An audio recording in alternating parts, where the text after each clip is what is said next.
Chapter 180. Young Master, we've arrived. The official replied politely. Pei Ziyin was slightly surprised. This official's attitude towards him had changed after he played the flute yesterday. He seemed rather pleased with himself. I've been studying Tao arts for quite some time now. Coincidentally, I managed to obtain this flute. The ancients have said that music can heal the heart. I first used my emotions to attract her attention. Then, I used the pain and suffering of the chaotic world to draw out her depression. Then, I used my killing skills to cultivate my body and energy. Finally, I achieved peace and contentment. I'm very proud of myself. Pei Ziyin did not understand what was going on. He got out of the carriage and saw that the alleyway was small and the houses were small. He kept his smile and entered the Xiang Yun Hotel. He then went straight to the second floor. The dishes had already been ordered. Pei Ziyin sat down and took a sip of his wine. At this point, a man dressed in green walked up the stairs. This man's cheekbones were rather high, and he looked rather shabby.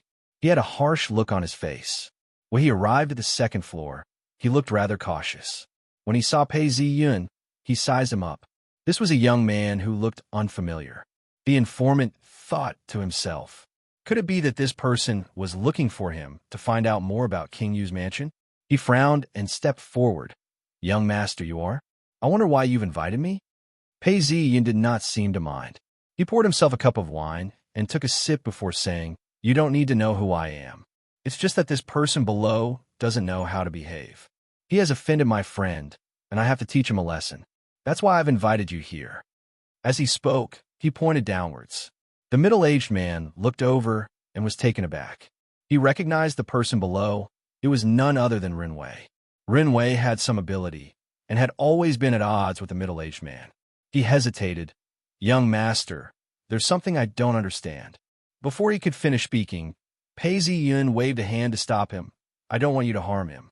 As long as you cause him some trouble and make him lose face, you'll be done.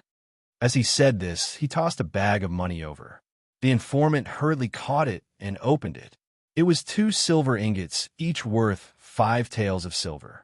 They were white and had frost on the sides. His heart was burning with excitement. Are you doing it or not? If not, return it to me. Someone else will do it. Pei Ziyin said impatiently. The man hastily said, Yes. I've been displeased with this person for a long time. I'll definitely make sure young master is satisfied. Perhaps because they had formed an alliance, this person did not hide his resentment. I knew it would work. Pei Ziyin thought to himself, we're all working here. How could there not be any conflicts? Especially when one is talented, there will definitely be people who are jealous. If I say that I'm going to poach him to kill him, he will definitely report it to the manager.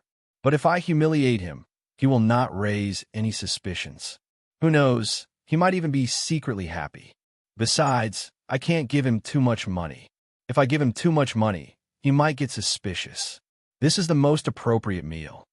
Pei Ziyin nodded his head. Since that's the case, I've ordered all these dishes for you. Enjoy. As he spoke, he turned around and walked out, waving his fan in an elegant manner. The man spat. Who doesn't know that your friend is you? Rinwei, you've offended someone. It's time for you to give him money. As he spoke, he picked up a piece of streaky pork with his chopsticks and ate it fiercely, as if he was biting Rinwei's flesh. He then ordered, go to Sun Jing's place. Sun Jing walked out of the yamen, but did not call for a carriage. Instead, he opened his umbrella and walked along the streets. He was deep in thought as he looked out at the rain. He had his eyes on a house near Zinjiku, but it cost 285 taels of silver. However, he was only a 7th-ranked official, and his salary was 80 taels of silver a year. Because he was a low-ranked official, he did not have the right to pay tribute to the officials of the capital. Even if he lived frugally, it would take him 5 years to buy one. It's not that I don't want to be an honest official, but I can't be one. Officials had to be presentable. Hence, most of the officials had to grit their teeth and rent a bigger house. They had to spend 1/3 of their salary on it. When he returned to his residence, someone handed him an invitation. Your Excellency, my master wishes to see you. Sun Jing stared at the person in front of him. If it were in the past, he would have chased him away. However, he took the invitation and opened it. It was an invitation, and the words were like a dragon or a phoenix. Sun Jing said, "Good writing. Where is your master? For the sake of the words, I shall take a look." The man bowed and said, "Your Excellency, please follow me." Sun Jing followed the man, full of suspicions. He then laughed coldly. "Looks like it's another important official who wishes to become an imperial censor. His handwriting isn't bad either." Maple Red Restaurant Sun Jing followed the man up to the third floor. When they reached a private room, the man pushed the door open, but did not enter. Sun Jing walked straight into the private room, where a young man was already seated.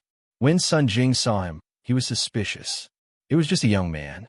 He sized him up and realized that he did not recognize this young man. However, his eyes were bright and piercing. When he looked at his demeanor, his heart sank. He then asked coldly, "Who are you? What business do you have with me?" Seeing that Sun Jing had arrived, Pei Ziyun did not seem to mind. He poured a cup of tea for him and said, "Who I am, you don't need to know. I'm here to discuss a deal." When Sun Jing heard this, he was filled with disdain. He didn't even touch the cup of tea as he laughed. A deal? Although the dynasty did not prohibit merchants, it was natural for officials to discriminate against merchants. Hearing these words, Sun Jing was about to stand up and leave. Before he could turn around, he heard Pei Ziyun say coldly, "I have something for you to take a look at first. Where's your qi cultivation gone?" Pei Ziyun then retrieved a piece of paper and handed it over. This qi cultivation wasn't cultivation. It was referring to the saying, "Reading can help you understand, and reading can help you cultivate your qi." This was something that officials valued the most. When Sun Jing heard this threat, he did not leave immediately. His eyes gleamed coldly as he took a look at the piece of paper that was handed to him. After taking a look, Sun Jing exclaimed, "See." He sucked in a deep breath as cold sweat started to form on his forehead. There were dozens of lines on the piece of paper, all of which were extremely clear. There were records of his mistakes as an official, of his mishandling of government affairs, of his bribery, and even of his unspeakable past. There were even records of him visiting prostitutes. All of these details were clearly stated. Who was the one who wanted to kill him? Who had he offended? Sun Jing felt blood rush to his head as his eyes turned bloodshot. He stared at the youth in front of him. Sweat dripped down his forehead as he asked, "Whose family are you from? What are you trying to do? Do you think that by collecting some information, you can grab hold of my weakness and make me work for you? Don't even think about it." "Oh, is that so? Since your Excellency's son is so arrogant, you should just leave. Why bother talking to me?" Pei Ziyan laughed coldly. Hearing these words, Sun Jing's face turned pale as he gritted his teeth and glared at Pei Ziyan. "What do you want me to do? Tell me." Pei Ziyan looked at Sun Jing and poured himself a cup of hot tea before speaking slowly. "Nothing much. Take another look and you'll know." He then threw another piece of paper over to Sun Jing. Sun Jing was suspicious as he flipped through the paper. He had only read half of it when his body trembled and he laughed. "Whose people are you? You want me to submit this paper? Impossible. You're trying to kill me and kill my entire family." It was a paper to impeach King Lu. Sun Jing held the paper in his hands as though it was burning hot. He wanted to fling it away but didn't dare to do so. Pei Ziyan took another sip before laughing. "Let's finish reading first. There's no need to rush to a conclusion." Sun Jing paused before he picked up the paper and continued reading. After he finished reading the paper, he felt much more relaxed.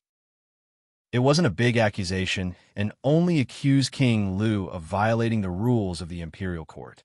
However, this would undoubtedly offend King Lu. If King Lu were to emerge victorious in the future, he would definitely settle the score. "You're the crown prince's man?" Sun Jing stared at Pei Ziyun and asked coldly, as though he had seen through everything. "I'm not the one who submitted the paper." Pei Ziyun replied casually, "I've heard that you and Zhou Qi are of the same age and know each other.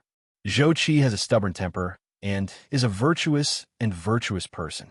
If you can think of a way to make him submit, for example, instigate him to uphold the imperial court's rules, then everything will be fine."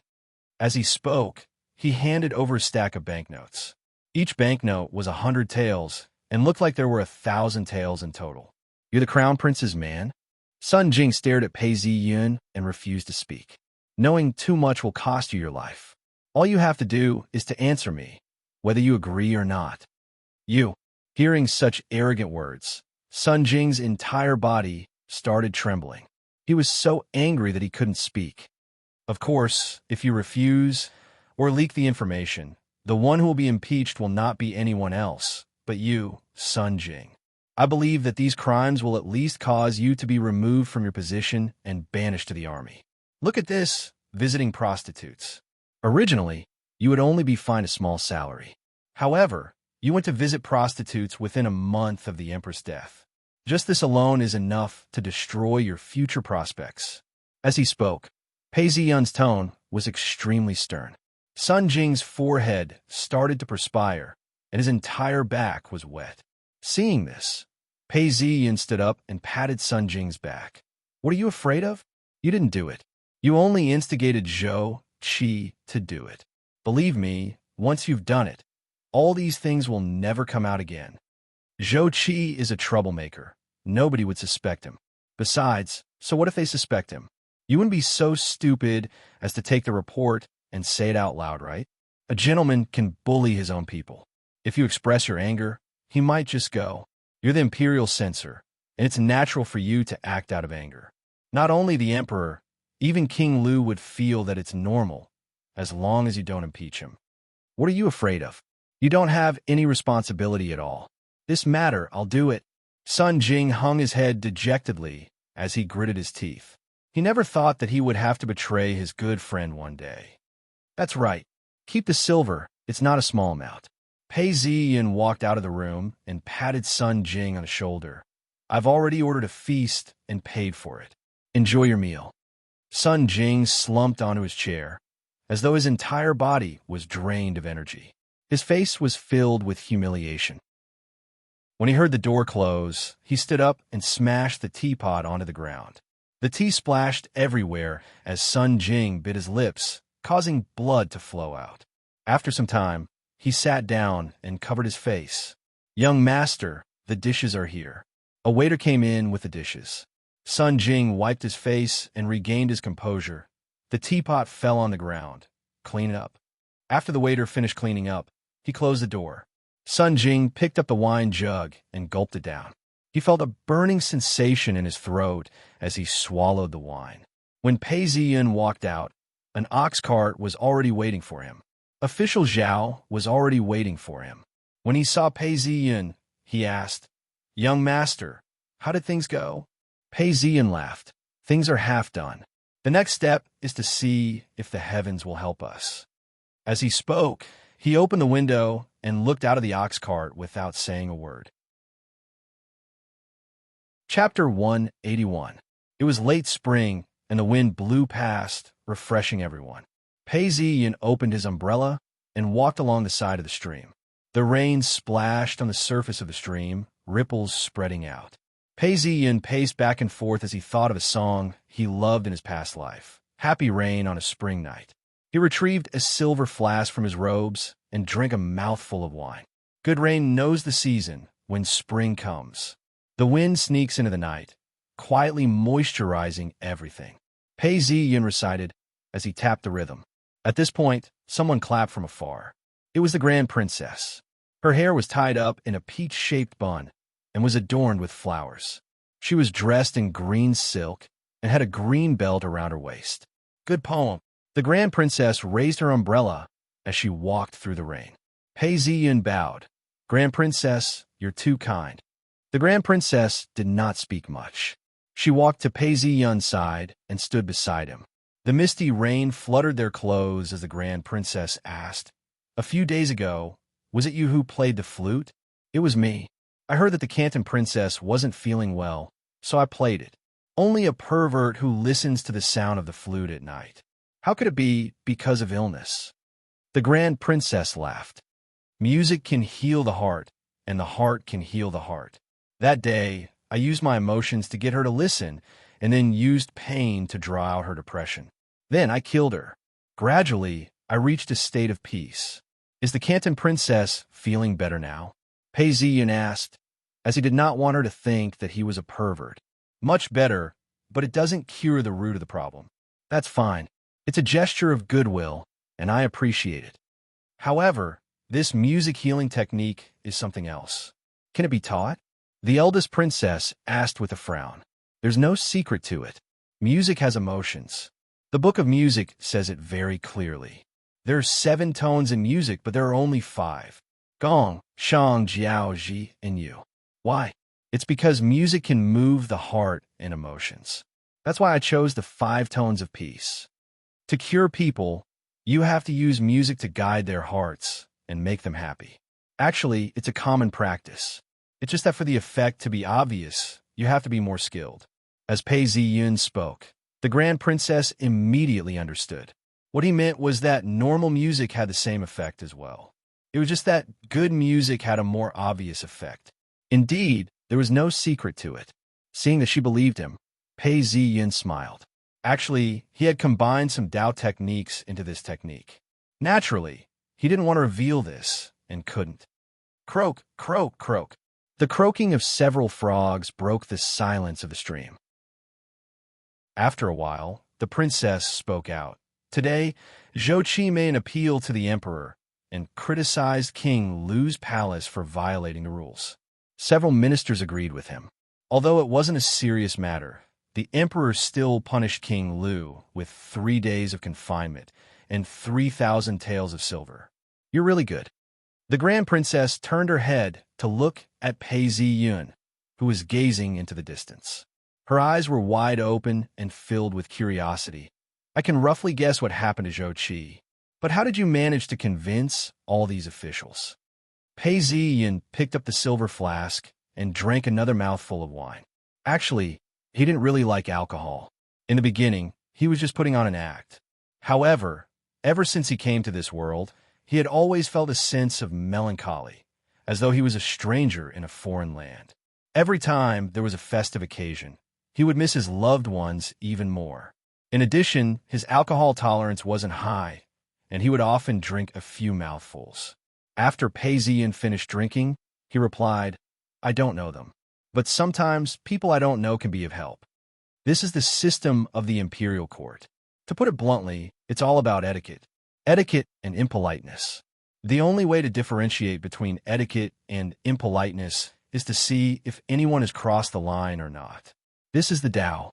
Pei Ziyin stretched out a hand and picked up a drop of rain as he looked into the distance. The crown prince is still the crown prince. He's the eldest son and the son of the first wife. If King Lu wants to fight for the throne, then based on etiquette, he's getting rid of the older generation and replacing the younger one with the younger one. Forget about the generals. What do you think the civil officials will think? They're not doing this for the sake of morality. They're doing this to protect the rules that allow them to live a peaceful life. Since etiquette has been broken, then shouldn't the civil officials be abolished as well? The crown prince has no sons. If they don't speak up, the emperor wouldn't be able to pass the throne to his successor. But now that the crown prince has a grandson, things are different. When a scholar hears the Tao, he must be diligent. When a scholar hears the Tao, he must either live or die. When a scholar hears the Tao, he must laugh. If he doesn't laugh, he won't be able to achieve the Tao. For the sake of the Tao, there are those who kill themselves. Of course, humans aren't saints. There aren't many who are able to do this.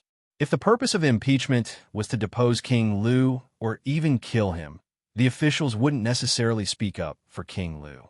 But now, the crime isn't that serious. It's just that King Lu's palace has broken the rules, and the emperor has to drink 3 cups of wine as a punishment.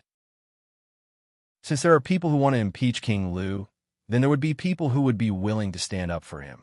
Besides, the matter isn't that serious, and King Lu doesn't have to bear the brunt of it. Hence, the matter was dealt with very quickly. When the Grand Princess heard this, she looked at Pei Ziyun and smiled. I'm afraid it's not just that. This move was meant to test the waters, right? That's right, Pei Ziyun replied. Actually, this move was meant to test the emperor. The emperor's natural instinct was to maintain order and rule. If the emperor supported King Lu on this matter that had nothing to do with his life, then everyone should just wash up and go to sleep. Since the emperor's reaction wasn't bad, he could move on to the next step. You don't have to tell me all these things. I'm a woman, and I can't interfere in politics. The Grand Princess brushed her hair away from her forehead. Pei Ziyin thought that she was being unreasonable and ignored her. After some time, the Grand Princess looked at Pei Ziyin curiously and asked, "Why did you let Sun Jing instigate this from the shadows and not do it directly? Could it be that there's a difference?" Pei Ziyin took several steps forward as he stepped on the pebbles, causing water to splash everywhere. He then spoke slowly. Because of the impeachment, the Crown Prince and King Lu shed all pretenses of cordiality. The emperor naturally hates this. By borrowing Zhou Qi's power, outsiders wouldn't be able to find out the truth. It's a very big difference. The emperor and King Lu wouldn't be able to find out. If they want to find out, they could, but it wouldn't be a big deal. Zhou Qi has always had a reputation of being virtuous and virtuous. Everyone would think that it's normal for him to do something like that. Who would dig so deeply just because of scolding? Of course they would. But would they investigate every single person around Zhou Qi? Not to mention King Lu. Even the emperor wouldn't be able to do that, right? Pei Ziyun then laughed. Even if the emperor were to find out the truth, he would still be acting dumb. You're so brazen. You can't even act dumb anymore. That's right. The Grand Princess took several steps forward before sighing. There's no such thing as a flawless plan in this world. But as long as it's done properly, it would be flawless. What's the next step? The next step would require the Grand Princess's influence. Pei Ziyun said, "Oh, what do you need me to do?" The Grand Princess smiled as she stared at Pei Ziyun. Pei Ziyun turned around and looked at the ox cart in the distance. He then spoke to the Grand Princess. "Did you bring the things that the Emperor bestowed upon my grandson?" "Yes, I did. There's nothing special. Just a jade scepter, gold and silver satin, and a longevity locket." Hearing these words, Pei Ziyun then said, "Let me take a look at the longevity locket." The Grand Princess had a suspicious look on her face as she retrieved the locket and asked, "Isn't this normal?" Pei Ziyun received the longevity locket and noticed that it was extremely exquisite. It was carved like a pair of fishes swimming in the water. It was warm and smooth and had the words "longevity to 100 years old" engraved on it. To ordinary people, this was a rare item, but to the imperial family, it was normal. No wonder the Grand Princess was suspicious. He then laughed and said, "It's normal." The emperor bestowed these things upon his grandson, hoping that he would grow up healthy and without any accidents. But when these normal items are placed together, it's different. The next step would be to spread the truth. We have to spread the news of the emperor bestowing the longevity locket to his grandson, as well as the news of the emperor berating King Lu for breaking the rules. These are all true words. Don't intentionally spread the news, and don't add fuel to the fire. At least not at our level. That would leave a trail behind. As long as the news isn't sealed, believe me, with just a few rumors, the officials would spread the news. You all know the inside story and feel that this is normal. But most of the officials don't know.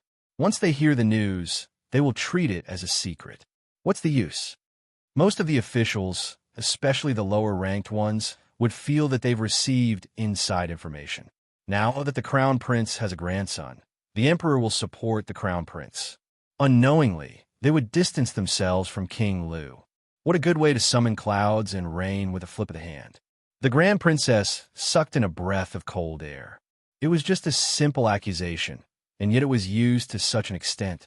It had subtly changed the entire political situation. "Grand Princess, you praise me too much. One tale can change 1,000 caddies. First of all, you have 1,000 caddies to back you up. If not, you're just a paper tiger," Pei Ziyin said. The Grand Princess exhaled as she reached out to catch the water droplets dripping from her umbrella.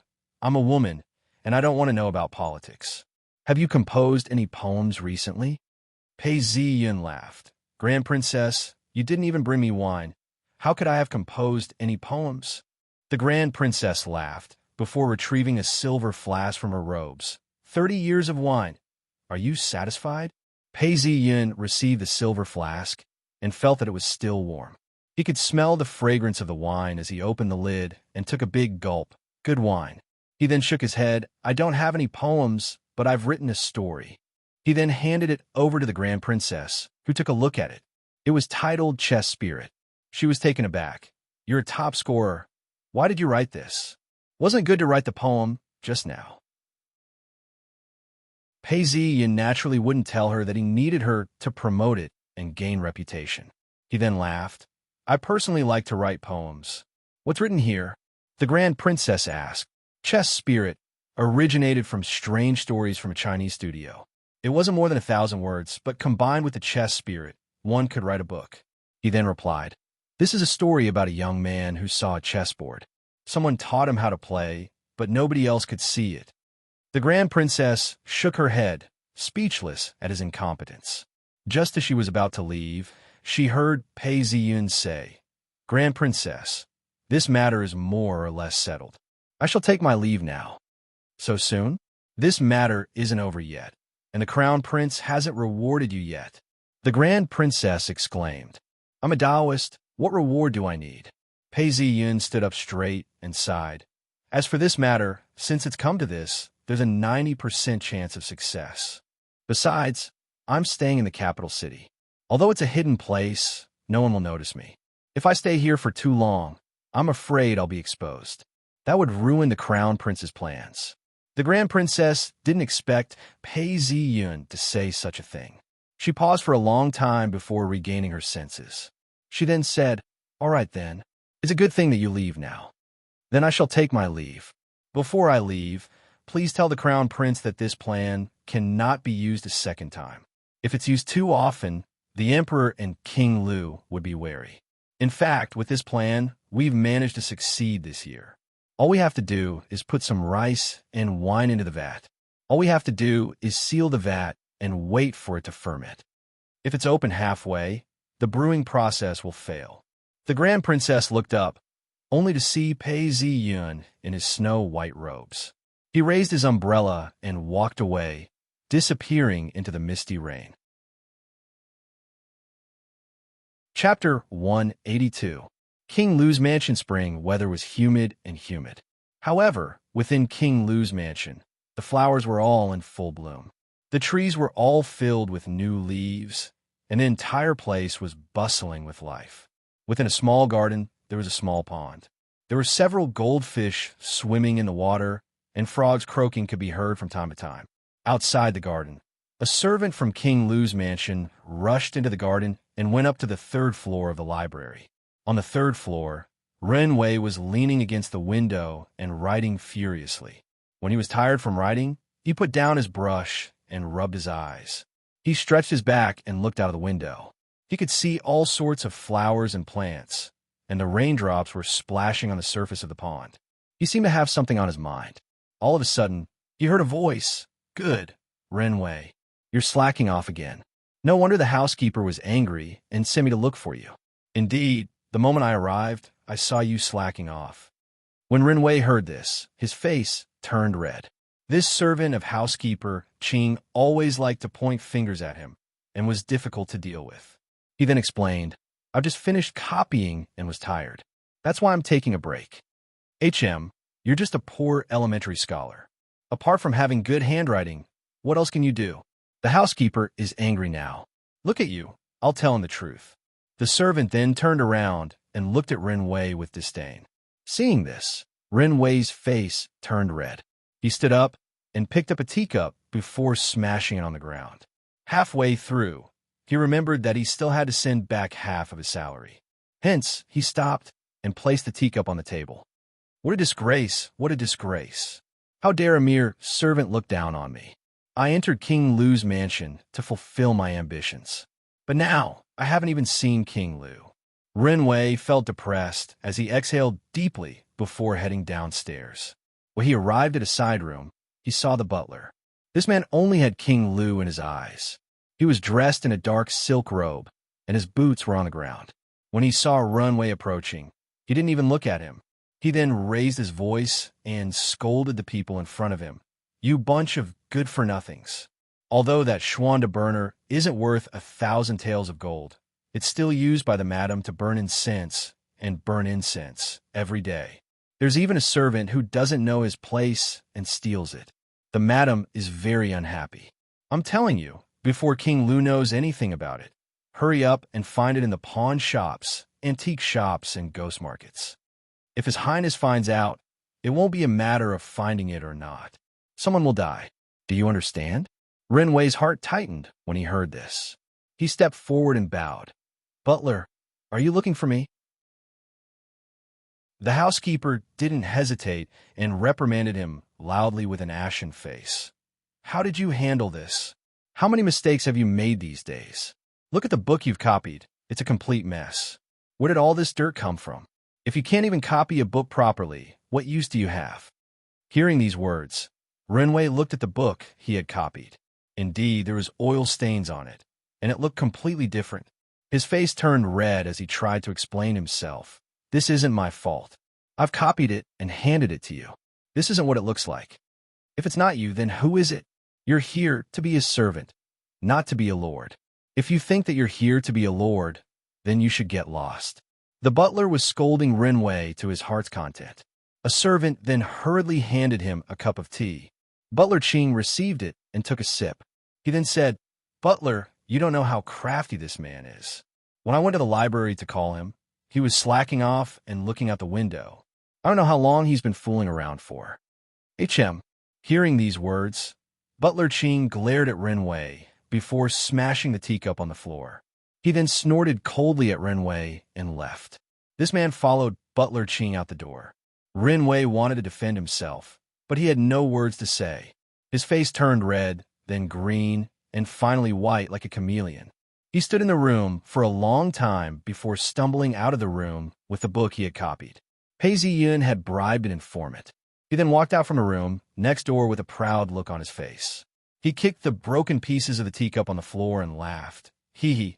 Renwei, no matter how virtuous you are, no matter how talented you are, so what?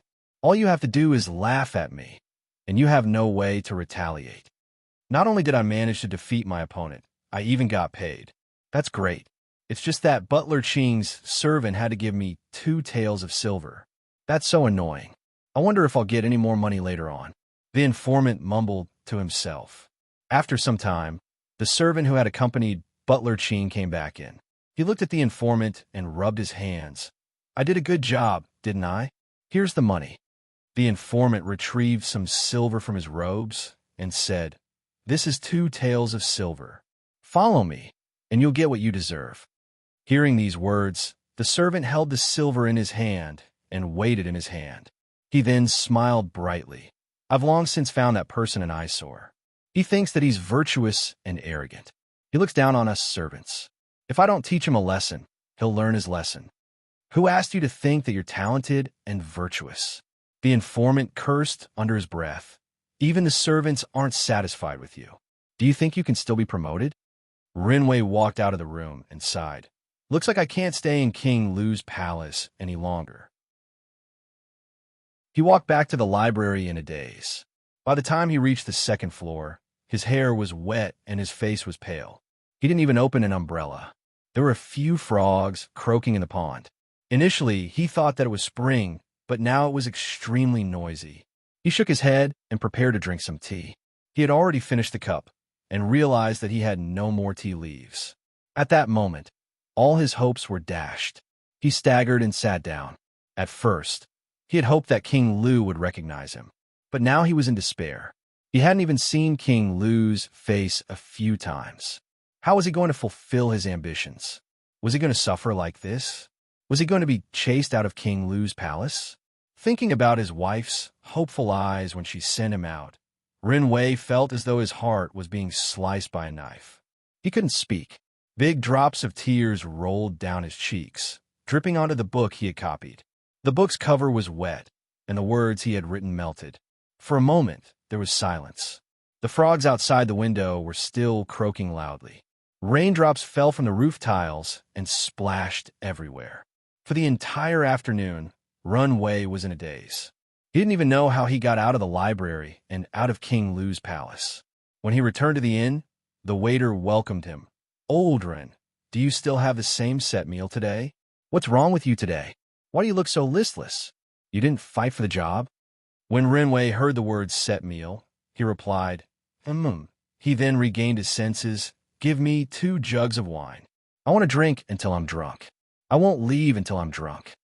Hearing Renwei's words, the waiter looked at him suspiciously before replying, All right. Old Ren, please take a seat. The dishes will be served soon. Renwei looked around in a daze as he saw an empty table and sat down. At this point, he heard a conversation from the table next to him. Did you guys know that the emperor gave the longevity locket to his grandson and even berated King Lu for violating the rules? It seems like ever since the crown prince had a grandson, the emperor's attitude towards him has changed. Hey, who said it wasn't? The crown prince is already 27 or 28 years old. He has a crown princess, as well as many women that the emperor has bestowed upon him. However, he doesn't have any children and only has 2 daughters. It's understandable that the emperor is biased towards King Lu. You have to know that King Lu has 3 sons and 1 daughter. That's a lot of grandchildren. Hearing these words, Renwei's heart skipped a beat. He hurriedly looked over and saw a few officials drinking. As they drank, their faces were flushed red and their voices were getting louder. At this point, the person at the next table heard these words as well. The merchant turned his head and asked curiously, That's nothing much. Isn't it normal? Whenever we have a grandson in our family, we would give him a longevity locket. One of the officials looked over and saw that there were several merchants at the same table. At this point, he looked down on them and laughed mockingly. You're a typical scumbag. You can only do business and don't understand the affairs of the adults. Think about it. Is there such a small matter in the emperor's family? The rewards and punishments are extremely profound. As the official spoke, he let out a hiccup. TSK, could it be that the crown prince has a grandson and the emperor's heart has changed? The merchant and the surrounding customers all sucked in a breath of cold air as they exclaimed, HM, what do you think? After all, the crown prince has a grandson. Since the crown prince doesn't have a son, King Lu can naturally fight for the throne. Now that the rules of the family are in place, the rules are in place. As the official spoke, one of the officials seemed to be sober. He hurriedly stretched out his hand and grabbed onto his colleague who was about to speak out. He then whispered, Don't speak out when you're drunk. Don't speak out when you're drunk. If you were to lose your head in the future, it would be too much of a waste. Hearing these words, the official who was speaking out came back to his senses as he hurriedly sat down. That's enough. That's enough. Everyone, let's drink. When Renwei heard this, he sighed. Who would have thought that the situation would turn out like this? The human heart is like this. After drinking several mouthfuls of wine, he felt that something wasn't quite right. However, when he thought about it, it made sense. The emperor had given the longevity locket to his grandson and even berated King Lu for breaking the rules. This was all true and not just a rumor. Looks like I have to think about whether or not I should leave King Lu's palace. As he spoke, Renwei shook his head. Even if I were to thicken my skin and stay here, how long can I stay? Renwei was feeling extremely depressed. He saw that there was only a plate of salted vegetables in front of him. He subconsciously touched his sleeves and realized that there was a string of money inside. Just as he was thinking of spending some money, the boss came up and sat down at the table. Seeing that Renwei was staring at him in a daze, the boss laughed. One look and I can tell that you're not doing well. But how can everything go according to plan? Just bear with it. Come, I'll treat you to some pig's head meat. A plate of fat and oily pig's head meat was served. It was sliced into small pieces. Although it was the lowest grade of meat, Renwei felt a sting in his eyes as tears welled up in his eyes. Eat up. You're an elementary scholar. You should be able to think of a way. I'll get back to work. As he spoke, the boss stood up and called out to the other customers. Renwei didn't speak anymore and only cared about eating and drinking. After drinking until he was full, Renwei stood up and staggered back to his room while leaning against the wall. Boss, why did you only give him a piece of pig's head meat?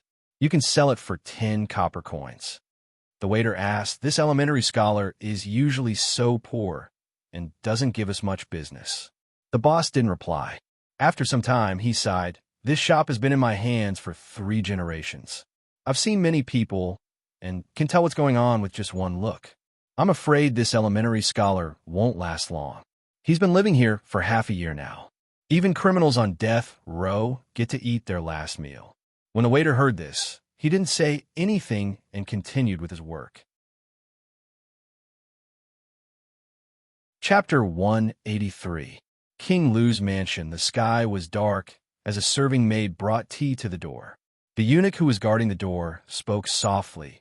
"Shao Qing, be careful when you enter. His Highness has been in a bad mood recently. Don't let his anger get the better of him. Several servants have already been punished. If not, you wouldn't be the one to serve him." The serving maid was about 15 or 16 years old. Her hair was tied up in a bun, and she was dressed in a red robe. When she heard the eunuch's reminder, she was initially smiling, but now she was nervous. She then spoke with gratitude. "Thank you." The serving maid brought the tea into the hall. King Lu's face was cold as he sat there without a word. Below him was the eunuch Liao. Eunuch Liao looked worn out from the long journey. The serving maid stepped forward and placed the tea in front of King Lu and the eunuch. King Lu glanced at the serving maid in front of him. The serving maid felt suffocated, and the hairs on her body stood on end. However, King Lu only glanced at her once and didn't find fault with her. The serving maid then heaved a sigh of relief and hurriedly retreated. When she reached the door, she thanked the eunuch once more before she left. Within the hall, King Lu didn't even touch his tea. He held onto the lid of the teacup, as if deep in thought. Eunuch Liao took a few sips of the tea before placing it by the side. He didn't speak as well. The entire hall was silent, and the atmosphere was so oppressive that it was hard to breathe. After some time, King Lu then placed the lid of the teacup back on the table and asked, "That Zhou Qi, have you investigated thoroughly? Was it Big Brother who instigated him? Or was it one of Big Brother's men?" Eunuch Liao had an aquiline nose and a dark look in his eyes. He then reported, "Your Highness, I've investigated thoroughly. It's not the Crown Prince's men. We've sent someone to report to the Crown Prince, but there's been no movement. Nobody has contacted him." Hearing these words, King Lu stretched out a hand and tapped it on the table. He hesitated for some time before asking, "Before Zhou Qi made his report, did you see anyone suspicious? Impeachment always makes me feel uneasy. Why did he suddenly accuse me of violating the rules?" Eunuch Liao heard King Lu's words and squinted his eyes. "Your Highness, Zhou Qi is a coward. He's usually upright. He's a 6th-ranked official. Your Highness, what should we do? Should we inform our men to deal with him?" King Lu had a look of hesitation on his face. He then looked at the eunuch and asked, "It's really not the Crown Prince's men?" King Lu was somewhat worried. "Yes, Your Highness. I've already investigated him. He is indeed not one of the Crown Prince's men. In fact, he doesn't even have much of a relationship with the Crown Prince." King Lu had a nagging feeling that something wasn't right, as he started to doubt himself. Outside, he could hear the pitter-patter of the rain, which made him feel extremely frustrated. He then rubbed his forehead. It's not easy to kill such a clear stream. Let's leave it for now and deal with it later. If not, I'm afraid the entire imperial court wouldn't know what to say about me. There was a hint of exhaustion in his voice. Suddenly hearing that the head steward of the manor was requesting an audience, he impatiently said, "Come in." The minute Eunuch Qing walked in, King Lu propped his head on his hand and looked at Eunuch Qing. "What do you have to report?" Chief Qing knelt down and said, "Your Highness, a guard came to report that Dark Altar sect has sent someone over and is waiting to receive you.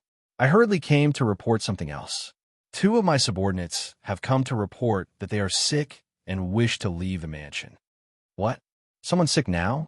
King Lu stood up angrily as he asked. Seeing King Lu stand up, the kneeling Eunuch Qing lowered his head. King Lu paced several steps before he cleared his throat.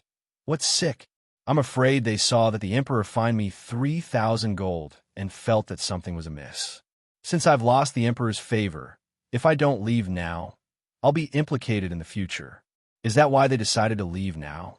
As soon as he finished speaking, King Lu's heart skipped a beat. Recently, he had been in a bad state of mind. What is wrong with him? He then asked, "Who are these two people?" Hearing King Lu's question, the kneeling eunuch Qing reported, "King Lu, Rinwei, and Zhao Suting wish to report sick." Eunuch Qing repeated the names of the two people over and over again. He wasn't familiar with their names and assumed that they weren't talented people. He then laughed coldly and replied, "These fence-sitters, if they want to leave, let them leave. Give them 10 taels of silver. Just remember their names. Our King Lu's palace doesn't need people who run away when things go awry. Pass down the order that such people are not allowed to return. In the future, all our subordinates will follow this rule." Do they really think that King Lu's palace is a charity, where they can enter and leave whenever they want? As soon as King Lu finished speaking, he felt a little flustered. He then sat down and said, "Let the people from Dark Altar's sect come in and meet me." Eunuch Qing hurriedly replied, "Yes, King Lu." As soon as he finished speaking, he retreated and walked along the corridors before arriving at the reception hall. There, he saw two Taoists around 40 years of age. Although they were in King Lu's palace, they were calm and at ease. They fanned themselves as they admired the scenery and listened to the sounds. Their eyes were so bright that nobody dared to look them in the eye. Eunuch Qing's heart skipped a beat. These were the Taoists from Dark Altar sect. When he saw more people approaching, he revealed a look of disgust. These were the two men who wished to report sick. He then turned around and smiled. "Taoists, King Lu is waiting for you in the meeting hall. Please follow me." The Taoists from Dark Altar sect who were waiting in the reception hall looked at Rinwei in shock before replying, "Please lead the way." Eunuch Qing didn't even bother with the two men. Zhao Suting was about to speak when Eunuch Qing looked at him with disdain before leading the two Taoists away. Zhao Suting's face flushed red as he cursed under his breath. Isn't he just a butler? What's there to be proud of? Rinwei sighed, as if he was melancholic. He then tugged at Zhao Suting and said, "Brother Zhao, let's not talk too much. If Eunuch Qing hears this, he won't allow us to be dismissed. If he were to find trouble with us, our days would be even more difficult. To put it bluntly, if someone were to die from a sudden illness and drag him out, who would care if he was really sick or not? Since we've reported sick, we're considered outsiders. It's normal for us to be humiliated." Zhao Suting's face flushed red, but he didn't say anything. After some time, he felt as if he had aged several years. The two Taoists entered the hall and bowed. "Greetings to your Majesty, King Lu." Seeing these two Taoists, King Lu forced a smile. "Taoists, you may rise." "King Lu, the last time Assistant Eunuch Ding asked our sect to help him deal with Pei Ziyun, we've come under the orders of our sect leader." One of the Taoists spoke as he looked around. Hearing these words, King Lu sighed. "It's good that you're here. It's a pity that Assistant Eunuch Ding is dead and won't be able to see you." One of the Taoists was shocked. "Assistant Eunuch Ding is dead?" King Lu's expression turned ugly as he replied, "That's right. He was killed by Pei Ziyun. After searching for so long, we still haven't found out where Pei Ziyun has escaped to. Do you have any ideas? It's difficult to find him, but we can take drastic measures." The elder looked at each other. This person is from Free Cloud sect. Why don't we attack and destroy their sect? This way, everyone under the heavens will be able to feel the might of King Lu. This way, all the sects under the heavens won't dare to go against King Lu. We can clear all obstacles in our way, or set up traps to ambush and kill him. You want to make use of my power to make a move against Free Cloud sect? Using someone else to do your dirty work? What a scheme. King Lu's heart was clear, but he didn't say anything. He smiled as he picked up the lid of his teacup and shook it. "I can help you secretly. It's just that I've just been reprimanded by the Emperor and can't mobilize my troops. I can only help you gather information and even help you block any news from the government. After all, this sect has been conferred a title by the Emperor. There's no need for that. As long as King Lu can give us a token, that will do. However, it has to be stamped with the Emperor's seal." One of the Taoists bowed as he spoke. "Are you trying to make use of my luck?" In this world, he had been in contact with people for thousands of years. King Lu wasn't unfamiliar with such matters. He thought to himself before speaking, "It's impossible for me to give you the token. However, I can give you a token." As he spoke, he waved his hands. Before long, someone walked over and handed him a token. When the Taoist picked it up, he saw the words King Lu written on it. "Thank you, Your Majesty." Although the two Taoists weren't satisfied, they still bowed and thanked him. The few of them discussed some other matters before the two Taoists bade farewell and left. When they reached the door, the Taoist on the right turned around and laughed. The Taoist on the left followed his gaze and saw that the main hall was extremely tall. The eaves of the hall were filled with lush greenery. Occasionally, the sun would shine on the hall, causing it to glow with a layer of gold. However, this was normal for King Lu's palace. He then asked suspiciously, "Why are you laughing? What's wrong?" "We've been practicing fortune-telling. You should know that when we were waiting, there were two other people. One of them looked like he had a close relationship with us. King Lu is truly blessed with good fortune. What's so rare about that? If it weren't for the patriarch's instructions, we wouldn't have invested in King Lu. For King Lu to be able to rise to the throne, it's only natural for him to have a close relationship with others." The Taoist on the left spoke out.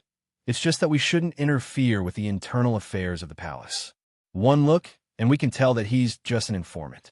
If we were to introduce him to us, it might spoil our plans and cause King Lu to suspect that we were the ones who planted him.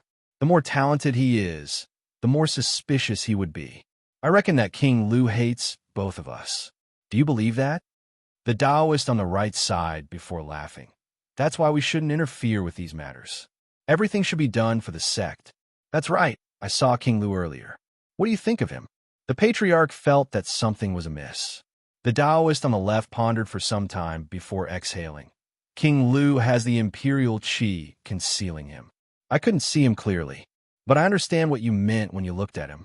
If we can't do it directly, we can take a detour and observe him." As he spoke, he scrutinized the place. It's impossible for any mortal's fate energy to be absorbed by a single person. Instead, it's gathered by many people. The feng shui of this building is extremely good. However, both you and I understand feng shui very well. This is just a small part of the Tao.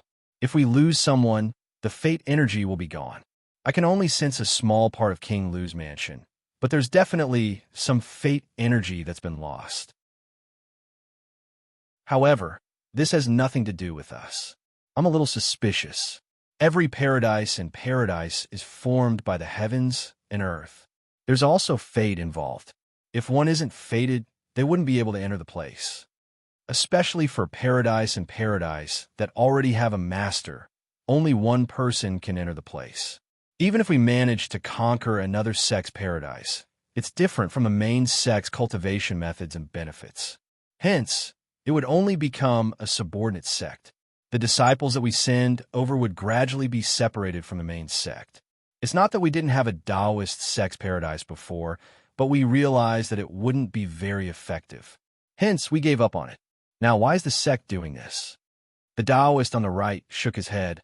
"I'm not too sure myself, but I'm sure there's a reason why they're doing this." "That's true."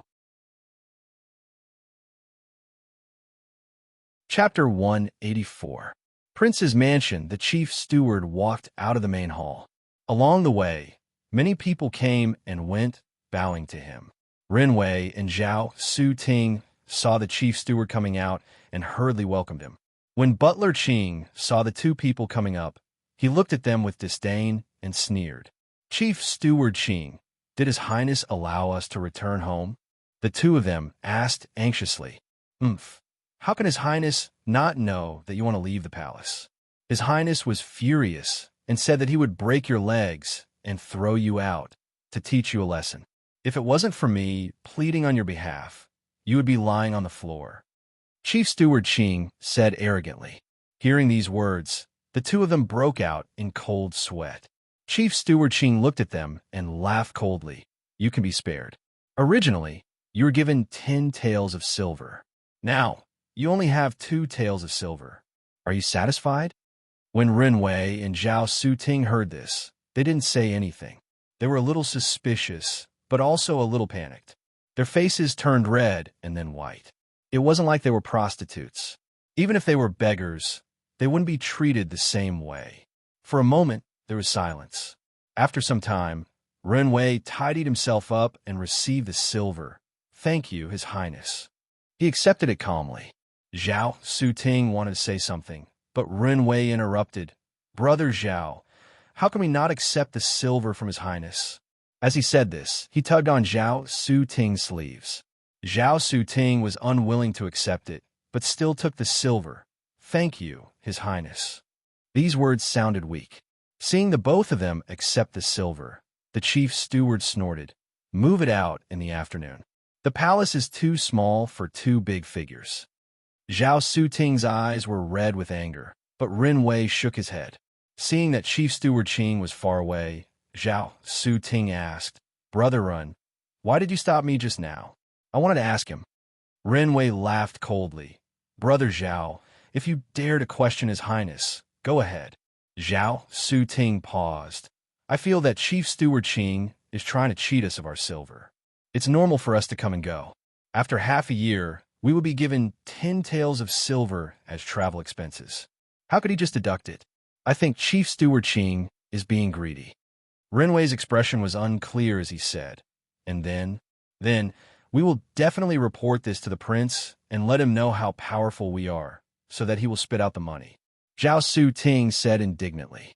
"And then?" Renwei asked again. "Of course it was Wang Ye who punished him and gave us the rest of the money."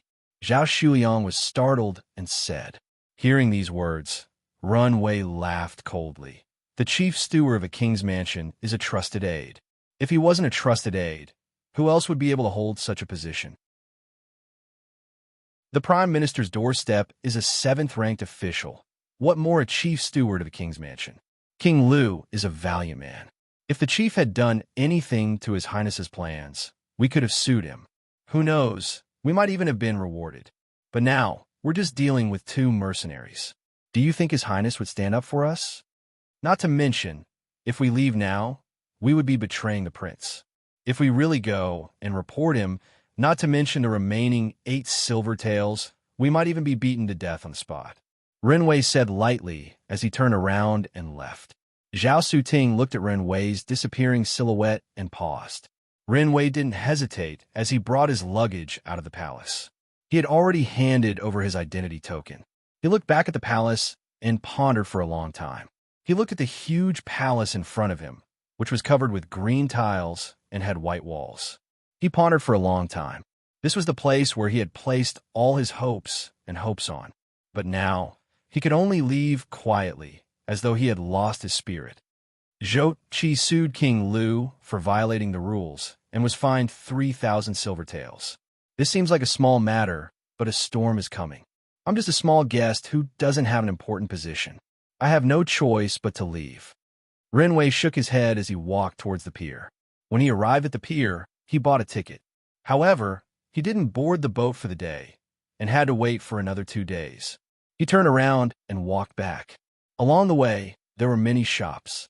Renwei didn't even look at them as he walked past a bookstore. This bookstore sold both old and new books. Scholars wouldn't sell their books unless they were in dire straits. However, there were always people who sold their old books to bookstores. Renwei wasn't here to buy new books. He was here to buy old books, which were cheaper than new ones. Since he didn't have anything to do, he entered the bookstore. When a shopkeeper saw Renwei, he smiled. "Old Ren, you're here to buy books again? There's a new book that's not bad. You can buy it and read it." "Oh, shopkeeper Gong, let me take a look." Renwei spoke as the shopkeeper retrieved a book from the shelves. "Old Ren, this book is very suitable for you. Although it's an old book, it's still very new. You can buy it the next time you get your monthly salary." Renwei laughed bitterly. "There's no need for that. I've already resigned from my position as a guest of King Lu's palace. I'll leave tomorrow. I don't have much silver and can't afford to buy a book." "What? Old Ren, you're so talented that King Lu doesn't need you? He even forced you to leave?" Shopkeeper Gong asked in surprise. "It's just that I can't stay here any longer." Renwei didn't mention anything about King Lu's palace. Hearing this, the shopkeeper paused for some time. "You and I have known each other for half a year. Forget it. This old book, old run, I shall give it to you. I can't accept it. I can't accept it. Ren Wei hurriedly replied. The shopkeeper had a look of melancholy on his face. You often come to my shop to buy books, and we can be considered acquaintances. Now that you're leaving, I shall give you a book. You won't accept it? Ren Wei then received the book. At this point, several people who looked like scholars arrived at the entrance of the bookstore and asked, Shopkeeper Gong, has there been any new books published recently? Yes. Recently, there's been a new book, Story of the Western Wing and Chess Spirit. It's very interesting. You can buy it and take a look. Shopkeeper Gong replied. The leading scholar's eyes lit up as he slapped the fan in his hands. Shopkeeper, hurry up and give it to us. We want to buy it. It's definitely a good book. He then turned around and said, Everyone get a book. I'll pay for it. You don't have to copy it. Hearing these words, several young scholars cheered as they followed behind. When they reached a corner, they picked up the book and started reading. The quiet bookstore became lively. Another young scholar entered the bookstore and asked, Shopkeeper, do you have any new books today? Shopkeeper Gong hurriedly replied, Yes, there are new books. Recently, Story of the Western Wing and Chess Spirit have been published. They're very interesting to read. You can buy them. Ren Wei looked at these scholars and thought back to when he was still a student.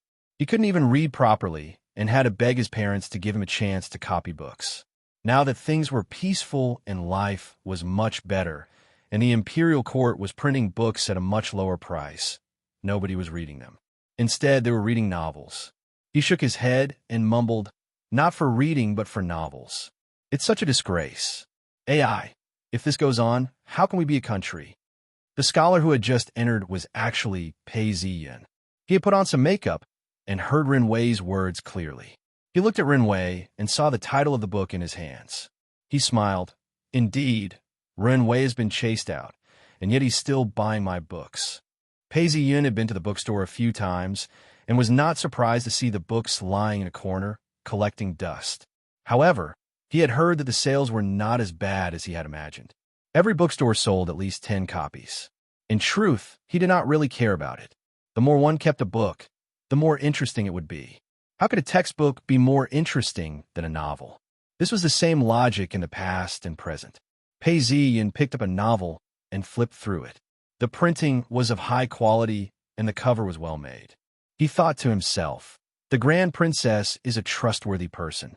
All I had to do was say a word, and she immediately started selling them. This saved me a lot of effort. As he flipped through the book, he secretly opened up the system. A plum blossom appeared before his eyes. It grew bigger and became a translucent information interface. It floated in front of his eyes, and words appeared before him. Divine powers, stars, transposition level 2, 65, 76% completed. He thought to himself, the last time the completion was 25, 11%. Now it's 65, 76%. If this chess spirit were to be distributed, I would be able to complete the 3rd level. Stars transposition level was originally only 3 levels. This should be the limit. It's a pity that in ancient times, the dissemination of books was too slow. If not, it would be much faster. As he read, he looked at it once more. Mission: help the Crown Prince attack King Lu. Force Ren Wei to leave King Lu's palace. Incomplete. The mission to force Ren Wei to leave King Lu's palace had been completed. However, the mission hadn't been completed yet. It seemed like the attack on King Lu hadn't been completed yet. As he thought about this, he looked at Ren Wei and shouted, Shopkeeper, I'll buy this book. How much is it? The shopkeeper then walked up to him. Young master, this is a new novel. It costs 3 silver coins. This is the book. Here are 3 silver coins. Please keep it well. Pei Ziyin handed the 3 silver coins over and looked at Ren Wei before he turned around and left. The next day, they boarded the ship. Ren Wei was in front carrying the book, while Pei Ziyin followed behind him. They were led into the cabin by the boatman. Ren Wei looked at the door opposite him and was taken aback. Pei Ziyin stepped forward and bowed. I'm studying under Pei Shun, and I don't know your name. Ren Wei paused. He felt that Pei Ziyin looked familiar, but couldn't recall where he had seen him before. My name is Ren Wei, and I'm preparing to return to my hometown. The rice in the capital is expensive, and I can only survive for a year. I can't stay here any longer. Ren Wei said with a sigh. Brother Ren, you're too humble. Although this is the first time we've met, I can feel that you're extraordinary. You're not someone who's just a fish in a pond. A setback like this doesn't mean anything. Huh? Hearing these words, Ren Wei laughed. Thank you for your kind words. Pei Ziyan looked at Ren Wei and saw that apart from a few pieces of clothing, he was left with a book box. Initially, he didn't know Ren Wei and didn't want to help him. But now that he knew him, he could help him out. The boxes of books were heavy, and they were afraid that they would be damp. Pei Ziyan looked at them and said, There are so many books, they must have cost a lot of money, right? Not much. Half of them are old books. I bought them at a discount. The other half are books from King Lu's mansion. My main job is to copy books. Whenever I see a good book, I'll memorize it. When I get back, I'll make another copy. Speaking of which, I'm using my official position for personal gain. Ren Wei sighed. Pei Ziyan fell silent. This person had been hiding in King Lu's mansion for a few years and had risen to the top. Then, he died for no reason. It was only because of Pei Ziyan that he lost his chance. Although Pei Ziyan managed to avoid being killed, Pei Ziyan was the one who ruined his good fortune. Pei Ziyan had to take care of him. Thinking about this, he laughed. You're using your official position for personal gain? There are too many people who use their official position for personal gain. Chapter 185. From time to time, clouds would float across the sky, bringing some shade to the ship. The ship would stop at the pier for a period of time as people boarded and disembarked. In the blink of an eye, 11 days had passed. Pei Ziyan and Ren Wei had become familiar with each other. Pei Ziyan's cabin was huge, and he often brought out some cold dishes, a flask of wine, and a plate of peanuts. The two of them would sit down and chat, compose poems, or discuss the meaning of the scriptures. A flask of wine was placed on top of a small coal stove, and the fragrance of the wine permeated the air. Pei Ziyan took a sip and laughed. Be careful when you are alone. This scripture says to be careful when you are alone.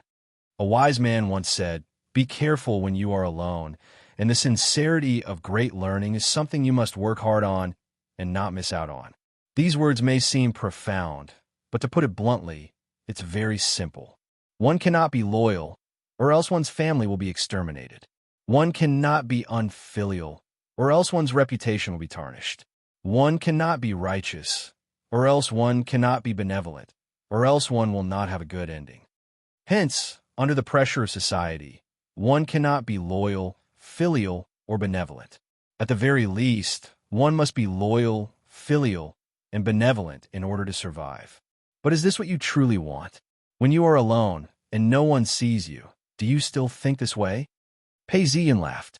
In his previous life, when he was in the company, who dared to say that he was a traitor to his boss, or that he was a traitor to his colleagues, or that he was a heartless person to his girlfriend? But on the internet, no one knew if he was a dog or a cat, and naturally he would reveal his true self. I am a scum, a traitor to my friends, and a heartless person to my girlfriend. Would you bite me? This was the meaning of being alone in the modern world. He sighed and said, Being alone means that when there is no pressure to force you, you will reveal your true self. Are you still loyal, filial, and benevolent? If you can do this, then you are the great learning. Ren Wei listened in a daze.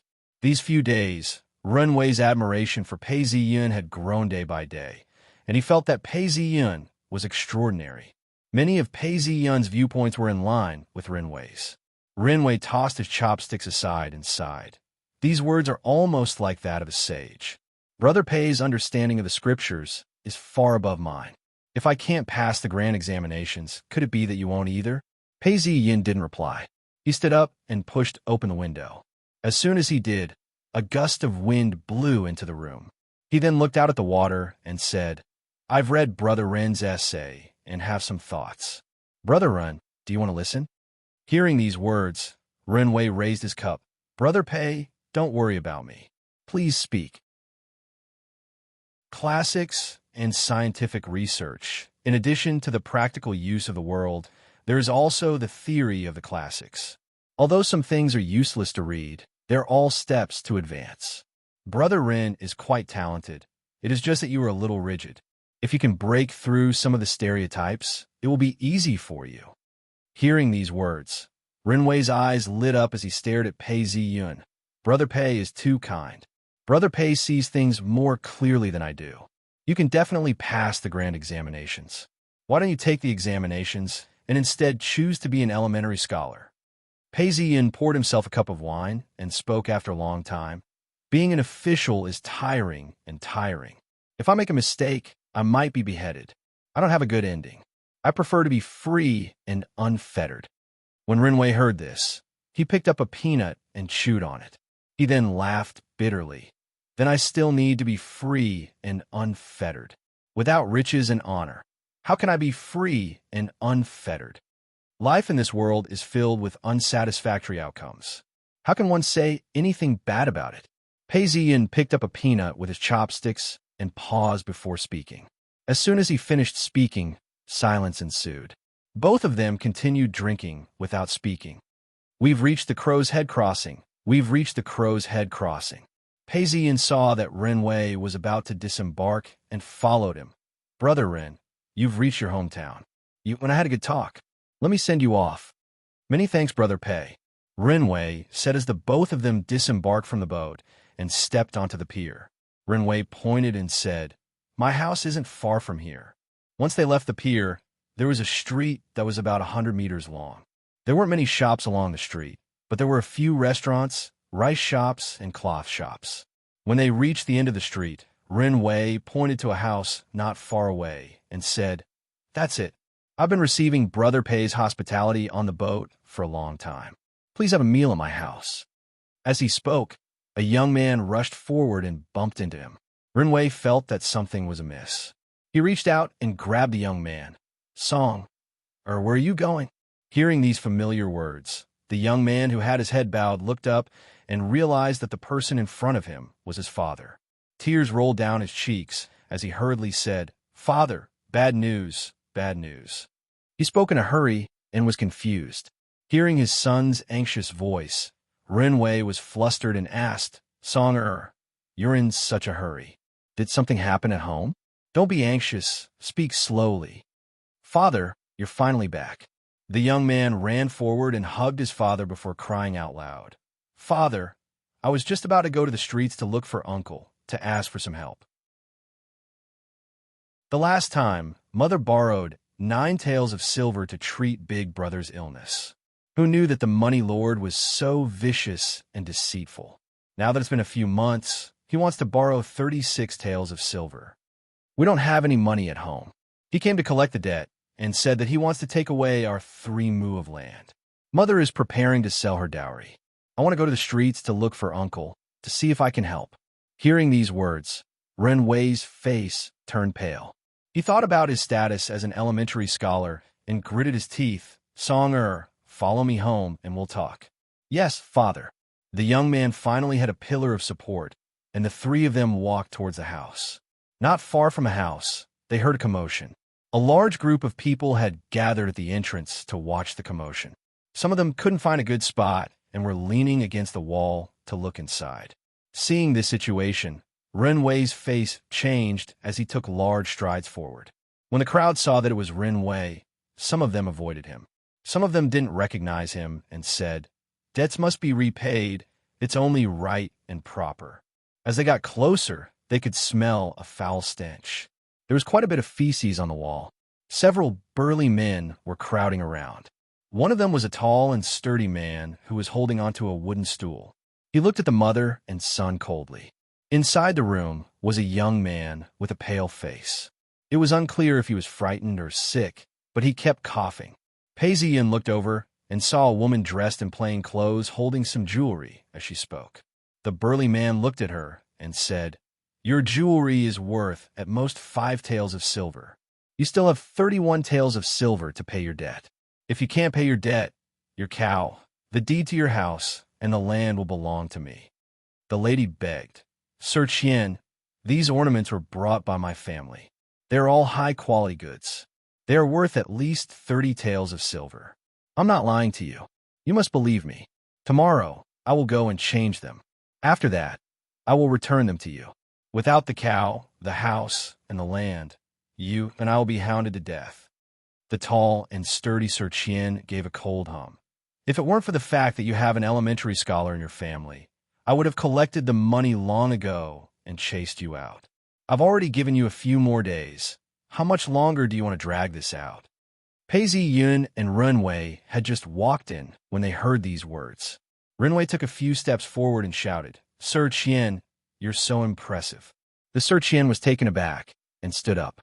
He looked around before saying, "So, it's the elementary scholar who's back. Your wife borrowed 38 taels of silver. I'm here to collect the debt." When the lady saw Renwei, her eyes lit up. "Husband."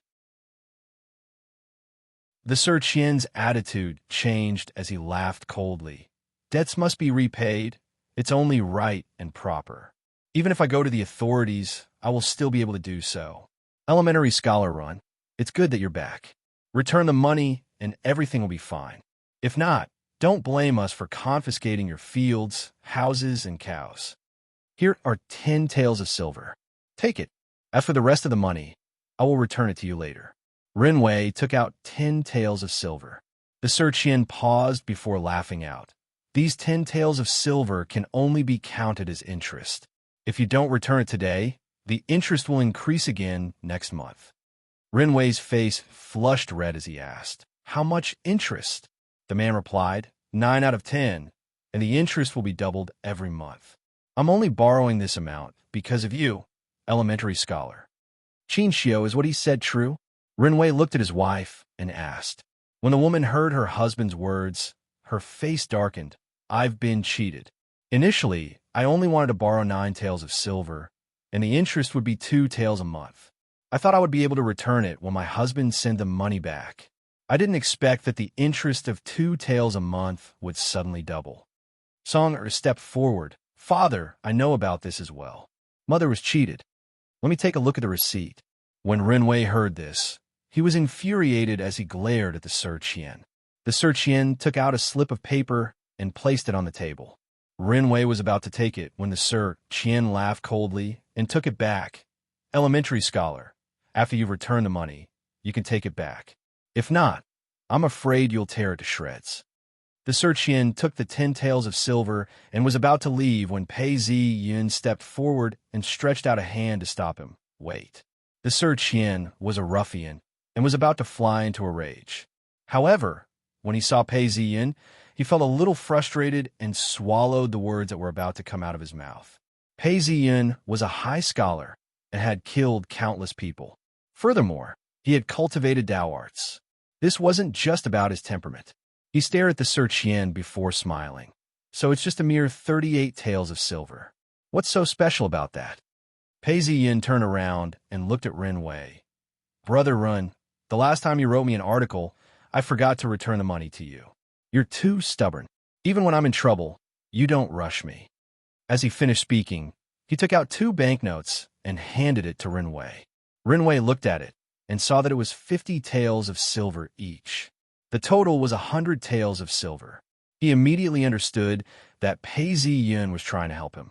Just as he was about to reject him, Pei Yun clapped his hands and said, "My nephew looks tired. As a father, you should take care of yourself. If not, your body might break down, and that would be bad." Hearing these words, Renwei's face turned red and was speechless. He then heard Pei Yun say, "Brother Run, I have something to attend to. The boat doesn't wait for people, and I have to leave now. Let's meet again in the future and have a drink." As he finished speaking, he patted the Sir Chien's shoulder and smiled. "Don't be so unforgiving. The heavens are watching, and retribution is just around the corner." As he finished speaking, he turned around and left. Renwei's wife, who had been looking gloomy, now had a bright glow in her eyes. The crowd around them started discussing amongst themselves, "Say, elementary scholar Ren is really rich now. What kind of article did he write? It's worth 100 taels of silver." As Pei Ziyan walked out, someone ran up to him and bowed deeply. "Many thanks, Master Top Scorer." In the future, Rin Wei, will definitely repay you. Oh, you knew it was me? Pei Ziyin paused. In the beginning, I didn't know. But we've known each other for about 10 days. You're so young, and you're proficient in poetry and literature. You're able to understand the current situation. You're able to comment on shipping, customs, and military affairs. You're talented, and you can even sing on the boat. In this world, I'm afraid only Master Top Scorer can do this. Ren Wei said.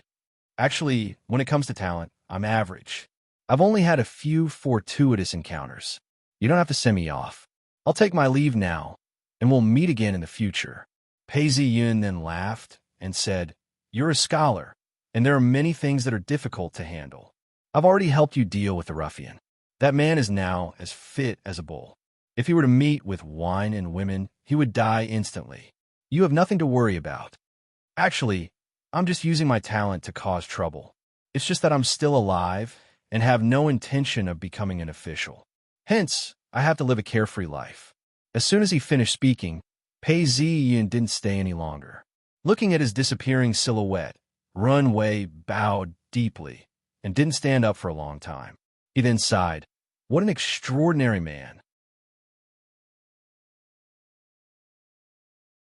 Chapter 186. When Pei Ziyun returned to the pier, the talisman his master had given him warmed up. The sky had darkened, and he could vaguely see a boat anchored in the water. The crowd on the pier had dispersed, and the owner of the boat was shouting for his passengers to return.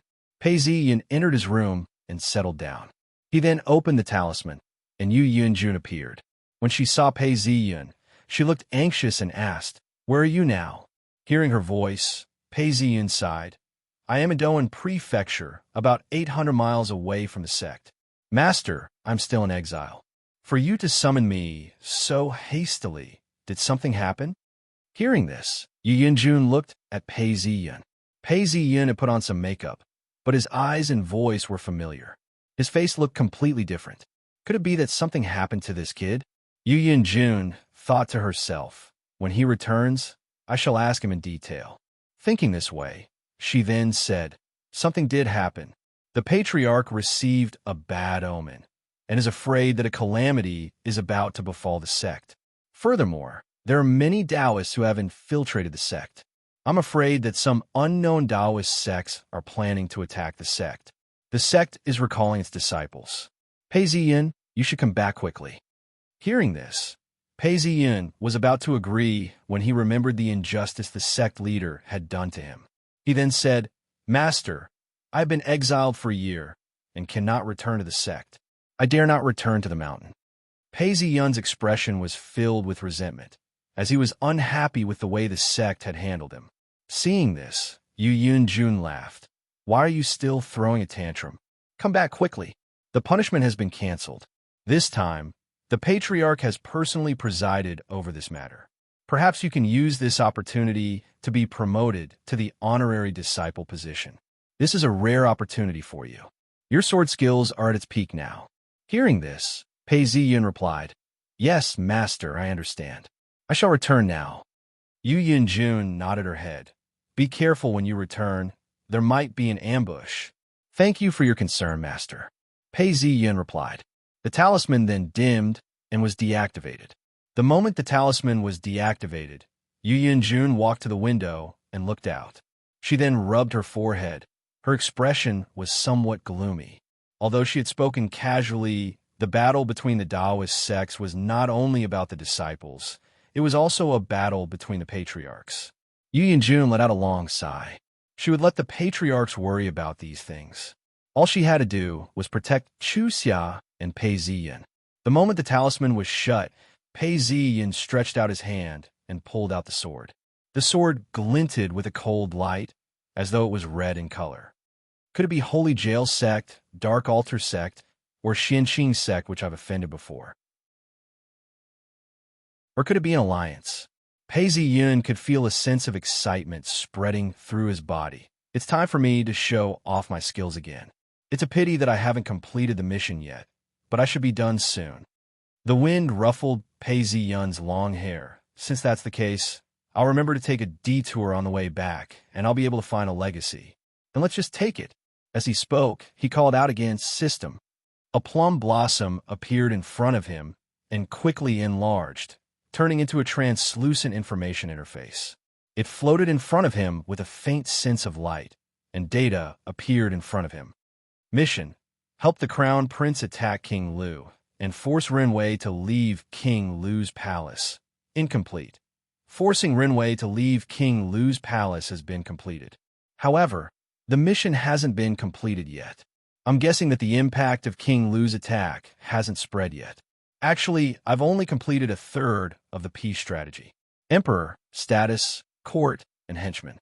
The original peace strategy only stated that the Crown Prince had to do something about it. He had to quietly change his attitude, cater to the Emperor, and attack King Lu. But I didn't mention the limits of this, nor did I mention how the ministers wanted the Crown Prince and the future Emperor to be. To the Emperor, the Crown Prince had to be satisfied with him and not be a threat to him. Actually, to the ministers, the Emperor couldn't be too stupid and couldn't be too wise. They especially didn't want a cruel and merciless ruler to rise to power. King Lu was rejected because he was more like the Emperor. In other words, he was more like the Emperor. However, who would want a second Emperor to be above them for decades? That's why the Crown Prince didn't have a son, and the ministers couldn't support him. Now that he has a grandson, they support the Crown Prince. King Lu, you should know that it's because you're talented that you're being rejected. In other words, you're using your talent to cause trouble. Crown Prince's palace, many palace maids and eunuchs were busy working. Not far away, flowers and plants were flourishing. Bees and butterflies were flying around the palace. From time to time, an imperial guard would pass by, causing a commotion. Within the palace, the Crown Prince was seated at the head of the table, reading through some documents. These weren't important documents, and were given to him by the Emperor for training. Usually, the Crown Prince would read through these documents seriously and present them to the Emperor. But now, the Crown Prince was somewhat irritated. After reading a few documents, he couldn't bear to continue reading. He placed his brush aside and exhaled deeply. The imperial concubine beside him handed him a cup of ginseng tea. The Crown Prince received it and took a sip before he spoke out. I didn't expect such a simple strategy to be able to move the hearts of the people and give me so much help. There are already many people who want to join me. I've heard that many people from King Lu's palace have already resigned. And since the strategy is so good, shouldn't we try it a few more times? The Crown Prince stood up excitedly. He had a happy expression on his face, but he was hesitant and worried at the same time. The imperial concubine was somewhat anxious and wanted to speak out. However, as soon as the words came out of her mouth, she fell silent. The Grand Princess sat down below and took a sip of tea. She then thought about what Pei Ziyun had told her before he left. She sighed and exhaled deeply before speaking. Crown Prince, even my elder brother and King Lu, and everyone else under the heavens will think that this was a spontaneous decision. It's my elder brother who dotes on his grandson and is leaning towards you. It's not that you've done anything. Crown Prince, if you continue to interfere and expose yourself, what do you think my elder brother will think?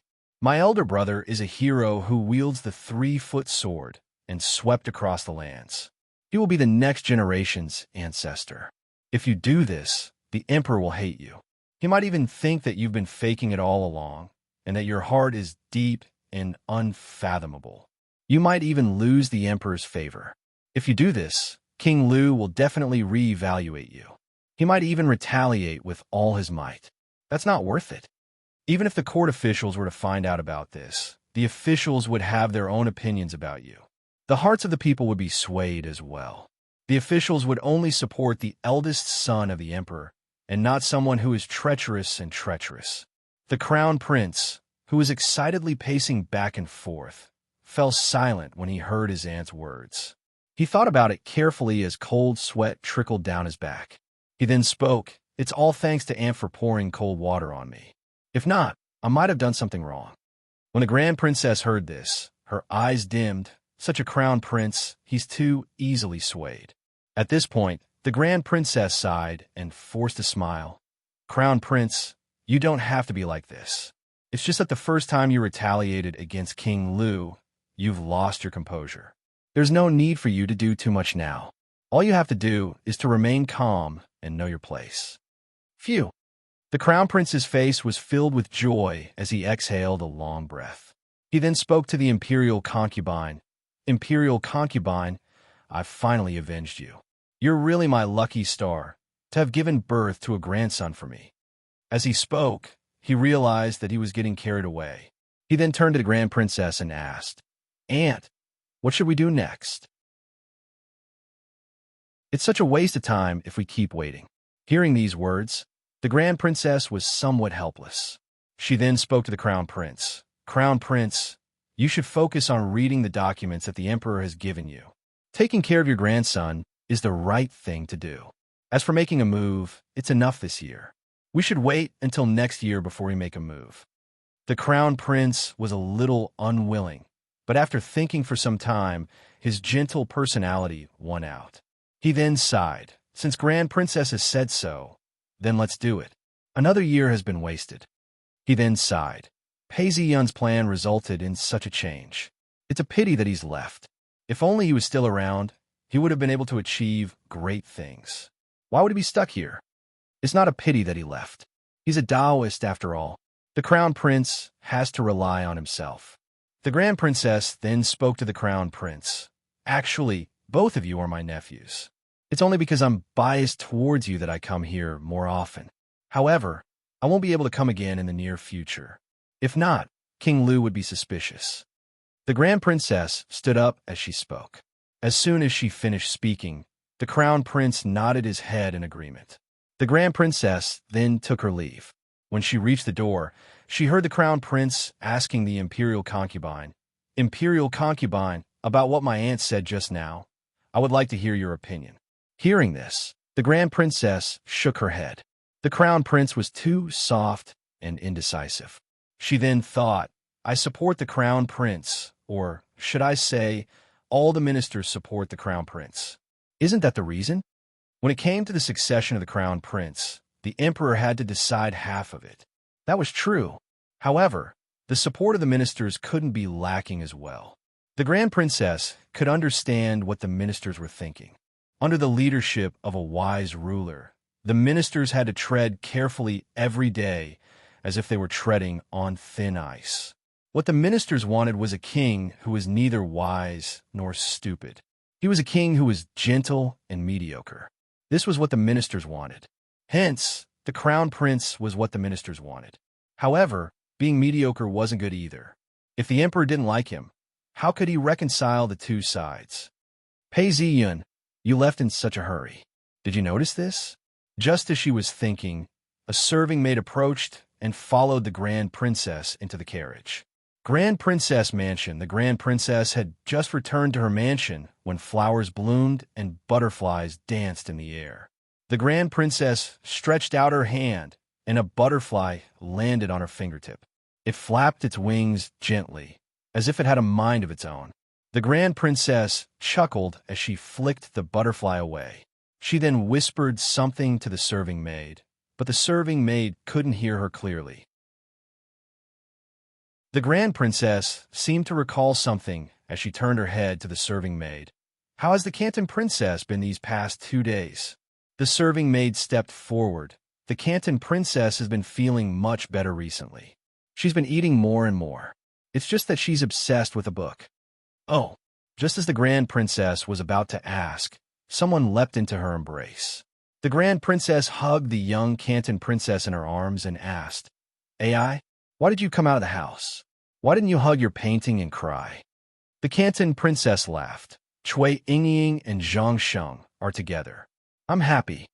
The Grand Princess looked at the Canton Princess and noticed that there were tears in the corners of her eyes, as if she had been crying. She then asked, "Who are Cui Yingying and Zhang Sheng?" "They're already married. It's not your place to give them gifts." As soon as she said this, the Canton Princess covered her mouth and laughed. "Mother, what gift?" "I'm talking about the romance of the Western Wing. It's so good. I've read it over and over again. I'm so envious." The Grand Princess paused. If she knew that this book was written by Pei Ziyun, Wouldn't she be in trouble? The Canton princess then waved her hands in front of the Grand Princess, causing the Grand Princess to regain her senses. The Canton princess looked at the Grand Princess. "Mother, I'm talking to you. Why are you in a daze?" The Grand Princess caressed the Canton princess's long hair. "It's nothing. I want to read it over and over again." "Mother, let me tell you. The story goes like this. Cui Yingying and Zhang Shang." Along the corridor, the sunlight shone brightly as they crossed the bridge.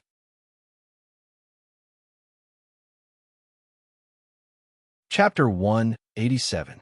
The trees and the waterfall complemented each other, giving off the feeling of summer.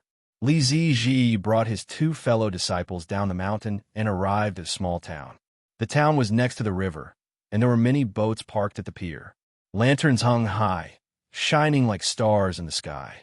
The sky was already dark, but there were still people coming and going on the stone pier, carrying goods back and forth. The footboard between the side of the ship and the pier was constantly moving up and down, emitting a yo-yo sound. The pier was surrounded by the river, and there were very few houses on the streets. Most of the houses were inns, restaurants, tea houses, and rice shops. Li Ziji looked around cautiously, and after confirming that there was nothing suspicious, he walked forward. Rice shop the waiter walked over and said, "Boss, they're here." "Who?" Guan Yushan's body trembled. "The people from the monastery have come down." Guan Yushan stood up and said, "Quick, invite them in." In a few steps, he walked out of the door and saw three people standing there. One of them was familiar. It was the Taoist who used to collect grain. He wasn't familiar with the other two, but it seemed like the one in the middle was the one in charge. "You are?" "This is Li Ziji, senior brotherly." The Taoist who used to collect grain spoke out, and Guan Yushan hurriedly invited him in. Li Ziji looked at him and asked, "Is everything prepared?" "Everything is prepared." Guan Yushan paused for a second before he smiled and said, "Sorry to trouble you to personally come down the mountain. According to the old rules, the farmers have to hand in their newly harvested wheat here. The harvest from the 300 mu and the newly added mu has been converted into 50 taels of silver. There's also rice and flour in half. All of them have been packed in a sack. There's a total of 80 dawn. Please take a look." Li Ziji looked at him seriously and smiled. "Let's go in and take a look." When they reached the warehouse, it was getting late. A torch was lit, and the waiter opened the door to take a look. The warehouse was considered clean, but there was a faint smell of rot. He opened a sack and touched the flour. After licking it, he nodded his head in satisfaction. "It's indeed this year's flour." Guan Yushan smiled and said, "I've been doing business with the monastery for 5 years. Furthermore, the monastery has recently added 500 mu of farmland. I've heard that there will be more farmland next year. How would I dare to do anything? In the future, I still have to rely on the monastery to make a living." When Li Ziji heard this, he agreed with it. It was impossible for a Taoist to collect rent from each household. Hence, he had entrusted the steward's rice shop to deal with the tenants. This process had been going on for 20 years. It couldn't be said that there were no problems, but at least they could accept each other. After checking, Li Ziji exhaled. "Not bad. Let's follow this. Taoist master, please come in for a meal." Guan Yushan heaved a sigh of relief. "Quick, serve the dishes and a jar of wine. I'll instruct the waiter to bring the sack to the carriage. Send it to the mountain first thing in the morning." The three Taoists expressed their satisfaction. While they were talking, the tables in the middle of the hall had been set up. The waiter smiled and invited them in. The lights were on, and on the table were roasted pork chops. The brown skin was dripping with oil. There was also a piece of sliced beef, and the rest was dazzling. The aroma filled the air, and it was a feast. The two juniors laughed. "Why is Boss Guan so generous today?" As they spoke, they sat down and were about to start eating. Li Ziji's face darkened as he waved his hands. "Wait a minute." The two juniors were puzzled, but stopped what they were doing. Li Ziji then shouted, "Boss Guan, Guan Yushan?" He shouted 3 times, but nobody responded. When he looked around, it was silent. The storeroom, the yard, and the stables were all dark. Something's not right. The three of them felt that something was amiss and drew their swords. At this point, one of them sighed. Why are you struggling? If you were to eat and drink, you'd be a hungry ghost. Just as he finished speaking, shadows flashed past, and 20 silhouettes appeared. Although there were many of them, they were silent and orderly. Other than the sound of moving footsteps, there was only the sound of long sabers clashing together. A wave of baleful aura rushed over. Who are you? Li Ziji knew that these were not the men that Guan Yushan could gather, and shouted out, "Kill!" The other party gave the order. "Kill!" The 20 men charged forward, and both sides started fighting. The leader of the group, dressed in black, watched from behind without saying a word. As soon as they clashed, the 3 Taoists realized that their opponents were not weak. They started to retreat, and one of the juniors waved his hand, blinding light technique. A bright light flashed before Li Ziji's eyes. He tilted his body and thrust his sword forward. However, his opponent seemed to be prepared for this. Although he closed his eyes, he shouted out loud and swung his sword wildly. Originally, it would have been fine if it was just one person, as there would always be an opening. However, with so many people slashing at the same time, one of the juniors took the opportunity to attack. He thrust his sword forward and pierced through the chest of one of the Taoists. "Ah!" The man screamed out in pain as blood splattered everywhere. However, the others heard his screams and rushed forward to slash at him. This junior didn't have time to retract his sword before he was slashed 3 times. 2 corpses fell to the ground. Li Ziji screamed out in pain as he charged forward. His sword pierced through one of the Taoists, and the sound of metal clashing could be heard. Li Ziji was pushed back 3 feet, and a bloody wound appeared on his body. The remaining juniors were all slashed to death. "Who are you people?" Li Ziji gritted his teeth. The black-robed man didn't reply. He waved his hands, and the 5 of them pounced forward. Their swords flashed as they moved in unison. Li Ziji struggled with all his might, but was forced to retreat. Every now and then, he would be struck by a blade. Finally, he heard a shout, "Kill!" Li Ziji screamed out in pain. However, in the next moment, a blade flashed, and his scream stopped. His head flew off his neck. The next day, the sect leader and several elders walked past a dark alley and saw several disciples with pale faces waiting for them. The sect leader asked, "Are they all inside?" "Yes, they're all inside." The sect leader and the elders walked in and saw that there were spots of blood on the doorstep. As they walked further, they saw several corpses lying on the mattresses. Some of the mattresses had some blood on them, but they were still clean. It was obvious that they had been dead for some time. Some of the mattresses were dripping with blood, indicating that they hadn't been dead for long. "This is our sect's 6th victim." The sect leader looked at the freshest corpse, and his face turned ashen. "Zhao Ning, what do you think?" "The situation is very simple. The enemy has already launched an attack. First, they killed our disciples and targeted our core members in order to weaken us." Zhao Ning's face was ashen as he spoke. "Have you found out who did it?" "We're in a passive position and can't find out anything. However, we can confirm that this was an attack by a Taoist sect. That's because when we tried to investigate, we were met with a Taoist sect's attack. This trace of Taoist power has been sent to the patriarchs of paradise. I'm sure we'll have an answer soon. Can we report this to the authorities and request for reinforcements?" The sect leader asked. He didn't feel that asking for reinforcement from the authorities was something to be proud of. That's difficult. There aren't many soldiers in the county. Furthermore, there's no such thing as guarding against bandits for 1,000 days. It's hard for the soldiers to stay here for more than a few days. Zhao Ning replied seriously. "Of course, the most important thing is that I'm afraid the authorities would reject us. If the enemy was a Taoist sect, they would have already bribed them. Let's give it a try. If there's nothing, then we'll talk." The sect leader then turned to Yu Yunjun. "Where's Pei Ziyan now? Hurry and get him to come back." Yu Yunjun replied. "He was in Doan County the last time. He shouldn't be too far away now. Hurry him again, get him to come back quickly." "Yes," Yu Yunjun replied. A disciple was listening intently when the sect leader spoke. "Zhang Yin." The disciple hurriedly replied, "Here." Get some men to wash all the blood off their bodies and sew up their wounds. Put on new clothes and place them in the coffins. Leave them in this hall for now.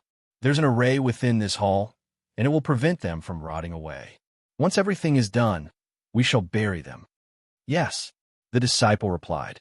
Seeing the sect leader and sect elder leave, a few disciples walked up to them. Some of them boiled some hot water and used it to wash the corpses. The blood was then carried out. After washing the corpses, they used a needle to sew up their wounds. They then put on new clothes and placed them in the coffins. By the time the 6 corpses were done, it was already dusk. Zhang Yin's expression did not look too good. One of the disciples consoled him. "Senior brother Zhang, it's normal for you to feel like vomiting. Let's not eat meat tonight." Night fell, and it was raining outside. Zhang Yin did not reply. He then forced himself to say, "I'm going back to rest. Don't call me for dinner. If I'm hungry, I'll go to the canteen and get something to eat."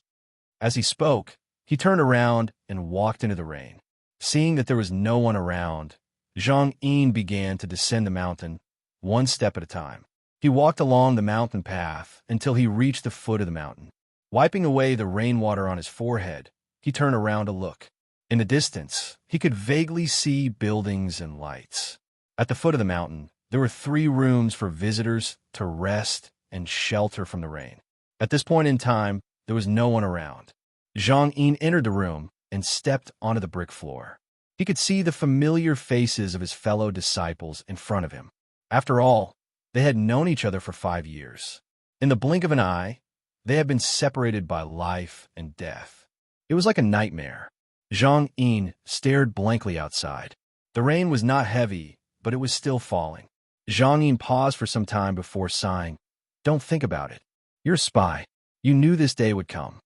They're not your fellow disciples, even if you've known them for 5 years." Taking a deep breath, Zhang Yin retrieved a talisman. With a single touch, a ray of light appeared on the talisman. In the blink of an eye, the light transformed into a human figure. Seeing this person, Zhang Yin cleared his mind and knelt down. Disciple pays his respects to Elder Su. "Why did you contact me so urgently?" "What's the matter?" Elder Su asked. "I just heard news that Free Cloud Sect has contacted Pei Ziyan. The last time they contacted him was in Doan County. He's rushing back now." "Pei Ziyan, Doan County." Elder Su's voice was filled with seriousness. It was obvious that Pei Ziyan's name was still a threat to him. After pausing for some time, he said, "I understand. Please wait for a while. I will give you an answer." "Yes." As he spoke, the light from the talisman dissipated. Zhang Yin looked at the rain and felt a sense of security. He even mocked himself for not being able to bear it. A few miles away, there was a small valley. A group of people were huddled together, building an altar. Although the altar was small, it was very intricate. There were many inscriptions on the altar, and flags were placed on it. A few people were guiding the altar when they heard the news. Their faces sank. Pei Ziyun is coming back.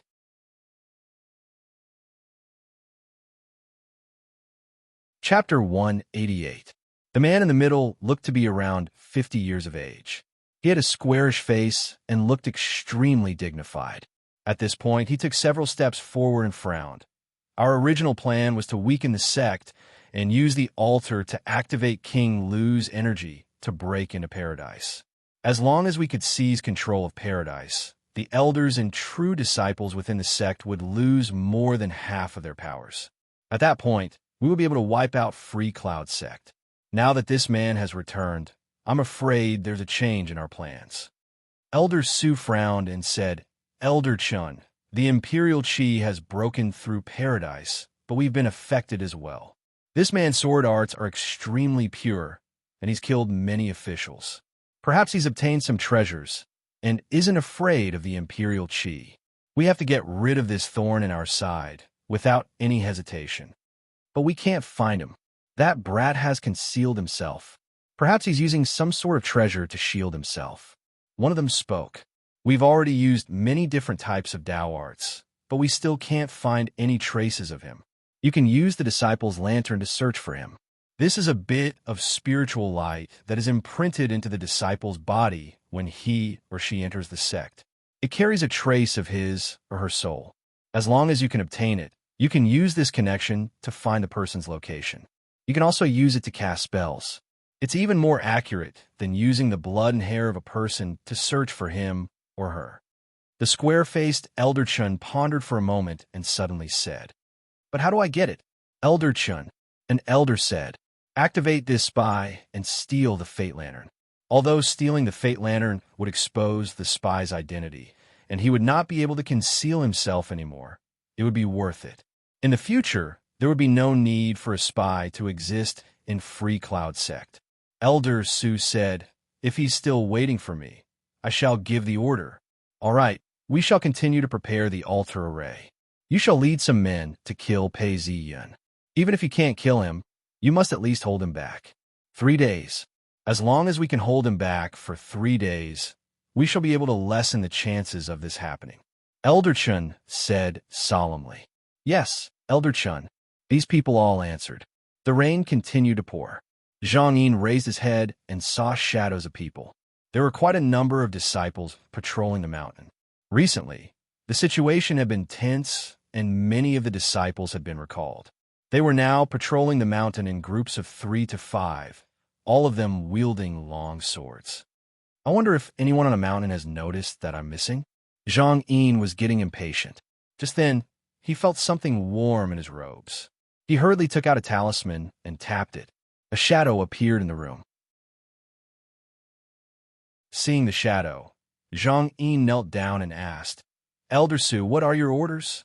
Elder Su, who was in the projection, pondered for some time before saying, "Tell me everything that has happened in Free Cloud Sect recently." Zhang Yin paused for a moment.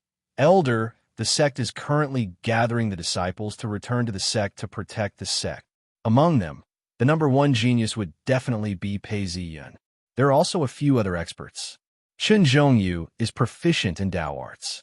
Zhao Yu was inspired by the sword duel last time and has improved quite a bit as well. He's a worthy opponent." And Zhang Yin reported. After listening to the news, Elder Su said slowly, "You've investigated these matters very clearly. I'll record it in the Book of Merits for you." "Thank you, Elder." Zhang Yin bowed in gratitude. Elder Su paced a few steps before speaking. "Zhang Yin, there's one last thing I need you to do. Once you're done, when you return to the sect, you'll have a core disciple. Thank you for your kindness, Elder. Your disciple will do anything for you." Zhang Yin hurriedly knelt down. Elder Su laughed. "You don't have to do anything for me.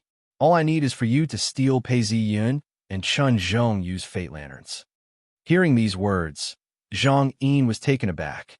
He hurriedly replied, "If I steal the Fate Lantern, I'm afraid I won't be able to hide anymore. I won't be able to serve the sect anymore." Zhang Yin's back was drenched in cold sweat. Stealing the Fate Lantern meant that he wouldn't rest until he was dead. Every disciple had their own Fate Lantern. When they died, the Fate Lantern Hall could be said to be the core of any sect. Elder Su smiled. "Once you've retrieved the Fate Lantern, you'll be promoted to core disciple. Think about it yourself." Hearing Elder Su's words, Zhang Yin gritted his teeth. "Elder Su, I'm only thinking about how to steal the Fate Lantern. How would I dare to betray the sect?" Elder Su nodded his head. "I understand. Go and retrieve the Fate Lantern. When you're down the mountain, use the talisman to communicate with us. We'll wait for you at the foot of the mountain." "Yes, Elder," Zhang Yin replied loudly. The Elder nodded his head in approval. He then instructed Zhang Yin on a few other tasks before disabling the talisman. Zhang Yin's forehead was dripping with sweat as a look of worry surfaced on his face. He paced back and forth. "I have no choice but to retrieve the Fate Lantern Hall. There are at least 5 senior brothers guarding it. If I wish to retrieve the Fate Lantern, I can't force my way through." The rain had stopped, and the sky was dark. A gentle breeze blew past, causing the trees to undulate. Zhang Yin carried the food box to the Fate Lantern Hall. He then heard someone shout, "Who's there?" Zhang Yin looked over and saw a senior brother guarding the Fate Lantern Hall. He had a smile on his face as he spoke. "Senior Brother Qin, thank you for your guidance over the past few days. When I remembered that you were on duty today, I prepared some meat and wine for you."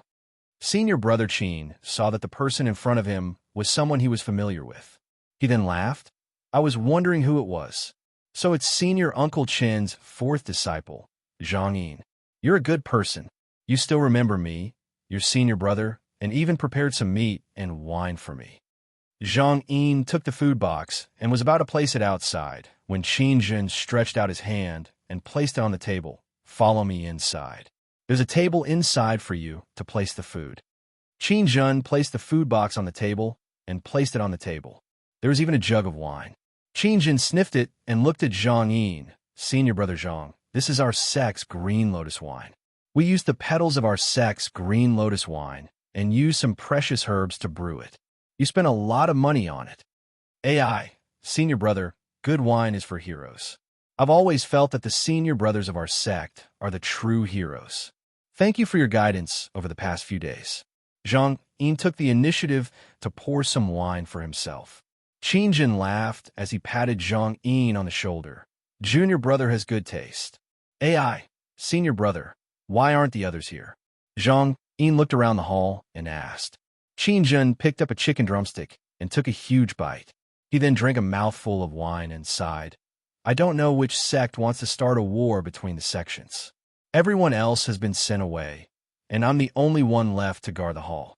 Not many people would come here. Let's drink, let's drink. Qin Jun finished his cup and picked up the meat with his chopsticks. Zhang Yin then raised the jug of wine and filled it up. He then pressed on the top of the jug and revealed that it was a yin-yang jug. He poured the wine in front of Qin Jun and poured himself another cup. The two of them then started drinking. After drinking for a while, Qin Jun was slightly tipsy. Zhang Yin then counted 4, 5, 6. Qin Jun was still in a daze as he asked, Junior brother Han, what are you counting for? Zhang Yin had already counted to 10. He then looked at Qin Jun and smiled. Senior brother Qin, I'm counting when you'll pass out. Hearing these words, Qin Jun paused.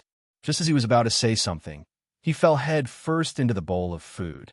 Seeing this, Zhang Yin pulled Qin Jun's head to the side and sighed. Senior brother Qin, thank you for taking care of me in the past.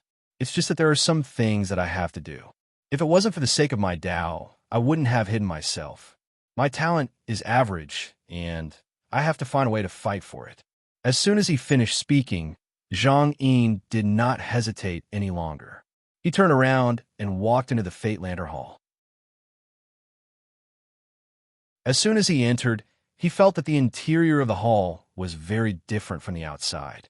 Although there were hundreds of lanterns densely packed together, the interior of the hall was dark and spacious. Zhang Yin knew that there was a restrictive spell within the hall. Fortunately, he had learned Dao techniques from his own sect. Hence, he was safe. However, if he stayed here for too long, he would definitely be discovered. Hence, he hurriedly searched for the Fate Lantern. Finding the Fate Lantern wasn't difficult. It was just that he didn't pick it up immediately. The Fate Lantern had a restrictive spell on it. As long as he moved it, someone would be able to sense it.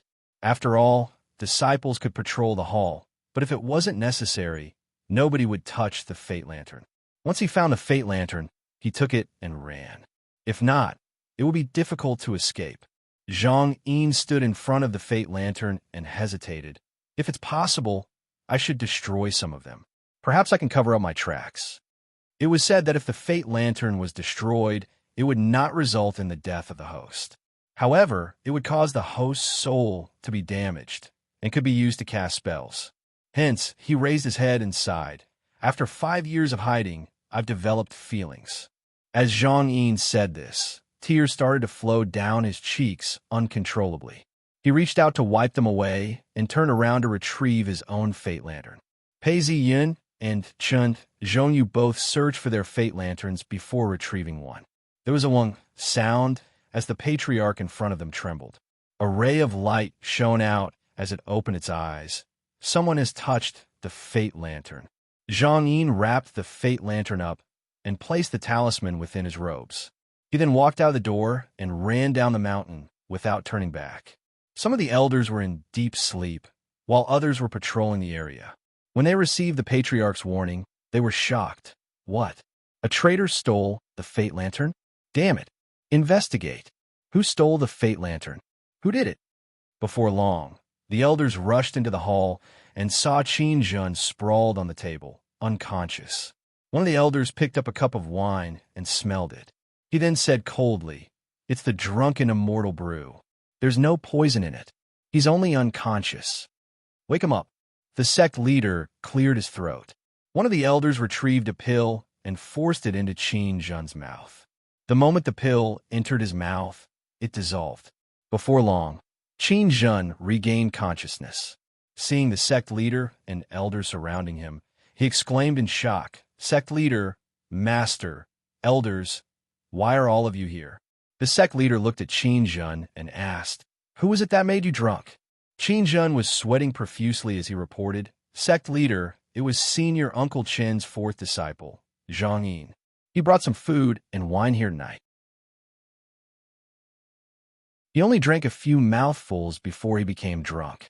Just as the sect leader was about to reprimand Elder Chun, an elder came out from within the hall.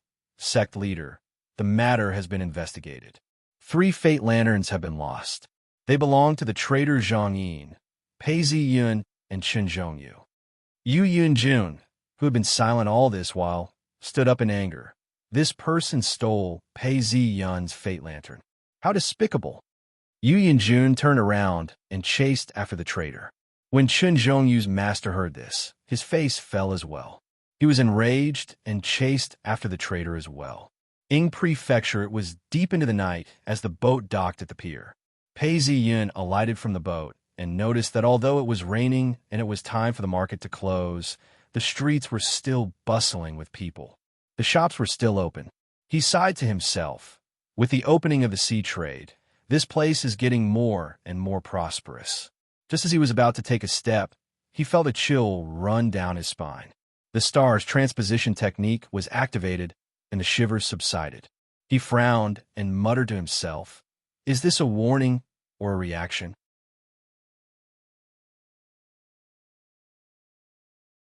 Chapter 189. Zhang Yin's body was covered with a concealment talisman. This talisman was made by an elder of Dark Altar sect, and was meant for spies to escape with their lives. The rain continued to fall. Zhang Yin walked in the rainy night and circled around a hill that was overgrown with trees. Suddenly, he had an idea. He hid in the crevice of a rock and held his breath. It was as if he could only listen to his heartbeat. Very quickly, 2 silhouettes leaped past, followed by several others. All of them had a murderous aura, and there was even some kind of ripple that swept past, causing Zhang Yin's heart to turn cold. However, the concealment amulet seemed to be quite useful. No one noticed him. Zhang Yin waited patiently for a while longer. Seeing that no one was returning, he stood up and ran in another direction. At the foot of the mountain, a bird flew out from the reeds of a small lake. Zhang Yin stopped in his tracks, and a few people came out from the reeds. When they saw Zhang Yin, one of them stepped forward. Zhang Yin hurriedly stepped forward and bowed. "Elder Su, I did not disappoint you. I have retrieved the fate lantern." Seeing the 3 fate lanterns, Elder Su laughed and patted Zhang Yin on the shoulder. "Not bad. You've done a great deed. As long as you return to the sect, you will be promoted to a core disciple." Hearing these words, Zhang Yin was overjoyed. He hurriedly replied, "Thank you, Elder Su." At this point, Elder Su felt something was amiss. His smile faded as he said, "The array on the mountain has been activated. Hurry up and clear the traces. Retreat." A few Taoists cleaned up and quickly turned to leave. A quarter of an hour later, Yu Yunjun appeared. She looked at the reed thicket with a serious expression. There seemed to be some sort of danger lurking within. At this point, Chen Zhongyu's master, Elder Chun, had also arrived. He stood by Yu Yunjun's side, looking at the forest in front of them. His face was ashen as he spat out, "This traitorous disciple." Chen Zhongyu and Zhang Yin were both his disciples, but Chen Zhongyu was his son, so he was different. "There seems to be danger in these reeds," Yu Yunjun said. "You'll know once you try." Elder Chen stretched out a finger, and the reeds exploded, bursting into flames amidst the rain. Seeing this, Yu Yunjun's face turned solemn as she sighed. "There might be an ambush in this forest. We won't be able to catch up." Hearing this, a cold light flashed in Elder Chen's eyes. Damn it. It seems like we have to make some preparations. Jingxiao Prefecture, a cool breeze blew gently as the river flowed slowly. The walls were covered with moss, and the streets were dark and gloomy. Pei Ziyin walked slowly as he thought to himself, "It seems like this is the place." Jingxiao County's #1 alley. Before he could finish his thoughts, he saw a young lady walking towards him. She was dressed in a simple robe with many patches on it.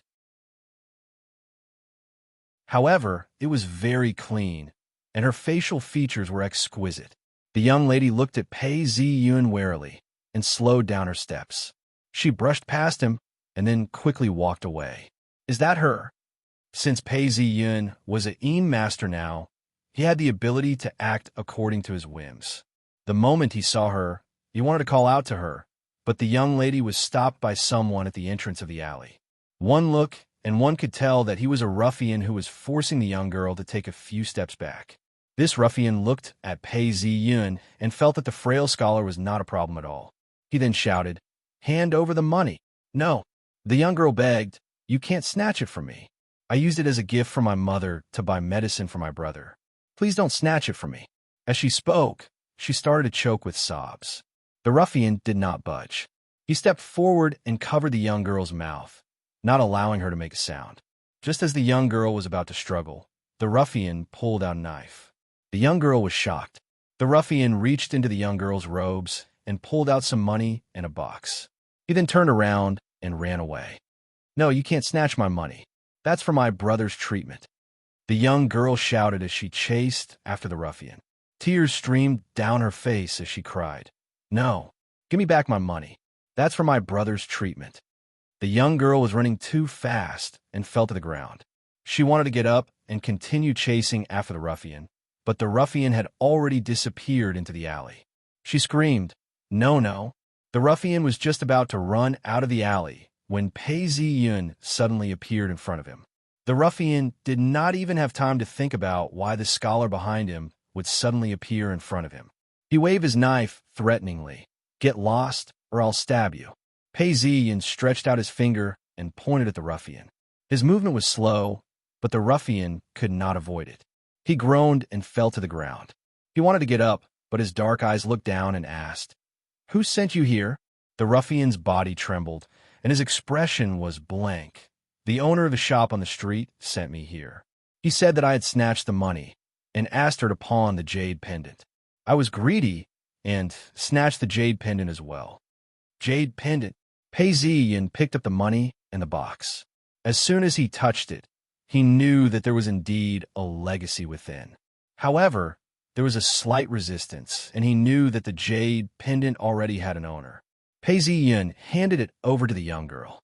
When the young girl received it, she relaxed and thanked him. "Thank you, young master. Thank you, young master." Pei Ziyin glanced at the young girl and saw her tears. He then asked, "Miss, do you have any difficulties?" From what the ruffian said, you must have pawned something and caught the attention of the pawn shop. The young girl sobbed, "My brother is sick. I went to the pawn shop to prepare a golden hairpin and a jade pendant that my mother gave me. My mother's family used to be an official, and this was her dowry. My mother said that the golden hairpin was worth 5 taels of silver, and the jade pendant was worth 10 taels of silver. However, the pawn shop only offered 3 taels of silver.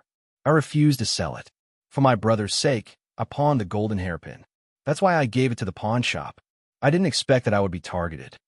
The young girl gradually stopped sobbing and thought things through. Pei Ziyin looked at her and sighed. He then kicked the ruffian, causing him to faint. However, he didn't kill him, and the ruffian didn't deserve to die. He then said, "Forget about everything else. Let's go and see your brother first." He paused before saying, "You're a young girl, and it's not convenient. I'll go with you to the pharmacy." The young girl thanked him profusely and walked towards the pharmacy. The doctor in the pharmacy was in his 50s and looked very honest. The moment he saw her, he said, "Miss Fu, you're here again. Your brother's illness has to be treated with good medicine, and you have to take care of him. With the little money you have now, you can only treat him with medicine. Let's see if your brother can pull through. As he spoke, he was about to write a prescription when Pei Zi-yun waved a hand. How can I write a prescription without seeing the patient? You, the doctor, follow me. The doctor hesitated. Pei Zi-yun then retrieved a piece of silver from his robes and threw it over to him. The doctor caught it and looked at it. It weighed 1 tael, and although it had been cut, it didn't look like a silver ingot. However, it was white and had a thin edge. It was 9 taels of silver. He then said, "That's right." The young girl's face turned red, as if she wanted to say something. However, her lips trembled, and she didn't speak. The doctor stood up and took the medicine before following them. When they reached the young girl's house, the doctor frowned. How can anyone live in such an environment? It's so damp. No wonder he's sick. Hearing the doctor's words, the young girl's face turned red. Cough, cough, cough, cough. The sound of coughing could be heard coming from the bed. A young man was lying on the bed, with only a thin blanket covering him. Sister, I feel terrible. Little brother, the doctor is here. You'll be fine. The young girl whimpered. The doctor looked at the young man lying on the bed and frowned. His condition has worsened. He then took a look at the young man's pulse and frowned. Your brother's condition has worsened since the last time he was here. Doctor, hurry and save my brother. The young girl whimpered. As you know, my brother fell into the water and caught a cold. Our family is poor, and we thought he would be fine. That's why we delayed the treatment. I hope the doctor can save him. Hearing the young girl's words, the doctor then said, I'll write you a prescription. As long as you take the medicine on time, the illness can be treated. It's just that the medicine is expensive, and you'll have to take it for at least a month. Mister, you should treat him the way you should treat him. Pei Zi-yun then said, You should treat him the way you should treat him. Can he still be treated? The doctor then said, It's not a problem for now. But if we don't treat him soon, I'm afraid the illness will continue to worsen. If that happens, there will be no way to treat him. Pei Zi-yun looked at the young man's complexion and felt that what the doctor said made sense. He then found some ink and brush in the room. The doctor then wrote down the prescription. Pei Zi-yun then told the doctor, Doctor, you don't have to go back. Please wait in the side room. Seeing that the doctor had left, the young girl took the prescription and looked at it. Her face turned pale. She knew how to read, and because her brother was sick, she had asked around about the medicine.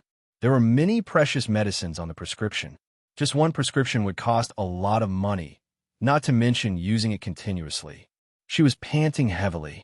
The young man lay on the bed and asked, Sister, is the medicine very expensive? I'm fine. I don't need to take any medicine, and I'll get better. Although he said this, his voice was trembling. Hearing these words, the young girl covered her mouth as tears rolled down her cheeks. She fell silent for some time before saying, Little brother, it's nothing. I was just thinking if we should get a new medicine pot. Sister, if you want to get one, just get one. Why can't I? The young man then asked, Sister, do you have enough money? The young girl took a deep breath. It's enough, little brother. Lie down first. I'll get the medicine for you. Young master, can you come out with me for a while? Pei Zi-yun followed the young girl out the door.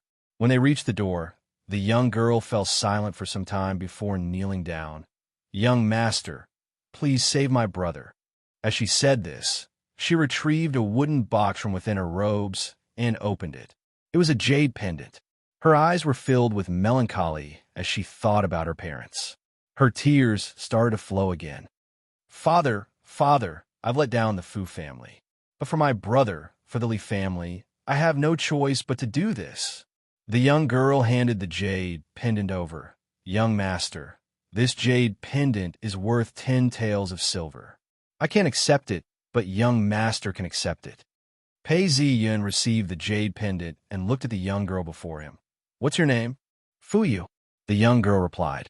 This jade pendant was left behind by your parents for you? It was left behind by my father. The young girl said sadly. Pei Zi-yun paused for some time before saying, You have 2 matters to attend to. The first is that your brother is sick and you need money. The second is that your brother is too young. You're a young girl and you can't support the family. You're from an official's family and seem to be educated. You must have had some wealth in the past. Why did your family fall apart so quickly? I'm sure the people around here have already considered your family to be extinct. This pawn shop owner dared to do such a thing. It must be because of the same reason.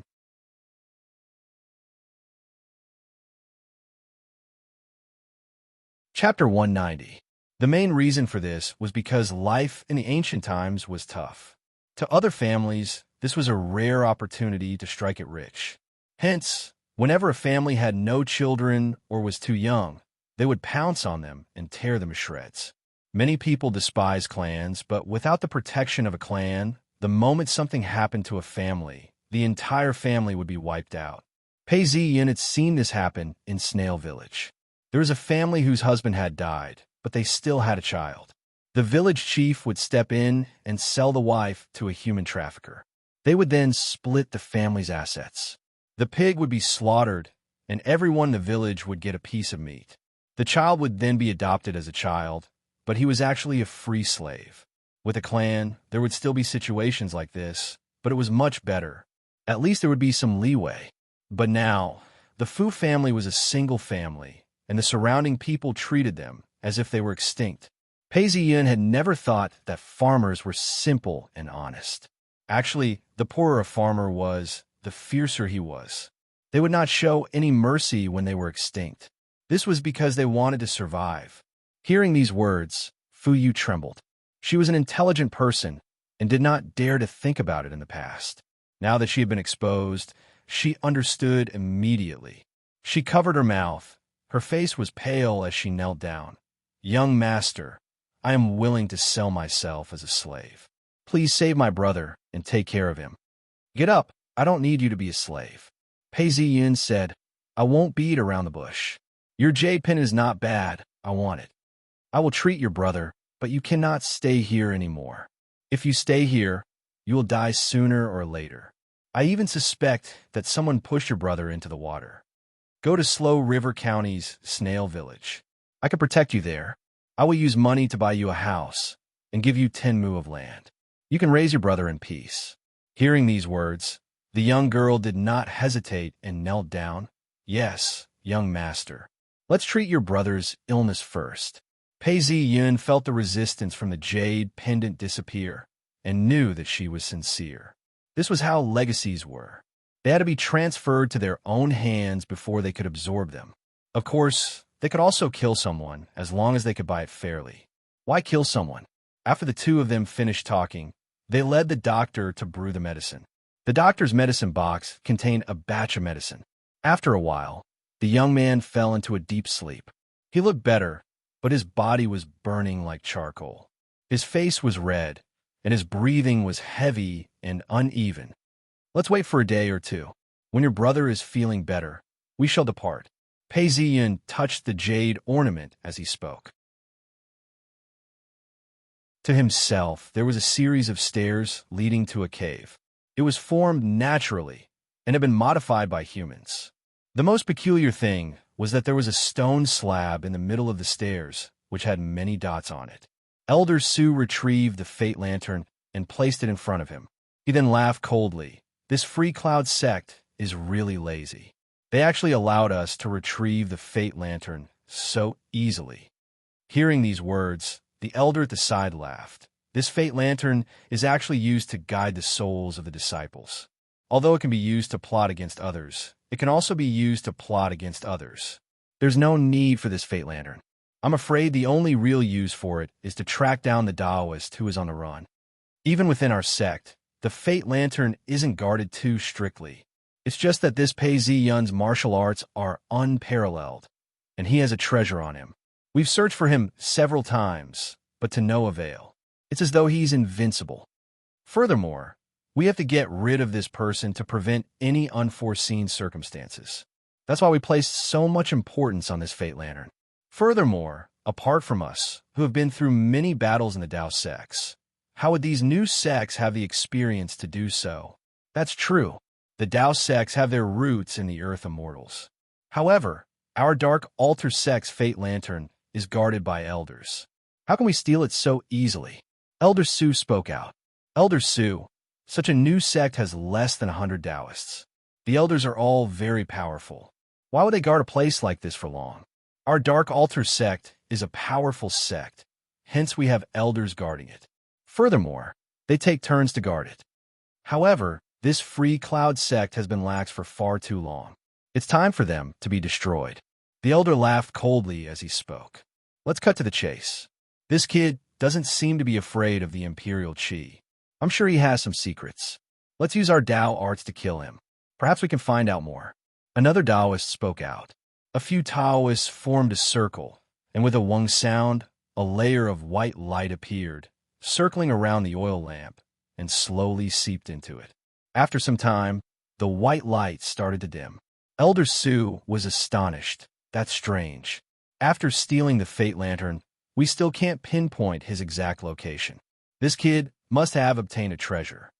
Hearing these words, the senior elder retrieved the map of the dynasty and looked at it. He then drew a circle on the map and said, although we can't pinpoint his exact location, we should be able to determine his general location. He's in this position. We can kill him if he's on his way here. Also, we have to split up the work. The altar is still the most important. Elder Su, I shall hand over 20 men to you. You shall take charge of this matter. Usually, we've been hiding our skills and techniques. This is the best time to use them. I hope you can kill him, or at least hold him off for 3 days. Yes, sir, Elder Su answered. Gaolong County, a gust of wind blew across the boat. Pei Ziyin stood on the deck and spoke to Fu Yu. At this point, the stellar transposition technique was activated. Pei Ziyin felt dizzy for a moment, and the entire place was silent. It took some time for him to recover. Fu Yu's complexion looked better as she asked, Young master, what's wrong? Nothing much. I was just thinking that since we've arrived at Gaolong County, we've arrived at Dong and Prefecture. Slow River County is within Dong and Prefecture and can be considered a neighboring county. I shall disembark and take a look. You guys stay here. He spoke a few words to Fu Yu before she left. Pei Ziyun's face turned cold. Who was spying on him? The stellar transposition technique was able to reduce the effects of being spied on. It was effective against the Imperial Chi and was effective against Tao arts as well. Since the feeling was so strong, was there someone spying on him? After some time, Pei Ziyun sighed and laughed. The tree desires peace, but the wind never ceases. At this point, the boat stopped and someone shouted, We've arrived at the pier. Passengers, please bring your luggage and disembark. Pei Ziyun brought Fu Yu and the rest off the boat and found Nin. When they reached the inn, a waiter welcomed them. Young master, would you like to eat or stay? Pei Ziyun thought for some time and looked around. There were more than 10 rooms in the inn. Although they weren't new, they were clean and tidy. He then said, Give me a good room and 2 other rooms. I would like to stay. Bring me some wine and meat. The waiter looked at the people in front of him and noticed that this man had a dignified demeanor. He followed a young lady with an oval face and a frown on her face. The young man behind her seemed to be tired and coughed from time to time. The waiter then called out, Young master, please. Pei Ziyun thought for a moment and placed a deposit of 5 taels of silver. The innkeeper brought the waiter to prepare a fire and started cooking. He then used a huge bucket of hot water to wash the dishes. After finishing his meal, he entered his room. At this point, he was half lying on his bed. With a tap of his finger, a small plum blossom appeared in front of him. It grew bigger and bigger until it became a translucent information interface. Mission: help the Crown Prince attack King Lu and force Renwei to leave King Lu's palace. Completed. Divine Powers. Stars Transposition Level 2. 98. 5%. Pei Ziyun then relaxed and laughed. It's almost the 7th month now, and summer has arrived. Finally, the capital city is done brewing. The Crown Prince's position has stabilized, and King Lu's fate energy is fading. I've finally completed my mission and obtained the Tao arts hidden within the legacy. Also, since the chess spirit released it, it looks like the stars transposition technique will be completed within the next few days. Pei Ziyin stretched out his finger and tapped on the mission. The translucent plum blossom appeared between his eyebrows and disappeared. The mission had been completed, so that's how it is.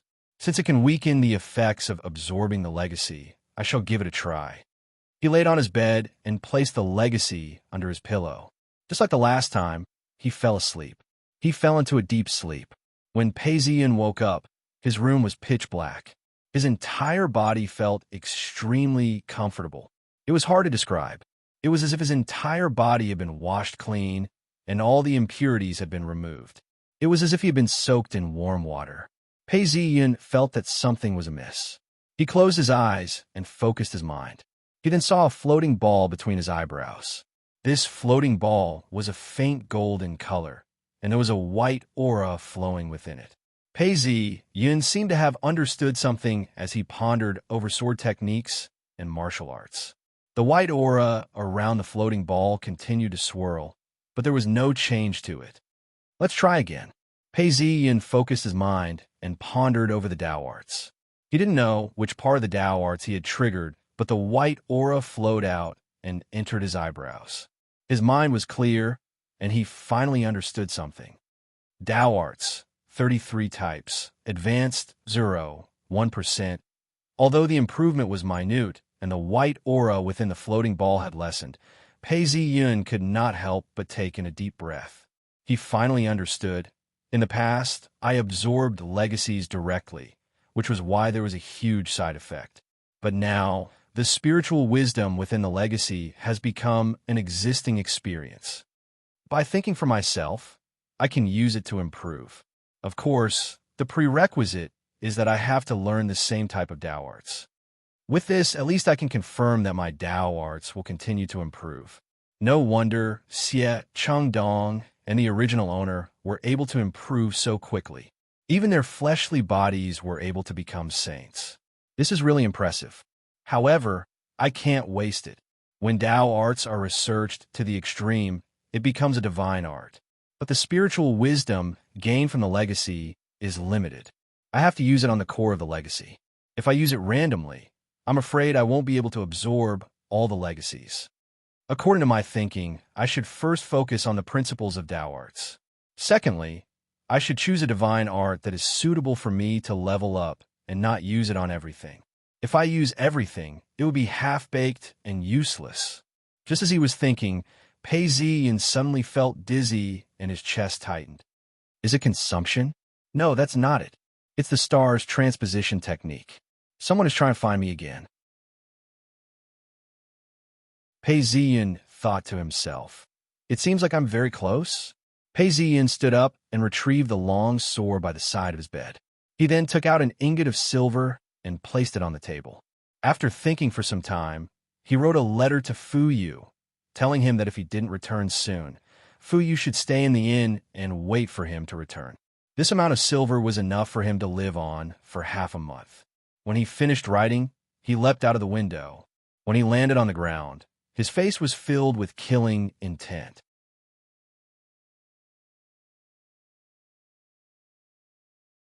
Chapter 191. The forest was extremely quiet. Several bugs were chirping nonstop, and the atmosphere was stifling. A shadow was hiding in the forest, observing the surroundings. Based on his own intuition, he could sense that the forest was right in front of him. This was one of the quickest routes to free Cloud Sect. Pei Ziyin looked ahead, wondering who was spying on him. Spying on me has been going on for a long time. However, there should be a time limit. Now, these people are lying in ambush on the road, leading to free Cloud Sect. Are they trying to ambush me? Just as he was thinking about this, he heard footsteps in front of him. It was someone hiding in the bushes, concealing their presence. A group of people walked in an orderly manner, carrying blades. The person in front said, "I've heard that the person we're trying to kill is extremely powerful. Do you think we can kill him? If we manage to do so, we might even earn the right to cultivate." Hearing this, one of the armed men laughed out coldly. "HM, if it's that easy, why would we need a few elders and a few sword experts?" Hearing this, the leader cleared his throat. "Don't talk about the sect's decisions. Patrol properly, and remember to observe the surroundings. If we detect anything out of the ordinary, we will be rewarded. Don't even think about killing him." "Yes, leader." The 4 men behind the leader replied. Their faces were filled with caution, and their eyes were filled with curiosity.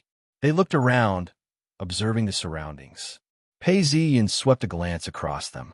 Apart from the leader, the rest of them had never seen blood before and had no killing intent. Pei Ziyin did not make a move, but thought to himself, "Looks like there's really a Taoist after me. I can't make a move now. I have to get a feel of the patrolling area before I ambush them. But from what I can see, this sect's training has the shadow of an army. It's a pity that under the current circumstances, they will never be able to become an army." Pei Ziyin continued to observe them from within the bushes. Many people thought that as long as they followed the army's training, they would be able to become an army. However, this was because they had never been exposed to actual military and political training. Training was just a way to forge iron. However, in order to forge iron, one had to have furnace. That's why these armed men carried the shadow of an army. However, they can only look like mercenaries. Even so, it was still very scary. Which sect would dare to train their own private army? Looking at these armed men, I can be sure that they're from Dark Altar sect. From time to time, some insect would jump on the grass, and some small animals would move in the grass, making some sounds. Pei Ziyin hesitated for some time before saying, "Let's return to the sect first, then we can discuss this further." Pei Ziyin thought to himself as he waited for the masked assassin to pass. He then walked into the forest. As soon as he entered the forest, he felt his hairs stand on end.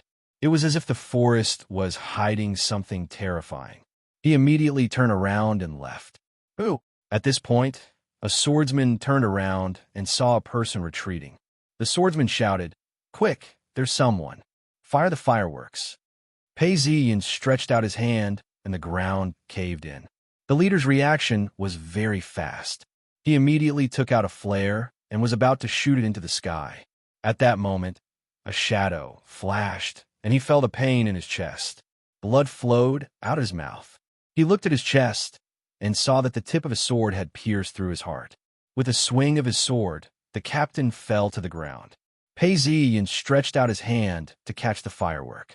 He glanced at it briefly before keeping it in his robes. Perhaps he still had some use for it. The people who had fallen into the ground had already pulled their feet out of the ground and were running in all directions. They were shouting loudly, as if they were trying to summon help. Pei Ziyin laughed coldly as he leapt forward. The man in front of him hurriedly retreated, but it was too late. The tip of the sword had pierced through his left back. Pei Ziyin then pulled out his sword and leapt forward. The two of them shouted out in unison and retaliated with all their might. Their swords were well coordinated and looked extremely ferocious. Even their swordplay is from the army. Pei Ziyin thought to himself, but he did not slow down. With another dash, he became a blurry shadow as he swung his sword. Pooh! In the midst of the clash, a cry of agony could be heard. One of the men's right leg had been sliced open, and the wound was so deep that it reached his bones. His internal organs flowed out of his body. This man threw his sword away and fell to the ground, crying out in pain. Pei Ziyin quickly changed his direction, and the sound of swords clashing could be heard. His sword pierced through another man's body, almost piercing through his heart. This man was not even as strong as the first man. With a groan, he fell to the ground dead. In a group of 5, 4 of them were killed instantly, leaving only one alive. "You won't be able to escape. We've shouted for help, and people will come. You won't be able to escape." The man was trembling as he knelt on the ground and looked at Pei Ziyin. "Who are you? Dark Altar sect, Holy Jail sect, or Azure Mystic sect?" Although Pei Ziyin had his guesses, he had to be sure. He then glared at the man in front of him and asked coldly. Hearing Pei Ziyin's words, the man gritted his teeth and refused to speak. Seeing this, Pei Ziyin laughed coldly. "You're waiting for your men to come and help? But have you realized that you can't hear the sound of the insect from here?" When the man heard this, he looked at Pei Ziyin in fear and said unwillingly, "That's not possible." How could the sound isolation technique be able to isolate sound within a radius of 2 meters? "If you don't wish to die, tell me the truth," Pei Ziyin said coldly. The man still refused to speak. Pei Ziyin nodded his head. "I know. You're trying to stall for time?" As he said this, he couldn't be bothered to interrogate him any further. Instead, he swung his sword downwards. The sword gleamed as the man cried out in fear. No. Which Taoist are you from? We're from Dark Altar Sect. If you kill us, you won't be able to escape. So you're from Dark Altar Sect. Hearing this, Pei Ziyin purposely increased the speed of his sword as it sliced through the man's neck. The man's head flew up into the air as fresh blood splattered everywhere. Pei Ziyin looked at the corpse on the ground and turned around to leave. All of a sudden, he heard a voice behind him. He turned around and saw another swordsman. You've killed so many men from Dark Altar Sect, and you're still thinking of leaving? Pei Ziyun's hair stood on end as his vision turned black. He couldn't even see his fingers if he stretched out his hand. Without thinking, he raised his sword to block the attack. The sound of swords clashing against each other could be heard as he parried the attack. Clarity. Pei Ziyin blinked his eyes as his vision cleared up. He looked in front of him and realized that the darkness could no longer blind him. He could see a ray of sword light flying towards his forehead. Pei Ziyin took a deep breath as he swung his sword upwards. The two of them brushed past each other. Pei Ziyin wiped his face and realized that his face was wet with blood. The darkness dissipated. This was a combination of Dao arts and martial arts, causing Pei Ziyin to be shocked. He then heard a laugh. I was wondering who it was. So it's Master Top Scorer. How lucky. I didn't expect to see Master Top Scorer when I came out for a breath of fresh air. Pei Ziyin sighed. As soon as he finished sighing, he drew his sword and turned around to block the incoming attack. A ray of sword light appeared behind him. Clang! The two swords clashed. That felt good. I thought Master Top Scorer's name didn't live up to his name. But this exchange of blows was truly brilliant. The person laughed out loud. Pei Ziyin retreated several steps and finally saw a young man charging towards him with a sword in his hand. This young Taoist had an elegant demeanor. His eyebrows were sharp, and his eyes were filled with killing intent. Overall, he could be considered handsome. However, his aquiline nose was a little damaged. His face was filled with fervor, and he didn't immediately take out his fireworks. Pei Ziyin glanced at him and was speechless. Another two rays of cold light clashed against each other. The ground caved in as the Taoist was about to step on it. It was as if he sensed danger and wanted to escape. Pei Ziyin turned around to leave. The Taoist looked at Pei Ziyin and caressed his sword. He smiled. Young Master Pei, do you think you can escape? If you don't want to fight with me properly, I shall shoot out my fireworks. This time, there are many other highly skilled cultivators like me. Do you think you can escape? When Pei Ziyin heard this, he stopped in his tracks and turned around. I didn't expect you to be a sword fanatic. Hearing Pei Ziyin's words, the Taoist laughed. Thank you, Master Top Scorer, for your compliment. I've long heard of your reputation, and I'm very fond of your swordsmanship. Do you know that there are people in the Dao sect who call you the Little Sword Saint? I'm not happy about that. The sword is unrivaled. I'm the strongest swordsman. Whether I'm strong or not, we'll find out after we fight. Pei Ziyin conjured his sword incantation and charged forward. Zheng, zheng, zheng. The two of them clashed against each other. Both of them were proficient in the art of killing. In the blink of an eye, each of them had struck out 7 times. Finally, they exchanged blows. Pei Ziyin retreated with a groan as a small tear appeared on his robes. The Taoist was in the same situation as well. He was only slightly injured. The Taoist looked at his wound and smiled. So that's how your sword techniques are. Again, Pei Ziyun's eyes were filled with anxiety as he charged forward once more. The swordsman shouted out and charged forward. Zheng! His sword was deflected by a few inches. Die! All of a sudden, Pei Ziyun's sword flashed and disappeared without a trace. The swordsman groaned as he charged forward. However, he couldn't stop in time. The right side of his chest was split open, and his internal organs and blood flowed out. You've cheated, the swordsman said in disbelief. He had just realized that Pei Ziyun's sword techniques were above his own. However, Pei Ziyin had cheated and killed him. Didn't you cheat as well? You said you didn't want to use fireworks, but you had other ways to inform the people behind you, right? However, your sword techniques aren't bad. If you wanted to fight me, I wouldn't be able to kill you within 10 moves. Hence, I pretended that my sword techniques were better than yours, to make you happy. After that, I killed you. Pei Ziyin then asked, "What's your name?" Jianan, "I'll remember your name." Pei Ziyin looked at the person in front of him. Indeed, this person's sword techniques weren't bad. Although he hadn't reached the level of a grandmaster, he was just a step away. Hearing Pei Ziyin's words, the swordsman fell to the ground. Pei Ziyin turned around and ran towards him, thinking to himself, "Jianan, the structure of Dark Altar sect is different from other Taoist sections. Based on the number of people here, it might be better to call it a martial arts sect. The outermost layer is the swordsman. They train the soldiers to be swordsmen. It's the cheapest way to train them and the most efficient way to train them. In the middle is the sword palace. They train the most talented swordsmen. Finally, they train the Taoists. From my point of view, this is very scientific and efficient. It's a pity that it's a taboo to use imperial qi. If Xiecheng Dong hadn't been able to become a sage in the previous life, Dark Altar sect would have been destroyed."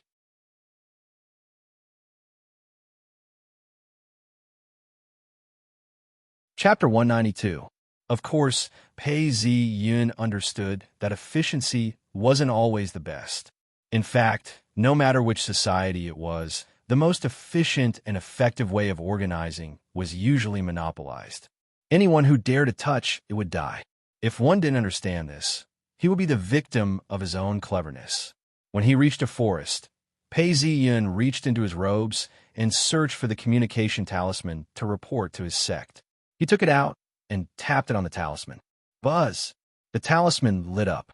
However, this time, the talisman didn't materialize. On the contrary, there was a crackling sound before the talisman exploded. Communication interference? Pei Ziyin paused in shock. He was familiar with this technique, but it was still shocking to see it in this world. Even the communication within the sect has been blocked. Dark Altar sect's attack has reached its climax. Damn it! They've brought it forward by so many years. Pei Ziyin punched a tree. Boom! At this point, a plum blossom appeared in front of him. It grew bigger and bigger until it became a translucent information interface. It floated in front of him, carrying with it a faint sense of light. Mission: save Free Cloud Sect and become the sect leader. We've reached this stage? Pei Ziyin smiled and didn't know whether to laugh or cry. He understood the system very well. Only by following the original owner's line of thought would he be able to trigger the mission. Looks like this isn't a test, but a lightning-fast strike. Dark Altar sect strategy is still negotiable. Their tactics are very direct and efficient. Underground room on map was rolled up on the table. I think we can ambush them and kill them here. Someone pointed to the area where Pei Ziyin was and spoke. Hearing this, Elder Su pondered for a moment. At this point, a talisman lit up. The person who spoke was startled and shouted, "Not good. Pei Ziyin is here. Jianan has been killed." Elder Su stood up and looked at the map solemnly. He then sent a message to the senior elder. Asked him if Jian's soul has been captured and why he was killed. He just died recently. The senior elder is in a good position to receive him. This isn't the city. The response from the underworld isn't as fast as ours. Also, immediately send out the signal to gather everyone in Jian's area to search. 5 people to a team, and 3 of them will be in a triangle formation. Find out who killed Jian. Elder Su ordered in an orderly manner.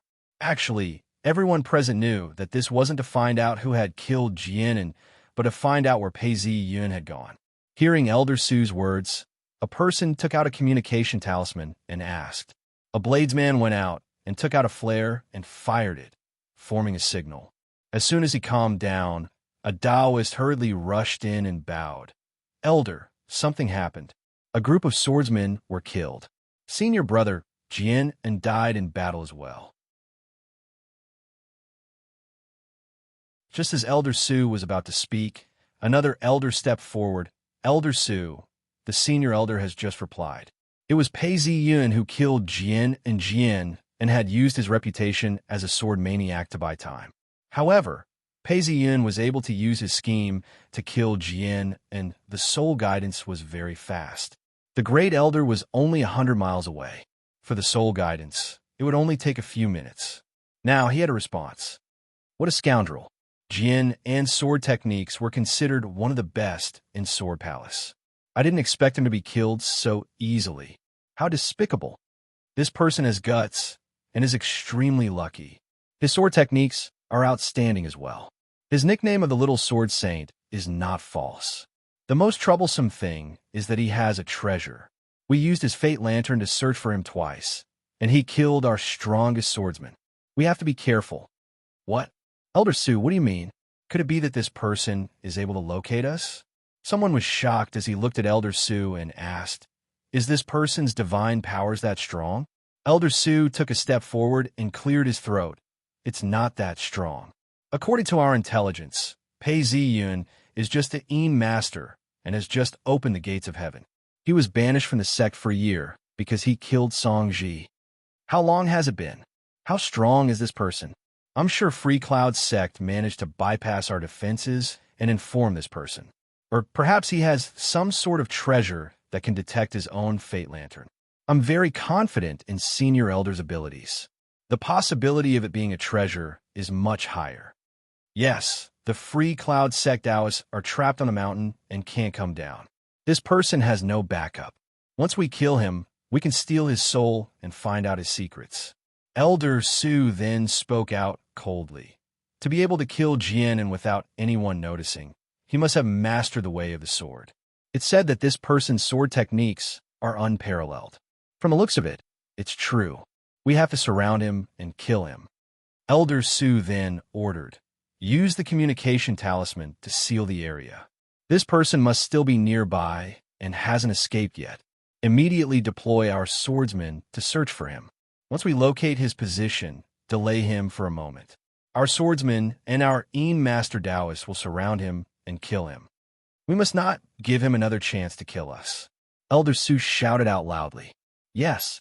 The surrounding Taoists replied loudly. Although the altar was small, it was very orderly. It was 3 levels high and was covered with inscriptions. It shone with a faint light as it stood tall in the middle of the valley. If one were to say that it was hidden before, it was no longer hidden now. Senior Elder sat on a pillar and gazed afar before asking softly, have you informed the county magistrates? We've already informed them and used King Lu's name. Even the Crown Prince's men would have to reconsider if it's worth it for Free Cloud sect. Furthermore, the magistrates aren't considered the Crown Prince's men. Don't worry, as long as there's no imperial decree from the Emperor, or if the Crown Prince himself arrives, they won't be able to do anything within 10 days. An elder spoke out softly. Oh, what about Pei Ziyin? Elder Su is commanding the troops. The men he brought are more than sufficient. The most important thing is that he's an expert in curses. With the help of his fate lantern, he should be able to kill Pei Ziyin. Even if we take 10,000 steps back, even if we can't kill him, as long as we hold out for 3 days, the outcome would be set. If we can't even hold out for 3 days, then he would have failed in his duties. What about hell? Using the name of our sect and King Lu, we've already informed the various cities. As for the land, we've already given them the official documents. Taoist sects and the heavenly deities of the imperial court aren't the same thing. Hence, we don't have to worry about any problems in this area. Furthermore, there's a barrier between the living and the living. If hell wants to interfere with the living, it would be extremely difficult. If not for the wise emperors of the previous dynasties, they would have given the next generation of emperors some pointers. What about the shielding? Senior Elder's face was expressionless. Using the protective spell, we've already blocked all communication talismans. I'm sure Free Cloud sect has already discovered this. However, at this point in time, it's become an open plot. Anyone who leaves the mountain will be killed without mercy. They can only stay within the mountain. Has the communication with the patriarchs been completed? It's completed. All that's left is for us to complete the ritual. As he spoke, the elder's expression turned solemn. Looks like we've prepared everything we can. Success or failure will depend on the heavens. Senior elder stood up and stopped the elder from speaking. We still have to fear the heavens. Besides, paradise isn't easy to conquer. You and I both know that. With King Lu's token, it won't be difficult for us to break into Free Cloud's sex paradise. King Lu will be the one to bear the brunt of the backlash. In fact, although the dynasty has inherited much from the previous dynasty, it's still a new dynasty and doesn't know much about it. If there were a dynasty that lasted for more than 50 years, nobody would be willing to work for it. The elder laughed as he looked at Free Cloud Sect. Free Cloud Sect these few days, it rained incessantly, and there wasn't a single clear day. Sometimes it was heavy, sometimes it was foggy. The corridors of the Taoist monastery were filled with water. Due to the wind and rain, the water started to bubble and flow down the mountain. Amidst the wind and rain, a frightening piece of news spread throughout the Taoist monastery. Our sect has been surrounded. Whoever leaves the mountain will be killed. That night, the sect leader ate a few mouthfuls of food and rested on a chair. Someone then came in to report, Sect leader, Elder Zhao has returned. The sect leader stood up in shock and asked, Where's he? He's injured, and I've heard that he's receiving treatment. He also ate some food. The sect leader was about to leave when he thought about it and turned back to wait. At this point, the rain was getting heavier. Looking through the door, he couldn't see anything clearly. The rain beat against the trees and the steps of the stairs. Although it was a rainy day in June, it was cold enough to make people shiver. The sect leader didn't speak, and the entire place fell silent. All of a sudden, an ominous feeling crept into his heart. After some time, Zhao Ning returned. Although he had changed his clothes and had even taken a bath, he still looked battered and exhausted. There was even a wound on his left cheek, and his steps were unsteady. He entered the door and bowed to the sect leader. Why are you still bowing? How's the situation? The sect leader looked up at the sky. The rain was getting heavier and heavier. There's some good news. Our sect is trying to preserve its spark. I led the team, and 2 of us were sacrificed. However, the remaining 4 managed to escape and managed to reach the ship. The bad news is that the magistrate and magistrate aren't reliable. At least they won't be able to help us. Besides, our opponent is Dark Altar Sect. Their history isn't very long, only slightly longer than ours. However, they're extremely strong. Besides, our escape this time has exposed our tracks. It's impossible for us to escape again. When the sect leader heard this, he didn't speak. After some time, he said, Looks like we have to defend this place to the death. Even if we manage to escape, and even if we have an island overseas, we've lost our paradise. Even if we have the manuals, we're just rogue cultivators. Zhao Ning looked at the rain and spoke plainly. Sect leader, we Taoists have no other choice. Life and death, it's all up to the heavens. Where's Pei Ziyun? The both of them stood there in silence as the sect leader asked. He's blocked all messages and can't be contacted. The last time I heard, he's rushing over. He's less than 100 miles away. Zhao Ning thought for some time before replying. Actually, I hope that he doesn't rush over. Although I hate him, I have to admit that he's the most talented genius our sect has produced in the past 100 years. He's also the most talented person. Geniuses were innate talents, and talents were talents. Zhao Ning understood this very well. He then heard the sect leader say, If we fail and our paradise is gone, the only person who can revive our sect would be him. At this moment of life and death, the sect leader got rid of his hatred and spoke the truth. When Zhao Ning heard this, he swallowed his words and sighed.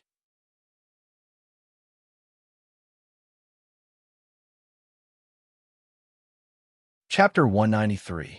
Elder Su chased after him that very night. The next day, he arrived at Meishan Town. Elder Su, we've already investigated this person. He's hiding within the mountains. The Taoist who was standing guard beside Elder Su pointed at a dark mountain and said, Elder Su, this is Mame Mountain. Although this mountain isn't big or deep, it doesn't have a proper path. Instead, it's full of jagged rocks, swift currents, and thistles. I've done some research on Pei Ziyan. He's extremely crafty and cunning. He makes use of the terrain to his advantage. Now that he's hiding in Mei Shan, he's reenacting what happened to King Lu. This person has entered the mountain. Should we set the mountain on fire to force him out? A Taoist asked. Hearing this, Elder Su paused for some time.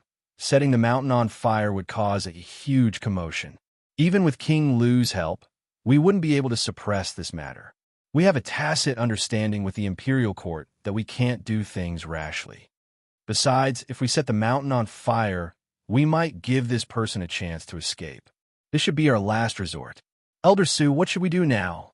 The Taoist asked. What's this place?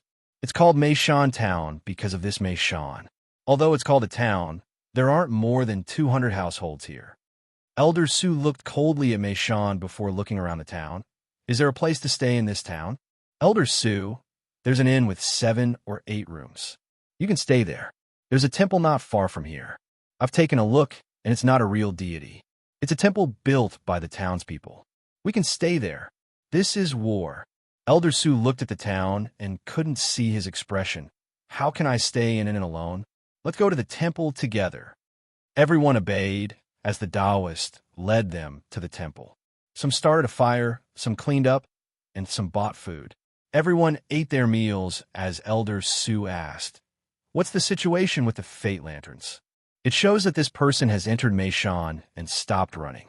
It's obvious that he's trying to take advantage of the situation to launch a counterattack. What a cunning person. Elder Su laughed coldly. It's a pity that he's too smart for his own good. The life lamp needs time and distance to cast the curse. Now that it's stopping to think of a counterattack, it's a great opportunity for me. He then ordered, after the meal, surround the mountain. Form groups of 5 and distribute the talismans. At the same time, take out the whistles and form a triangle. Elder Su, these swordsmen don't have any dermic powers and they don't know any Dao techniques. If we were to use talismans, I'm afraid our lifespans would be shortened. A young Taoist stepped forward and said softly. When Elder Su heard these words, he swept a glance across. The merciful cannot command an army. Soldiers are trained for 1,000 days to be used in a single moment, and it is inevitable that they will suffer some losses. Could it be that you're too merciful? Why don't you take their place? The Taoist's face turned white as he hurriedly said, Elder, I don't dare.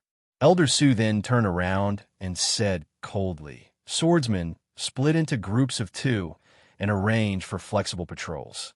Since Jian is dead, the 7 of you shall split into 3 groups, and the last one shall stay behind. The few Taoists present replied loudly, Yes, Elder Su. Several Taoists wielded their swords and charged towards the mountain. Elder Su then spoke out. Today shall be the day this man dies. I didn't expect him to be so daring. He even dared to attack from mountain. We've been waiting for him to strike. It's a pity that Jian was killed by this man. Elder Su is right. This man is fearless and unbridled. However, if he comes across us, Dark Altar sect, it would be hard for him to escape death. Hearing these words, everyone's faces were filled with smiles. Elder Su then waved his hands. Everyone, stay alert. We haven't killed this man yet. How can we relax? We must not let him escape. Elder Su, this man is extremely strong and powerful. We can't afford to let him escape. Now that we have the time and distance to cast our spells, let's not waste any more time. A Taoist on the left spoke out. Elder Su nodded his head. Let's not waste any more time. You're right. This man has already become a Yin master and most likely has some treasures. Ordinary Dao techniques would not be able to work on him. I have a nightmare spell, which can cause him to hallucinate. He would not be able to tell the difference between reality and illusion. However, I won't be able to maintain it for long.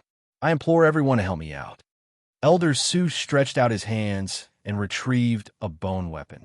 With a single tap, a sizzle sound could be heard as the bone weapon was engulfed in green flames. The emerald green flames spread across the entire bone weapon before turning into a black mist. Within the mist, many faces could be seen struggling. Elder Su then used the bone weapon to point at the Fate Lantern. The flames on the Fate Lantern turned green as well. It was difficult to tell the difference between reality and illusion. Elder Su's face started to perspire. When the two Taoists saw this, they knew that this man's resistance was extremely strong. Boom! The emerald green flames expanded several times in size. May Mountain, Forest 5, knife-wielding men were searching the forest. They had looks of anger on their faces as they held their knives in their hands. Although they were newbies, it was clear that they had been through strict training. Every single one of them had a strong physique, and their movements were quick and agile. Although it was getting late, the knife-wielding men were still in a state of readiness. Their eyes were sharp, and their eyes were sharp. They were full of energy and were constantly on guard against the shadows. At this point, a shadow appeared behind them. One of the knife-wielding men seemed to have heard some movement and turned to look behind him. There was nothing behind him. He then heaved a sigh of relief and continued searching. All of a sudden, a hand appeared and grabbed the knife-wielding man's neck. The knife-wielding man wanted to struggle, but he felt a cold sensation on his neck, as though something was flowing out. The shadow quietly let go of the knife-wielding man before following the rest of the men. Chungin, did you discover anything? One of the knife-wielding men asked as he turned around. All of a sudden, he felt his hair stand on end. A man was standing right in front of him and was about to scream out loud. His mouth was clamped shut, and he was unable to make a sound. A sword pierced through his heart, and a soft pu sound could be heard. He gently placed the corpse on the ground. The leader then felt that something was amiss. The footsteps had lessened, and there seemed to be some movement. His hair stood on end as he shouted, "There's someone behind us, get into formation." As soon as he finished speaking, he turned around and saw Pei Zi-yun pouncing towards him. He had a mysterious aura around him, and the two knife-wielding men were terrified as they tried to escape. The shadow of Pei Zi-yun flashed, and the two knife-wielding men fell to the ground, fresh blood splattering everywhere. The leader hurriedly whistled and pulled out a firework bomb. The sword flashed once again, and with a pu sound, the firework pierced through the chest of the knife-wielding men. The leader spat out large mouthfuls of blood as a talisman started to burn. Damn it! Pei Zi-yun had no time to stop them. His shadow flashed, and he disappeared into the forest once more. 300 meters away, the two swordsmen pointed their compass in a certain direction. The swordsmen looked at each other before one of them blew a whistle and sprinted over. Following the whistle, the surrounding men started to close in on each other, and the net started to tighten. However, even if I want to tighten the net, it has to be able to catch the fish. If it's a paper net, no matter how tight it is, what's the use? Based on my current strength, only the swordsmen of the Sword Palace would be able to catch me. Now that these knife-wielding men are weaker, I shall kill them one by one. Once I've killed all of them, I shall rush back to the sect. Pei Zi-yun sensed all of this and wasn't worried at all. He then disappeared into the night like a specter. At this point, a group of 5 was moving in a line, and their speed doubled. At this point, one of them screamed and flipped over. With a loud thud, he fell 10 feet away and let out a groan as his body curled up and fell to the ground. The remaining 4 were so shocked that they stopped in their tracks. The sky was dark, and a few of them did not see the reason. One of them walked closer and said, "It's a rope." Before he could finish his sentence, he let out a groan, as though he had been struck by lightning. He screamed, "There's a hidden weapon." The remaining 3 people were scared out of their wits. Immediately, they scattered like birds and beasts, fleeing in 3 different directions. One of them whistled, but he had only whistled a few times when a sword light flashed past his right flank. His abdomen was split open, and his intestines were spilled. Idiot, this kind of threat is worse than the eunuchs surrounding the mountain. Because there are so many people in the imperial court, the death of a few dozen people is as easy as plucking a strand of hair from their bodies. Any highly skilled martial artist who is trapped in a sea of people strategy would be killed or captured after a few days or even a few months of continuous attacks. Your kung fu is slightly higher than the soldiers, but against me, who has Dao techniques and even grandmaster swordsmanship, you're almost as useless as the soldiers. Thus, this is the value of the soldiers. But how many of you are compared to the soldiers? What was the proper way of war? The proper way of war was to use numbers to defeat the weak. Pei Ziyun was a military strategist and not a competitor. Naturally, he would not have a fair duel. If one were to talk about fairness, it would be unfair to have a few dozen people fighting against one person. Pei Ziyun's expression was indifferent. He turned around and heard 2 cries of pain. He had killed another 2 people. At this point, he started to strip off his clothes. Although there was still some blood after being killed, it was still possible for 5 people to form a set. He put it on and disappeared into the forest. Crickets could be heard chirping in the forest. From afar, he could hear some indistinct sounds. A group of swordsmen were holding torches in their hands. From time to time, they would stab into the bushes and observe their surroundings. The team leader felt that something was amiss. He raised his hand and looked into the distance. Group 9 is not responding. The team leader had a serious look on his face. Everyone around him held their breaths as their hearts raced. The entire place was silent. One of the swordsmen took a step forward. Yes, team leader. There's no response. The team leader passed the whistle to the swordsman and ordered, "Something might have happened up ahead. Blow the whistle again and see if you can contact them." The team leader said as he took out a firework from within his robes. He looked at the pitch-black forest in front of him and walked a few steps. His forehead was beaded with sweat when he saw some movement. The team leader pulled out his sword and asked coldly, "Who is it?" The 5 of them pulled out their swords and looked up. They saw a swordsman stumbling out of the forest. His body was covered in wounds, and he cried out for help. "Quick, fire the firework. Pei Ziyun is chasing after us." "What?" The team leader raised the firework in his hand and was about to fire it when the swordsman pulled out his sword and stabbed forward. "Pooh!" The swordsman pulled his sword back, and the team leader groaned as he fell to the ground. He was not dead yet and was gasping for breath. "Quick, fire the whistle." The swordsman behind him took out his whistle and blew it. Pei Ziyun then pointed a finger at the swordsman. The swordsman's body stiffened, as though he had been struck by lightning. Pei Ziyun's shadow flickered as he pounced forward. "Kill!" 2 swordsmen pounced forward from the left and right. One of the swordsmen stepped forward and took the whistle from the swordsman who had been restrained by Dao spells. He wanted to call for help. Pei Ziyun's eyes turned cold as he swung his sword. The sound of metal clanging against metal could be heard. The 2 swordsmen screamed out in pain, causing everyone's scalp to go numb. The 2 swordsmen trembled as fresh blood spurted out. They fell to the ground.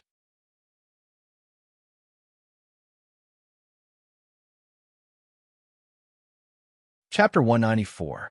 Kill. Pei Ziyun dodged past him as the head of the assassin who had taken the whistle flew off his neck. The whistle fell to the ground and rang loudly. The assassin who had been imprisoned by his Dao arts was finally able to move. His eyes were filled with hatred as he charged forward. Kill. The sword gleamed as blood flowed out from the assassin's throat. The assassin clutched at his throat as he gasped for breath. Pei Ziyun had killed 5 people in a row.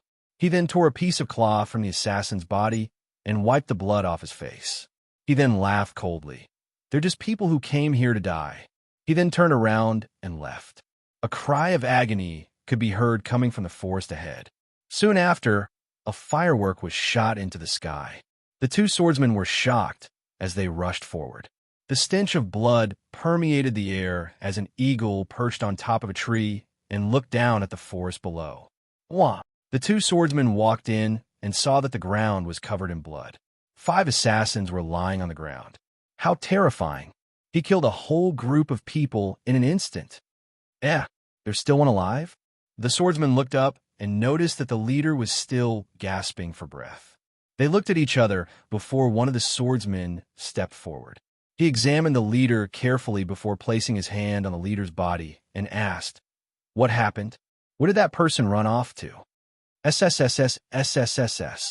The leader's hand was covered in blood. He wanted to say something but couldn't speak. Seeing the state the leader was in, The swordsman couldn't get anything out of him. The swordsman then tapped the leader's forehead. The leader groaned as blood flowed out from all his orifices. The swordsman then gently closed the leader's eyes before sighing. "You've all died for Dark Altar Sect. Rest in peace." As the swordsman spoke, they heard some noises and looked towards a forest. They couldn't see anything clearly in the dense forest. In the sky, a wild bird was startled and flew up into the sky, breaking the silence of the night. Something's not right. The swordsmen were shocked as he pulled out a firework and shot it into the sky. Whoosh! The firework shot up into the sky and exploded. This was a signal to gather people, as several groups of assassins started to gather around. Mountain deity temple. After some time, the place changed again. The ground was swept clean, but the pines and cypresses were dark and gloomy. Someone rushed in. Report, 3 groups of people have been killed. Only one escaped. Elder Sue's hands did not stop moving, nor did he speak. The emerald green flames had already seeped into the Taoist body, but before it could seep through, a Taoist expression changed. This person's martial arts skills and craftiness are beyond our expectations. Another Taoist with some status asked, "Is the Tao technique not ready yet?" "If this goes on, I'm afraid the people we sent out will all be killed. We've already lost a lot of people. Elder Sue, you're still working on it. This child seems to have some sort of barrier, so the effect isn't enough. You need to go a step further before you can use it on his soul." Just as they were talking, they suddenly heard a pa sound from the Fate Lantern, as if someone had made a sound similar to a bamboo joint. Although it was not loud, it was enough to make their hearts tremble. Then, a gust of chilly wind blew over, bringing with it a fishy smell. Everyone looked over and saw that the life lantern was covered in black gas. There was even a hint of blood in it. Layer by layer, it seeped into the flame on the life lantern. In an instant, it turned green, but the center was still the same. This person's determination is too strong. He's only succeeded after so long. Elder Sue stood up and wiped the sweat off his forehead. He then spoke to the 2 Taoists. "You guys maintain it for now. While I caught my breath, I'll take over. Once there's no more external help, we won't be able to maintain it. This person will then expel the spell." As he spoke, a bright light flashed, illuminating the entire area. A thunderous sound rang out, causing the entire room to tremble. Elder Sue then ordered, "In the past, I didn't expect him to be this strong. But now, he's been trapped in an illusion. He can't tell the difference between reality and illusion. He's even able to kill a child. Now, I order all teams to search for him. If you see him, kill him immediately. Do not think of capturing him alive. This person's martial arts are too terrifying. Use the talismans to inform all teams. We're doing something important now. Losing a little of their lifespan is nothing." Yes. The surrounding Taoists immediately used the talismans to relay the order. Sometime later, some rain fell into the forest, splashing onto the leaves of the trees. The sound of rain splashing could be heard. The swordsmen were holding torches, which had been specially prepared. The torches would not be extinguished for the time being. The 10 or so swordsmen looked at the corpse on the ground and shouted, "Avenge our brother! Kill this person and avenge our brother!" The 2 swordsmen saw that everyone's morale was high and nodded their heads. All of a sudden, a talisman transmitted a message to them. When they finished reading it, they laughed coldly. "The elder has successfully cast the curse. This person won't be able to escape. I've always wanted to fight with this person. The fact that he killed Jian makes my blood boil." Another swordsman spoke out. His face was filled with excitement. The older swordsman laughed. "This time, the sect has ordered us to kill this person. Don't think of fighting him alone. We have to work together to kill him. If not, we'll spoil the plan and be in big trouble." At the same time, several Taoists wielded their swords and charged towards them. Some distance away, 5 people were moving cautiously. They looked to be older, around 30 years of age. 2 of them were in front, while the other 2 were behind. The one in the middle was in command. They were divided into 3 groups, and each group was 5 steps apart from each other. The person in front signaled for the others to be on guard. The person behind raised his sword and stared at the bushes in front of them. For a long time, there was no sound. The person in the middle gave a humph and waved his left hand. Shoot the concealed weapons. Poo-pu-pu. The concealed weapons were shot out, hitting the leaves and causing them to fall to the ground. There was no sound at all. The 5 of them relaxed a little as they got closer to Scout. A ray of sword light flashed. The swordsman in front did not let his guard down. With a loud shout, he raised his sword and blocked the sword. However, a strong force penetrated through the sword, causing it to tilt to the side. A shadow appeared, and the sword tip pierced through Pei Ziyun's back. Pei Ziyun pulled his sword out, a cold smile on his face. The 3 people behind him attacked at the same time. However, they were too late. The sword light dimmed, and the left arm of the swordsman on the left was sliced off. Without any resistance, the sword light pierced through his abdomen. With a twist, all his internal organs were crushed. Kill. The 2 of them took advantage of the fact that their swords were stuck in their bodies. Just as they were about to attack, their bodies trembled and they lost control of their bodies. The sword light flashed again, and the 2 of them screamed as they fell to the ground. After entering the Yin Master stage, my Dao arts have become faster and faster.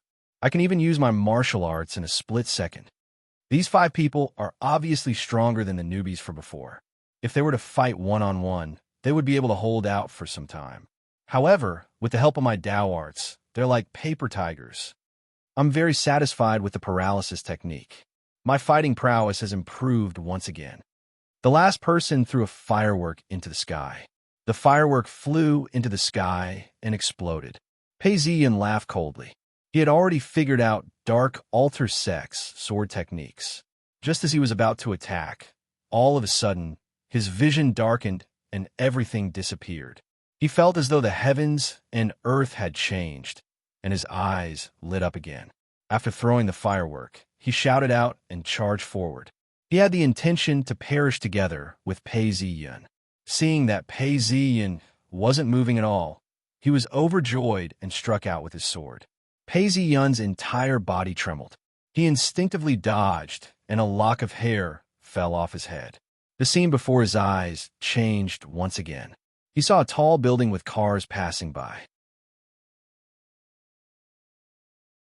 He was sitting in a car, looking as though he had just taken a nap. He was in a daze. Was I dreaming? Pei Ziyun shook his head and reached out to pick up the newspaper.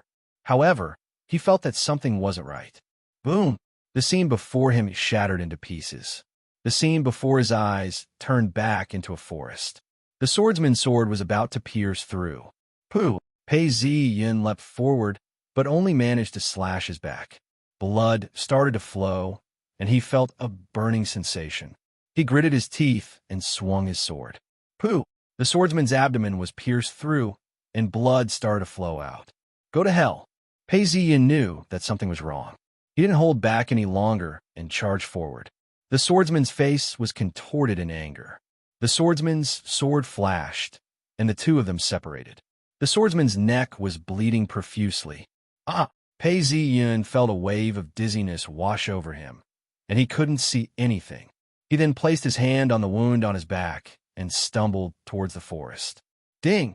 A bell rang, and Pei Ziyun opened his eyes. He was in a bedroom. On the right was a bookshelf filled with books. On the left was a study table with a workbook open. Pei Ziyun was at a loss. Am I a student? No, something feels wrong. Pei Ziyun opened the door. The corridor was empty, and there wasn't a single soul in sight. Is anyone there? Pei Ziyun shouted, but no one answered. It was so quiet that he could hear his own heartbeat. All of a sudden, he heard the sound of footsteps approaching. Pei Ziyun was overjoyed and hurried over to take a look. There wasn't a single soul in the corridor, and he felt a chill run down his spine. What's going on? Pei Ziyun stretched out his hand and was about to continue when he stopped. Something's not right. Something's not right. Let me think. Stars transposition. Boom! Everything in front of him shattered, and Pei Ziyun realized that he was lying on top of a small stream. There was a thunderous rumble, but the rain did not stop. Raindrops fell from the leaves of the stream, and he could still hear the voices of people. A row of people were dressed in raincoats, and the torches had already been extinguished. He could hear the cries of "safe and sound," and after a while, someone else shouted, "safe and sound." The net was getting tighter and tighter. If it was any other day, as Pei Ziyin had said, this net would be as thin as paper and would break easily. Furthermore, he had already killed half of them. But now, even though he had used the star's transposition to break through the net, he could feel the darkness surrounding him, as if it was trying to pull him in. It's dangerous here. I have to get out of here. Should I thank the rain for washing away my voice and my tracks? Pei Ziyin knew that if he were to fall here, he would die. Ignoring the rain and mud, he continued to run. While he was conscious, he thought, have I been afflicted by a nightmare? No matter what it is, it's obvious that the star's transposition has protected my consciousness. I remember that I was so close to leveling up. Once I reached the 3rd level, I would be able to protect myself better. Thinking this way, he felt heavy, dizzy, nauseous, and unable to vomit anything out. He saw a patch of reeds in front of him, and without thinking, he pounced on it and rolled on the ground. His entire body was covered in mud, and he laid there unmoving. Boom! His vision turned black again, and the world sank.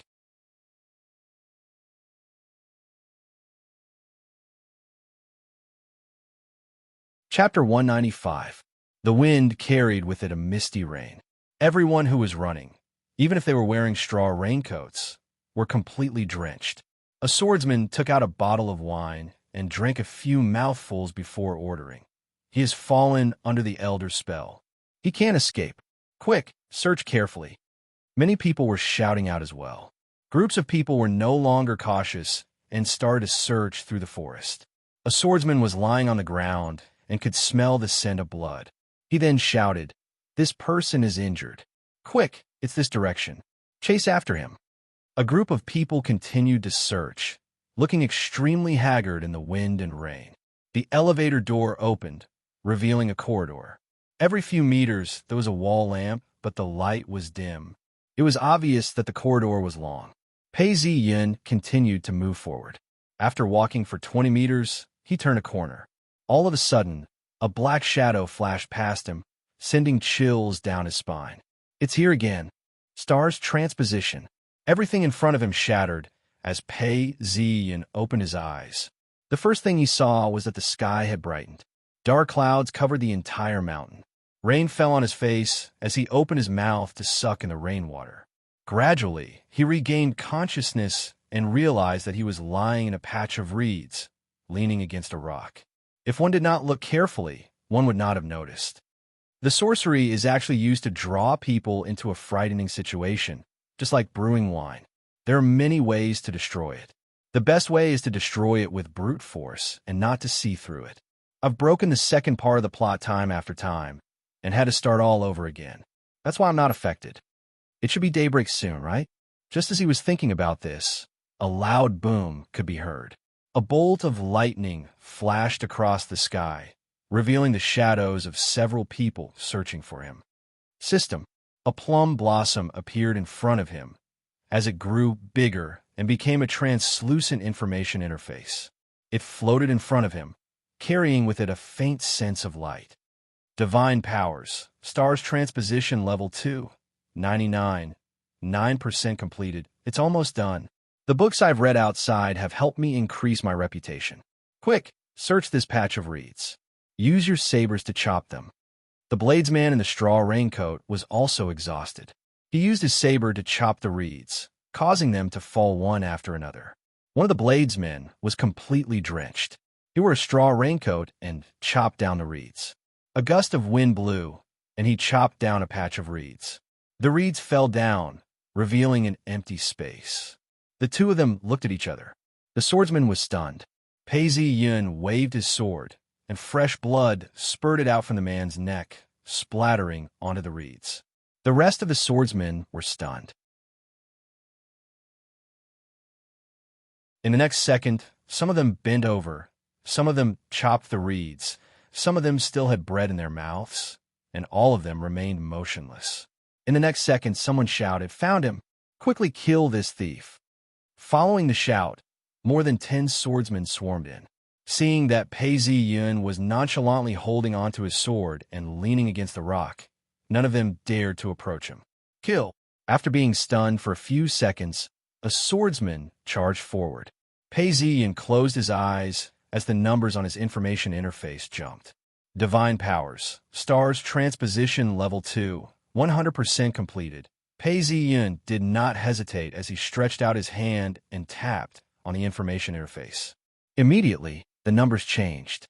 Divine Powers, Stars Transposition Level 3. The moment he reached the third level, the black mist in front of him thinned by half. Only a few shadows could be seen. Although these shadows were illusions, they did not affect what was real or fake. Go to hell! The swordsman charged towards him, his blade intent rising. Ah, what a joke! Pei Ziyun's shadow flickered. It transformed into a shadow. In an instant, he was already at the right side of the swordsman's waist.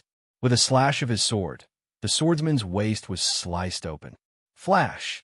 Under the night sky, a bright light flashed through the reeds.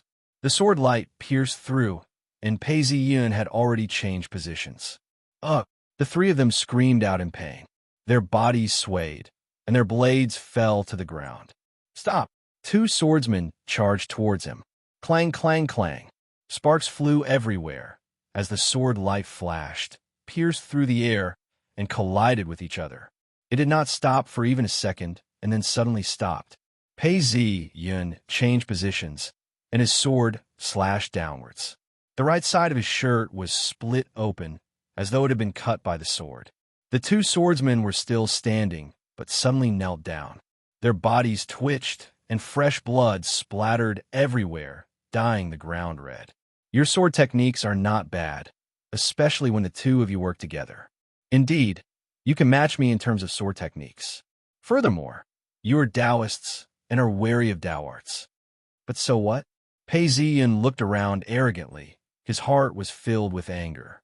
He revealed a sinister smile. You are not strong enough. As long as I continue to attack, I will not give you any time to breathe.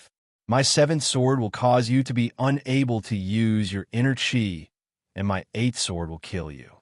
Adapting to the situation, asymmetrical attacks and lethal attacks. This is the art of war. If you don't study the art of war, you can't command an army. How can you be skilled in martial arts? You're all trash.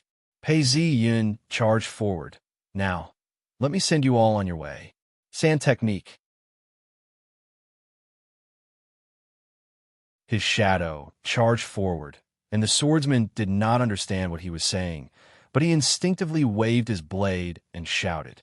When 2 soldiers met, it was either you die or I die.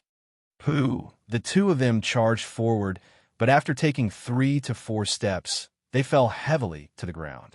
The flash of the sword was like lightning, and in a split second, it struck the other side. Clang! The swordsman's blade flew out a few inches, and an opening was revealed. The flash of the sword flashed again, and a head flew into the air. Paralysis technique. Pei Ziyun retreated and turned to the side.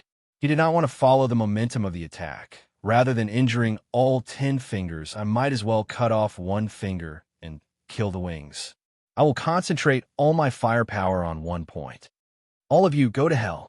The sword flashed to the left, and 2 swordsmen groaned as they fell to the ground, blood splattering everywhere. At this point, the remaining swordsmen and Taoist finally broke down. They screamed, turned around, and fled. Destroy the enemy's formation, and then chase after them. Pei Ziyun roared in anger and chased after them. These few days of being chased and ambushed, he was finally enraged. Die! The flash of the sword flashed, and one of the swordsmen who was trying to escape groaned. He took 3 steps forward and staggered 2. Blood flowed out of his guts, and he fell forward. Mountain deity temple, pooh. Elder Su felt as though he had been struck by lightning and spat out a mouthful of blood. The 2 Taoists opposite him groaned as they fell backward. Elder Su, what's wrong? Someone hurriedly helped him up. I'm fine. Pei Ziyun's treasure has increased in strength by several times, and Tao arts can no longer interfere with it. We've suffered a backlash. Quick, take a look at them. Elder Su shouted out loudly, and the rest of the people immediately rushed forward to help them up. The two Taoist bodies were still warm, and their hearts were still breathing. However, there was no response, as though they were the living dead. Elder Su stretched out his hands to push them, but there was no response. His heart sank to rock bottom. Elder Su, it just showed that the people we sent into the forest are all dead. There's no response from the talisman. Someone reported in panic. Elder Su did not ask any further questions, as he understood everything. Pei Ziyun had already broken free from the spell and killed all the swordsmen and swordsmen. This was something he had never expected. One of the Taoists was running around in circles and mumbling, "What should we do? What should we do? Do not panic." Elder Su had already calmed down. Pei Ziyun has been through hundreds of battles and has killed countless people. Our sect has a long history, and we've been through many battles. However, these new disciples don't have the experience of killing such a powerful swordsman. That's why they failed. But we've managed to defend the forest for 3 days. That's a victory. Elder Su said. When another Taoist heard these words, he calmed down. Elder Su is right. This has taught us a lesson. Against such a powerful swordsman, we can't treat him like a normal person. Another Taoist's voice was hoarse. Initially, Senior Elder said that if we can't kill him, we can hold him off for 3 days. I had some doubts about this, but now I understand. If we can't kill him, we won't be able to escape his wrath. Elder Chen nodded his head. Our mission is to kill or hold him off for 3 days. Time's up. All of you should retreat quickly. There's no need to wait any longer. I shall bring the rest of the people to hold him off. Elder Su gave the order, but his heart was filled with bitterness. He was the leader, and this was a huge loss for him. If he were to escape, he would be punished when he returned to the sect. If he were to resist, he might be able to salvage the situation. AI, Tao Master, Yin Master can't become an Earth immortal and only has a lot of energy. Most of his abilities are in the underworld. How depressing. Another Taoist said helplessly. All right, there's no need to speak further. Let's leave now. Elder Su ordered. The longer we delay, the more dreams we have. Quick, quick. At this point, a cold laugh could be heard. Do you think you can escape? Who's there? The swordsman who was guarding the Taoist charged towards him and drew his sword. It's you? Elder Su's face fell as he looked ahead. A shadow had appeared at the door. His robes were torn and tattered, and were stained with blood. Pei Ziyan walked in through the door, smiling savagely. I've found you guys. Indeed, you're here. Killing an elder from Dark Altar sect effortlessly. How delightful. Seeing the person in front of him speak such words, Elder Su replied coldly. Pei Ziyun, you've arrived so quickly. Indeed, you've exceeded my expectations. But do you really think you can kill us? I've already killed so many people. Why should I be afraid of the 4 of you? Pei Ziyun laughed. Do you think I'll let you off? As long as I kill you, I'll be able to kill all 20 of you. The pressure on the sect will be greatly reduced. The entire area was filled with a thick killing intent as their auras clashed against each other. Is that so? You can't kill us yet. Elder Su looked at Pei Ziyun intently as he pointed out with his finger. All of a sudden, vines shot out from the door in the ground, wrapping around Pei Ziyun. Pei Ziyun leapt forward, and his sword flashed. Sparks flew all over the place, as the sound of metal clashing could be heard. A part of the vine fell off, but grew back like a venomous snake, wrapping itself around Pei Ziyun. Elder Chun. Seeing this, a Taoist called out in a low voice. Elder Su shook his head, indicating that he wouldn't be able to hold on for much longer. Seeing this, Pei Ziyun was somewhat astonished. He didn't expect to see such a technique being used. He then asked, how long can you last for? Elder Su cleared his throat and replied, Pei Ziyun, you're indeed a genius. However, you're from a small sect. How could you possibly understand the techniques of Dark Altar sect? Elder Su cleared his throat and replied, Pei Ziyun, you're indeed a genius. However, you're from small sect. How could you possibly understand the techniques of dark altar sect?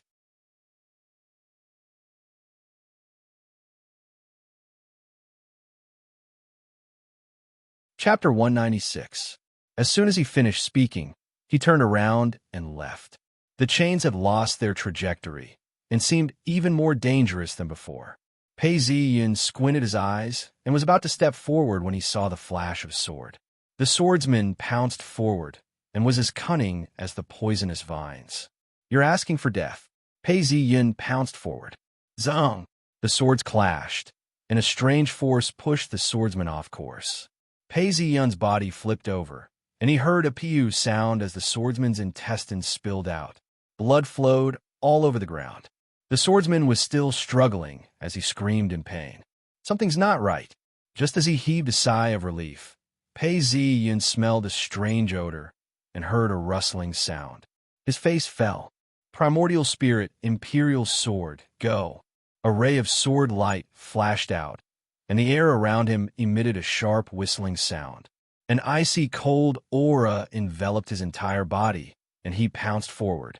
The vines tried to block him, but when they came into contact with the sword light, they were smashed into pieces. Pei Ziyun was revealed. He looked as if he had just traversed thousands of mountains and rivers and crossed the boundaries of yin and yang. His face was pale, and his lips were purple. His clothes were drenched in sweat, and he had no time to rest. He fell to the ground and rolled on the ground. Boom! The entire mountain deity temple was blasted into the sky. The three Taoists rushed out and looked up. One of them gave a cold snort before laughing. This man must be dead. Elder Su waved his hands. His fate lantern has been destroyed, and I can't feel anything. But let's retreat. If he's dead, there's no need to check. If he's alive, there's no need to check. They ran into the forest, and Elder Su looked around and saw that there was no movement. He then retrieved a talisman. Let's use the light talisman and leave. The talisman lit up and exploded into flames.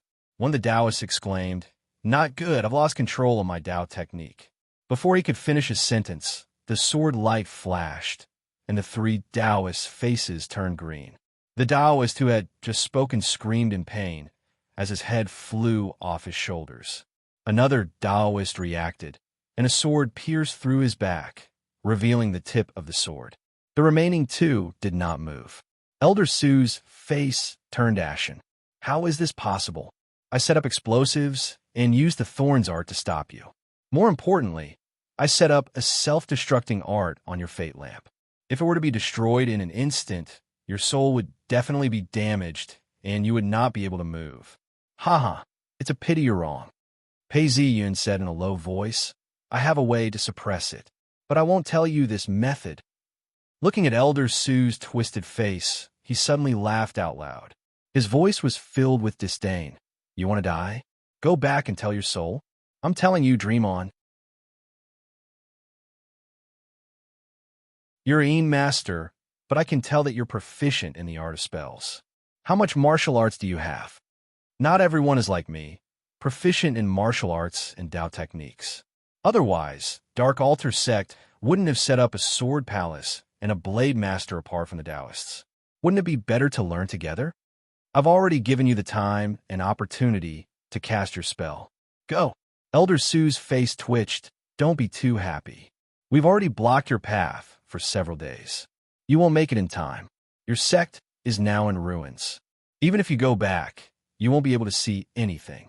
As he spoke, a blurry shadow appeared in the air as it pounced towards Pei Ziyun. However, when it collided with Pei Ziyun, a loud boom was heard as though it had hit a barrier and exploded. Pei Ziyun grunted as he swung his sword. With a pu sound, a head flew into the air as fresh blood spurted out from it. Cough, cough, cough. Pei Ziyun finally revealed a look of exhaustion as he coughed violently. Alter was raining as raindrops fell onto the ground. A row of swordsmen stood upright, their bodies drenched in sweat. None of them moved an inch. There were umbrellas, all for the elders. An elder ran over from a cave not too far away. Under everyone's watchful eyes, he bowed to the senior elder. Senior elder, Elder Su and his men have perished. Hearing this, a commotion broke out among the crowd as they looked at the great elder. The great elder stood there, his eyebrows were furrowed and his face was expressionless. After a long time, he let out a dry laugh. He stole the fate lantern and was killed by someone else. So what if he's dead? Command the men at the foot of the mountain to attack Free Cloud Sect. Yes, someone immediately used a talisman to inform the senior elder. At this point, the sounds of battle could be heard. When the senior elder heard this, he turned around and looked at the altar. The altar was already completed and was glowing brightly. Occasionally, there would be a spark of fire. He then sighed. Paradise's protective barrier is indeed very tight. Not to mention us. Even if the Earth Immortals were to attack, they would be severely injured. Fortunately, we still have 2 cards. The senior elder took out an insignia. It was blood red and had a tinge of flesh to it. It looked as though it was alive. Looking at the insignia, the surrounding elders were in a commotion. The senior elder stretched out his hands, and everyone quieted down. The senior elder placed the insignia on the altar and retreated. He then turned around to the elders and instructed, "Activate the spell." Boom! Everyone circulated their energy and channeled it into the altar. At that point, the altar lit up and the blood-red color of the insignia grew thicker. "Patriarch, please descend," the senior elder shouted out as everyone knelt down. Boom! The insignia exploded, transforming into a human shadow. This shadow was translucent and could be seen by the naked eye. He looked at the senior elder and asked, "Where is King Lu's insignia?" "Here." The senior elder stepped forward and handed the insignia over. The shadow didn't take the insignia. Instead, the light from the senior elder illuminated the insignia with a red and yellow chi. "Under King Lu's command, we are to destroy paradise." The senior elder knelt down once again. The red and yellow chi transformed into a red snake with a horn on it. It coiled around the shadow's body. The shadow groaned, as though he was in discomfort. Without hesitation, he fell to the ground. The light dissipated as he charged into the ground. Boom! Everything in front of him was pitch black before it turned bright again. The shadow descended and transformed into a human. He was wearing a crown of stars, and his entire body was glowing with a red light. He had an indescribable aura about him and caused fear to well up in anyone who saw him. The man looked up and saw a tear in the sky. Spiritual chi was seeping out of the tear, and yet the tear was mending itself. There was a faint glow that descended from the sky and separated the darkness around it. When the glow landed on the ground, it transformed into a cloud of mist that flowed in, revealing an empty space. It was about 10 square kilometers wide, and there was a mountain in it. Although it was called a mountain, it wasn't very tall. Around the mountain, there were many strange flowers and trees, as well as a large field. On top of the field, there was a majestic structure. This structure was bathed in a faint red glow. The doors and windows of the pavilions were all lit up, as though they were filled with candles. One of the pavilions was so tall that it seemed to be supporting the sky. At this point, a bolt of lightning struck the man's body. Boom! The man raised his hand and let out a low roar. The small flood dragon seemed to be enraged as it roared, carrying with it an imposing aura. Following which, a giant several meters tall stepped out from the main hall. He was dressed in a royal robe and was none other than the true sovereign of Free Cloud Sect. He looked at the man in front of him warily. Dark Altar Sect's Earth Immortal Incarnation, although you became an Earth Immortal when you were alive, and is much stronger than a corpse, but now that you're my paradise, how much strength do you have? Hearing the true sovereign's words, the Earth Immortal Incarnation didn't reply. He looked around at his paradise and laughed. The incense in the sky is not bad, and the Earth Chi is not bad either. This is indeed a piece of paradise. Although your foundation is weak, you still have some luck. You've been conferred a title by the Imperial Court. Furthermore, You have a genius within your sect who hasn't grown up yet. If you were given more time, you might be able to build up your foundation and evolve into a paradise. It's a pity that you're about to be destroyed. Hearing the Taoist's words, the true sovereign's imperial chi started to appear around him. The small flood dragon was a little confused and fearful, but it was eager to try. Set up the array. The true sovereign commanded. Immediately, more than 10 people appeared beside him and formed into an array. At once, a huge array appeared in the sky, covering up all the cracks in the sky. The spiritual chi within the area was blocked off, and a huge pressure was exerted on the true sovereign. What a joke! Do you think a mere array can trap an Earth Immortal? The Earth Immortal incarnation laughed out. The small flood dragon flew out and roared. With a sweep of its wings, the true sovereign attacked the true sovereign, causing the entire paradise to shake violently. The true sovereign spoke out. Do you think you're the only one who has imperial chi? The imperial chi surrounding the true sovereign started to swirl around him, forming an imperial edict above his head, glowing brightly. The Earth Immortal incarnation pointed out, "Go!" The small flood dragon pounced forward, fighting against the true sovereign and the imperial edict. At the next moment, the Earth Immortal incarnation spun around and appeared beside a person. With a single grab, he pierced through the person. The person screamed out in pain as a huge hole appeared in his body. He only managed to hold on for a moment before he exploded. Kill. The rest of the people attacked at the same time. Inscriptions landed on the Earth Immortal incarnation's body. Every time the inscriptions landed on the Earth Immortal incarnation's body, it would turn into a rain of fire. Heaven's relay station, 10,000 revolutions. Slay all ghosts and slay all gods. Those who hate me shall die. Those who betray me shall perish. The Earth Immortal's incarnation chanted an incantation, and an umbrella appeared. It hovered above his head and spun. When the talismans hit the umbrella, they all turned into fireworks. The Earth Immortal incarnation laughed out loud as he pounced towards a female immortal and attacked her. The female immortal screamed out as she turned around to face the attack. A loud boom could be heard as the female immortal was sent flying. She was in midair when she screamed, "Senior brother, save me." Before she could finish her sentence, a ray of cold light pierced through her. She screamed out in pain as she exploded. Junior sister? The Earth Immortal incarnation had killed 2 immortal spirits. The rest of them were shocked and furious. There were only about 10 of them in paradise. The true sovereign then ordered, "Attack."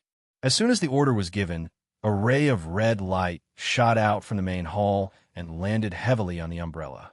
The umbrella started to glow brightly before it exploded with a loud boom. The aftermath of the attack hit the Earth Immortal incarnation, causing the light around his body to flicker. It took a long time before it stabilized. You're indeed powerful. Although I don't know what method you used to unleash such an attack, to be able to shatter my protective treasure, how many more times can you unleash such an attack? The Earth Immortal incarnation revealed a cold smile as his heart sank. This was the first time he had attacked another paradise. He didn't expect the suppressive force to be so strong. His strength had been reduced by several times.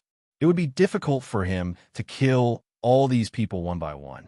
He had to wait and see if his sect would be able to take down Free Cloud's sect.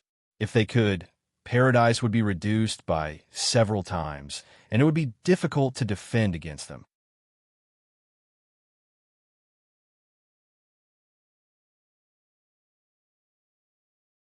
Chapter 197. The sound of the bell rang out. It was deep and melodious, echoing through the rain. "Patriarch is warning us. Hurry!" Someone shouted out an order. The sect leader and the rest rushed to the entrance of the sect. The sky had just turned dark, but the lights behind them were already lit up. Soon after, the sound of footsteps could be heard. How are the preparations? The sect leader looked down the mountain. The mountain wasn't tall, and there was a lake at the foot of the mountain. He could see everything within 5 kilometers. An elder spoke out. "Once we close the door, we can use logs and stones. We don't have the golden liquid that can be used to attack the city. However, we have the poisonous liquid that can be used to attack the city. Its effects are not inferior to the golden liquid. The protective spell on the wall has been activated. No one can break through it. According to the Imperial Court's orders, we are not allowed to use armor. However, we have used paper and leather to make armor. It's not inferior to leather armor and is even lighter. We are not allowed to use crossbows. However, we have hunting bows. Although the range is shorter, it's not too bad. As for spears, swords, and knives, we have more than enough. The sect leader nodded his head and laughed. You've prepared well. I want to see how many people Dark Altar sect is going to sacrifice in order to take down our sect. At this point, they heard a noise from afar. Everyone turned to look and saw fireworks shooting up into the sky. Everyone's faces fell. Very quickly, they saw a Taoist leading a few junior brothers back to the sect. When they arrived in front of the sect leader, he panted heavily. They're here. There's more than 100 of them. The sect leader's face fell. Everyone, retreat within the walls. Prepare for battle. Very quickly, a group of people appeared. Torches were lit and knives were gleaming. More than 100 shadows rushed in. The sect leader's voice rang out. Activate the protective spell. Everyone, be on your guard. Don't fight one-on-one, and don't advance recklessly. Although the other side had many people, they were silent and orderly. Other than the sound of heavy footsteps, there was the sound of weapons, and then there was the crackling sound of the torch puppets exploding. When they were 100 steps away from the wall and outside the firing range, they solemnly lined up in formation, emitting a breathtaking aura. Dark Altar Sect's elder Lu rushed over with a gloomy look on his face. He then heaved a sigh of relief and laughed bitterly. I thought that since Free Cloud Sect doesn't have a long history, they would prefer to fight one-on-one. If that's the case, we can just charge at them and kill them all. I didn't expect this sect to know the art of war and retreat to the most core and most secure stronghold. Looks like we've hit a tough nut this time. Only those secular Taoist sects with no power would have no rules and don't know the rules. Another person snorted. Or those rogue cultivators who have only been around for 10 years. These walls aren't much, but when they're paired with Tao techniques, it is quite terrifying. Another person looked carefully and smiled bitterly. The Great Elder has ordered us to fight. Elder Lu said solemnly as he waved his hands. The only good thing is that although Free Cloud Sect has 100 men, according to our intelligence, only half of them can fight. Hence, we're fighting 2 against 1. Besides, we've changed into real armor, and not these fake armors. Now attack. Dark clouds covered the sky as the rain started to fall. A bolt of lightning flashed across the sky. These people were all clad in metal armor. The scales on their chests were made of metal and glowed brightly. When they heard the command, they shouted out loud and charged forward. Shoot! As they neared, dozens of Taoists on the walls started to shoot arrows. Pooh! Dozens of arrows were shot up. However, the people below had martial arts and Tao arts. All they could see was a faint glow on their armor as the arrows didn't penetrate deep. Kill! The walls weren't high, and thus the first batch of people leaped up. However, the Taoists who were prepared raised their hands. Paralyzed flash slowed down. A ball of light flashed past as a group of people shouted out and stabbed out with their spears. At that point, several people spat out blood and fell to the ground. However, there were even more people who dodged and got close to the Taoists. In the blink of an eye, the battle between the two sides was intense. Shoot! Seeing that the situation wasn't looking good, the sect leader shouted out. Several Taoists held onto huge water canisters as they sprayed water at the incoming group of people. It's poisonous. If the water had been sprayed anywhere else, it wouldn't have mattered. However, when it hit their eyes, they screamed out in pain as they fell to the ground and rolled around in pain. Set on fire, following which a torch was thrown into the air. With a loud boom, the water turned into kerosene and sprayed all over the place. At that point, more screams could be heard. Master, Not only is this poisonous water poisonous, it can also turn into kerosene and burn on water. Zhang Yin followed behind and asked Zhao Ning. Ordinary kerosene can't do that. However, our Free Cloud sect has a secret technique that can be used in rainy days. When the sect leader heard this, he laughed out coldly. What do you think our Free Cloud sect relies on? Many people screamed out in pain as they fell to the ground. However, more and more people continued to charge forward. There wasn't much poisonous water left, and in a few moments, it was all used up. At that point, the battle became even more intense. Our sect has suffered many casualties. Not far away, Elder Lu watched the scene unfold, his heart pained. Actually, these walls, poison water, and bows are all small tricks. The Tao techniques from paradise are the real enemies. One of the Taoists watched on as the Taoists charged forward to kill each other. Although there were Taoists on his side, and they were able to defend against the attacks, it was different within the walls. We are weaker by 3 points, and the enemy is stronger by 1 point. In total, we have 4 points. Just as he was speaking, the Taoist disciple paused and pointed. Elder Lu, the light above the Taoist temple has been extinguished. What? Elder Lu looked up in shock as his face turned red. He then laughed out loud. The Patriarch has activated his attack on Paradise. Hurry up and attack. Free Cloud sect, just as they were about to unleash their Tao techniques, they felt their energy dissipate by half. Everyone's faces fell as they panicked. The sect leader took a look and saw that the layer of white light within the Taoist temple had been extinguished. His face fell. Not good. Someone is attacking Patriarch's paradise. Something's wrong with the Patriarch. The Patriarch seemed to sense something was amiss as the sounds of killing grew louder and louder. Sect leader, all of our elders are losing their powers. Without our powers, guarding the sect would be a joke. Although our disciples have gained some experience, we can't kill more than 20 to 30 people. We have to retreat. An elder stepped forward and spoke in a low voice. If they retreated now, they might be able to preserve some of their strength. The sect leader laughed bitterly as he stretched out a finger, causing a spark to appear on the ground. Boom! The area outside Free Cloud sect was engulfed in a sea of fire. This was their last line of defense.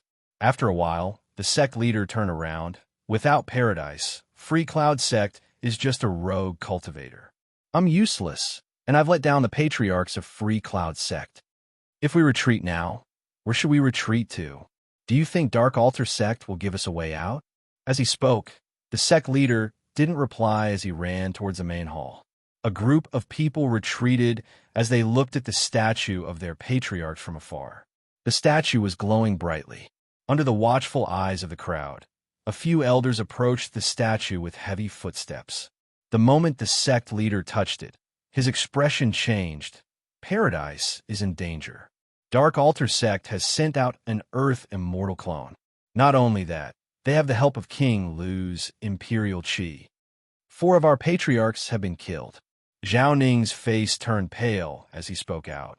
Even if the enemy is an Earth Immortal clone, we still have the help of King Lu's Imperial Qi. Our sect has the Imperial Edict as well.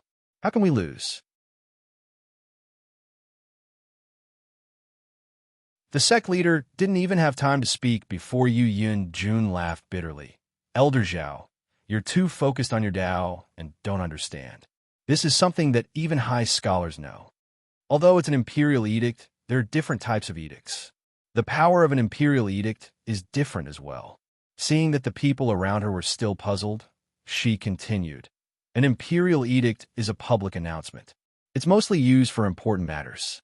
For example, conferring titles to dukes, marquises, kings, or even crown princes. It's usually stamped with the Imperial Jade Seal. An Imperial Edict is an important Imperial Edict.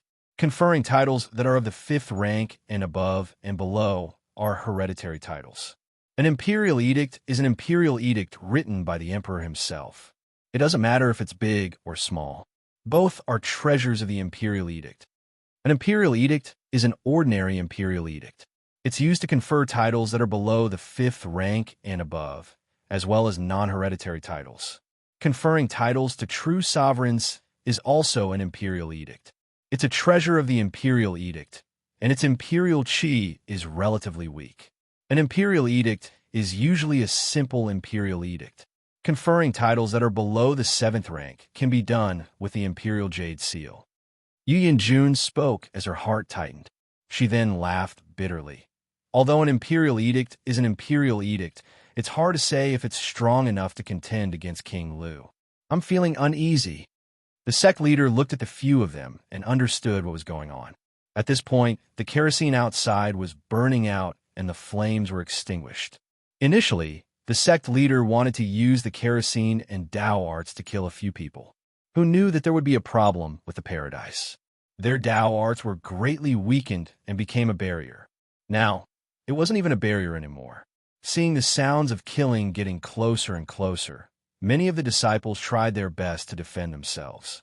For the sect leader, for the sake of Free Cloud Sect, Zhang Yun saw the situation and shouted out. He drew his sword and rushed forward, trying to organize a resistance. Yu Yinjun was about to stop him when Zhao Ning shook his head. Let him go. Without paradise, he's a rogue cultivator. Even if he succeeds, what can he do? He's the reincarnation of an elder and has his own way of thinking. Hearing these words, Yu Yinjun fell silent. The sect leader was completely calm and made up his mind.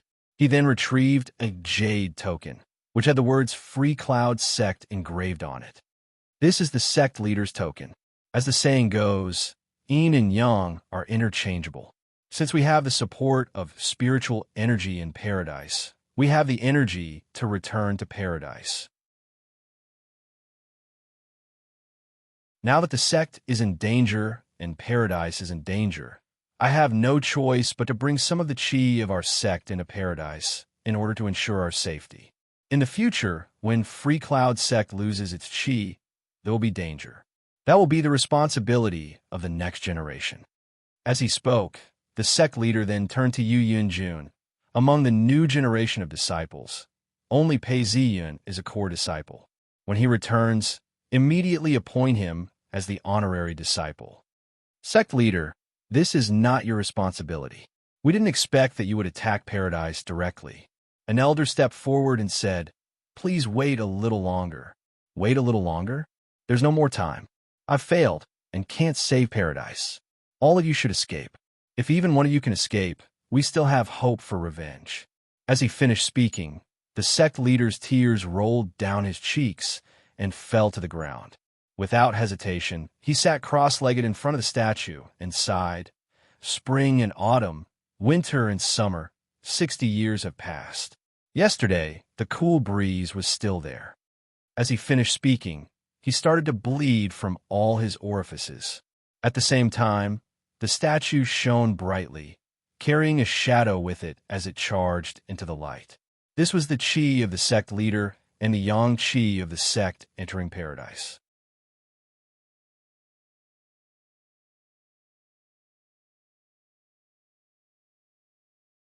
Chapter 198. Elder Zhao and Yu Yinjun, as well as several other elders, were silent.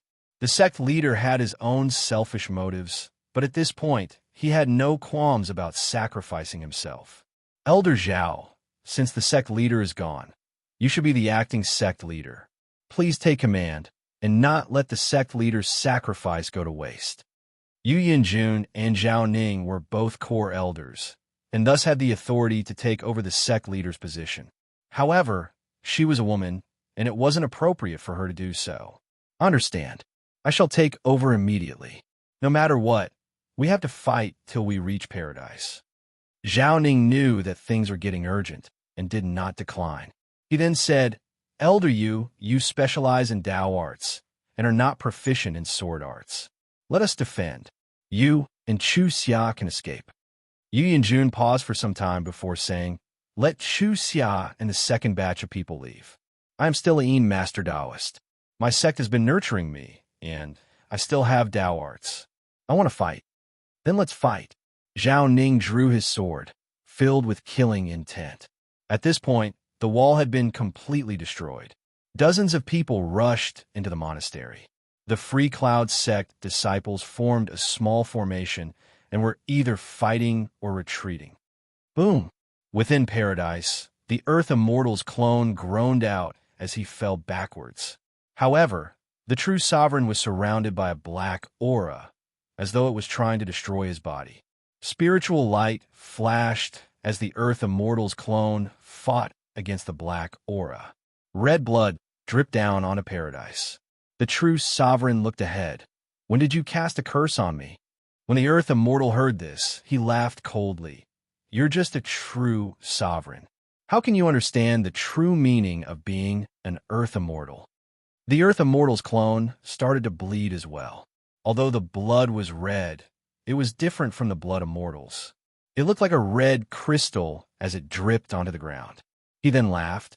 "Besides, this isn't a curse. This is an attack from Dark Altar sect. When the sect above was destroyed, you were injured. Are you all right now?" As soon as he said this, a loud boom could be heard as cracks appeared on paradise once again. The true sovereign then shouted, "Hold the formation and hold paradise in place. Profound Tao, cleanse the entire body, transform the body." The true sovereign then recited the words. Spots of light started to congeal around the true sovereign's body, and the true sovereign's body started to heal. The paradise was originally peaceful and serene. There were flowers and grasses everywhere. But at this point, they were all withering and turning into sand. In the blink of an eye, it was unbearable to look at. One of the Taoists suddenly said, "It's time for us to be martyred." The Yin Masters gave up on the formation and charged forward with their swords in hand. The leader of the Yin deities was dressed in a black Taoist robe, and he held a 3-foot-long green sword in his hand. His face was like colored glass, and it glowed with white light. Several people followed behind him. At this point, several of the Yin Masters were muttering to themselves.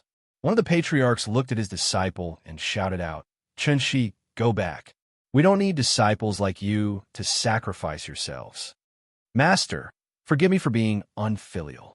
Without paradise, what future do I have? Even a moth flies into a flame, much less a Taoist like me." Chunshi shouted, "Master, forgive me for being unfilial." As soon as the Taoist finished speaking, his entire soul started burning up and transformed into a ball of light. Numerous other souls did the same and transformed into blazing flames that rushed into the clear light. They gathered together and transformed into a huge sword that pounced forward. How touching!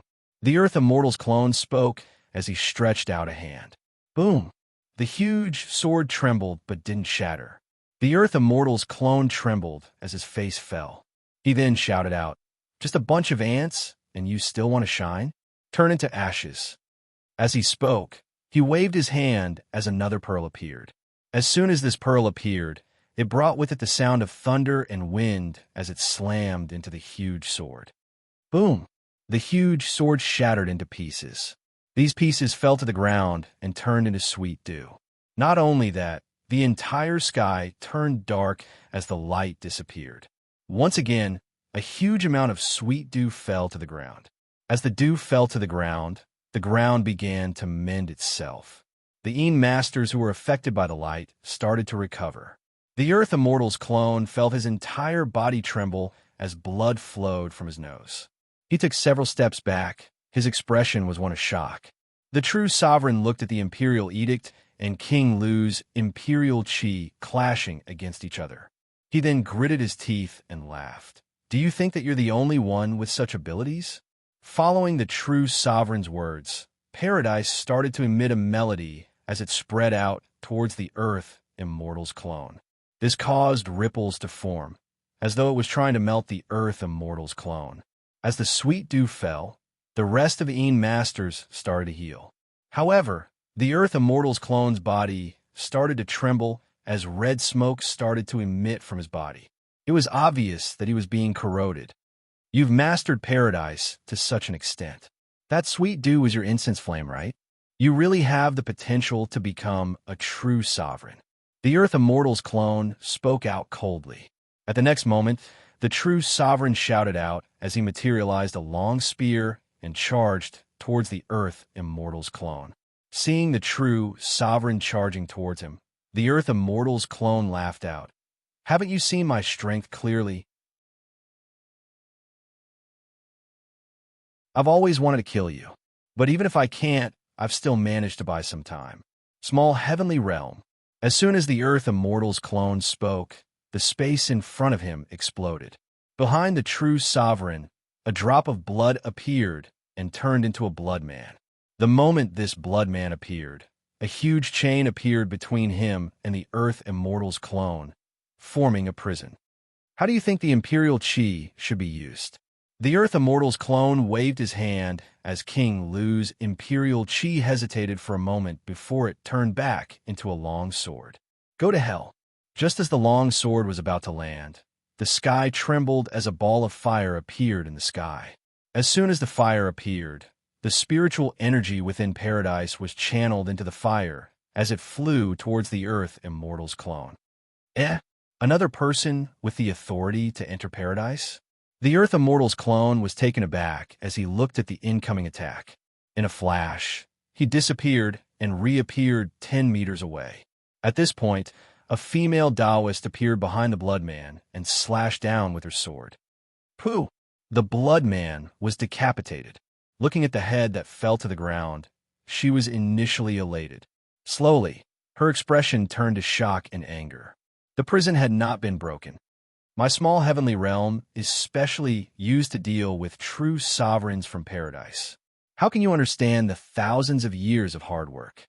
The difference between you and me is the same as the difference between mortals.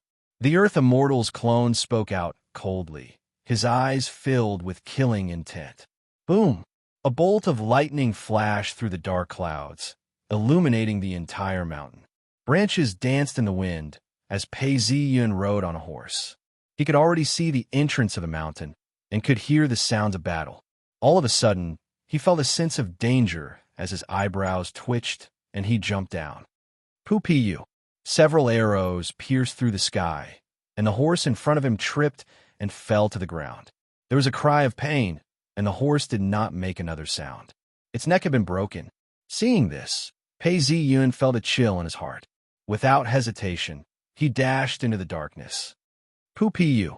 His sword flashed, and several people screamed out in pain. Pei Ziyun did not stop and dashed towards the entrance of the mountain. The entrance wasn't very high and was only about 100 meters tall. Very soon, he could see that there were corpses everywhere, and blood was everywhere. There were also injured people lying on the ground, moaning in pain. However, no one came forward to help them. After taking a few more steps, he could hear the sounds of battle in the corner. There's someone there? Pei Ziyun thought to himself as he dashed forward. He saw two Taoists with injuries all over their bodies. They had their backs to each other as they fought with a group of swordsmen. Paralysis technique. Pei Ziyun did not hesitate as he cast a spell, following which his sword shone brightly, emitting a strange sound as it swept across the area. Swordsmen were trained in the basics of Tao arts, and the paralysis effect was very short. However, to Pei Ziyun, it was more than enough. Poo-pee-you-pee-you. 3 swordsmen screamed out in pain as they fell to the ground. The remaining 2 swordsmen retaliated with their swords. Clang! Their swords were knocked off course. Pei Ziyun's sword pierced through the throat of one of the swordsmen. Another man fell to the ground, but he did not stop breathing as he groaned in pain. Only then did the 2 Taoists feel the numbness dissipate. The Yin Master Daoist Tao arts could now be used to attack within a certain range. How's the sect? Pei Ziyun asked loudly. The 2 Taoists hurriedly replied, Our sect has been breached. Elder Zhao is fighting back and drawing the enemy's attention. He ordered us to break out of the encirclement and save our sect. However, only the 2 of us managed to escape. Pei Ziyun paused before asking, What do you do now? The injured Taoist on the left paused before saying, Senior Brother Pei, follow me. The other Taoist grabbed him and said, Junior Brother, the sect wants us to break out of the encirclement and save our sect. The injured Taoist then said, Senior Brother, Senior brother Zeng died fighting for me. I'm still alive. Senior brother Pei needs a guide. Let me go. There's a swordsman in front. The swordsman stood in front, guarding the path. Pei Ziyin stretched out a finger and pointed. A ray of light flashed, and the swordsman's body froze. The Taoist who had led the way pounced forward to kill him. You're asking for death. The swordsman's body moved, and the binding spell was stopped. The sound of metal clanging could be heard as the Taoist who had led the way retreated. The swordsman laughed out loud. All of a sudden, Pei Ziyin pounced on him from the side. His sword flashed, and blood spurted out. The swordsman's head rolled off the ground. The swordsman was still in midair. Sneak attack. It was as if he couldn't understand why Pei Ziyin would send someone in front to attract the enemy's attention, while sneak attacking from behind. Pei Ziyin laughed coldly. This was the way of the art of war. Besides, you have so many people attacking. Is that fair? Seeing the head flying off, the Taoist who had led the way slashed at the corpse several times, as if he was venting his anger and fear. His eyes were bloodshot. Who asked you to kill my senior brother? Who asked you to kill my senior brother? Seeing the man's condition, Pei Ziyin sighed. Go and meet up with my senior brother. You're not fit to fight anymore. You will die.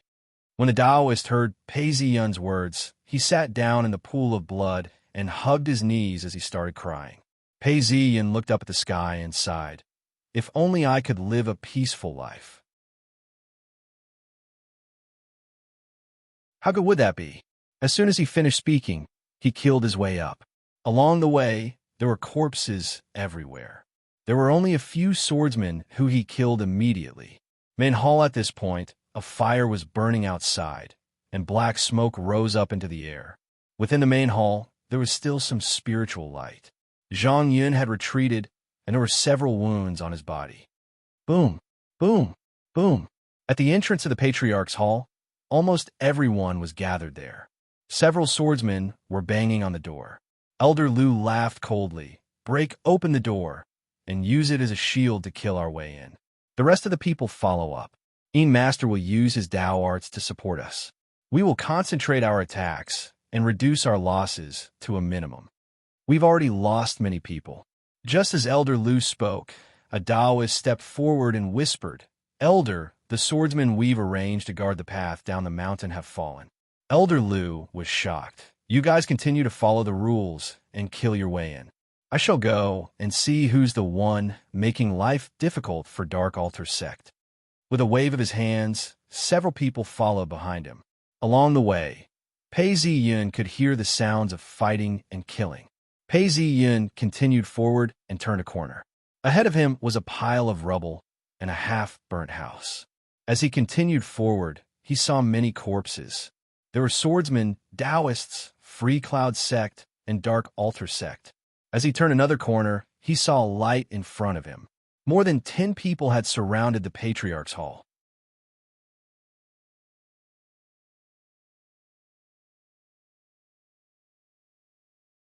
Chapter 199. Elder Lu walked out. At this point, the rain had turned into a light drizzle. He looked around and sighed. Not a bad building, but half of it has been burnt down. There's nothing we can do about it. Someone replied. Many of the buildings were on fire. Although the rain had extinguished most of the flames, about 30% of the buildings had been razed to the ground. What remained of the buildings were charred black by the smoke. The buildings further away were mostly intact, but the ground was littered with corpses. Elder Lu sighed, but was secretly giving orders. Several people had already walked forward and said, We've suffered great losses this time. Yes, in the first wave of attacks, we lost more than 10 people. We didn't even kill or injure any enemies. Luckily, our Dao arts were weakened, and many of them died after that. Elder Lu, you were the one who purposely let them go. That was how we managed to stop them. They've only escaped into the secret passageway. Once we've conquered the main hall, we'll surround the passageway and annihilate them. Elder Lu frowned and laughed. Do they think they can escape? As he spoke, he stepped on a corpse's hand and was about to wipe the blood off the corpse's clothes.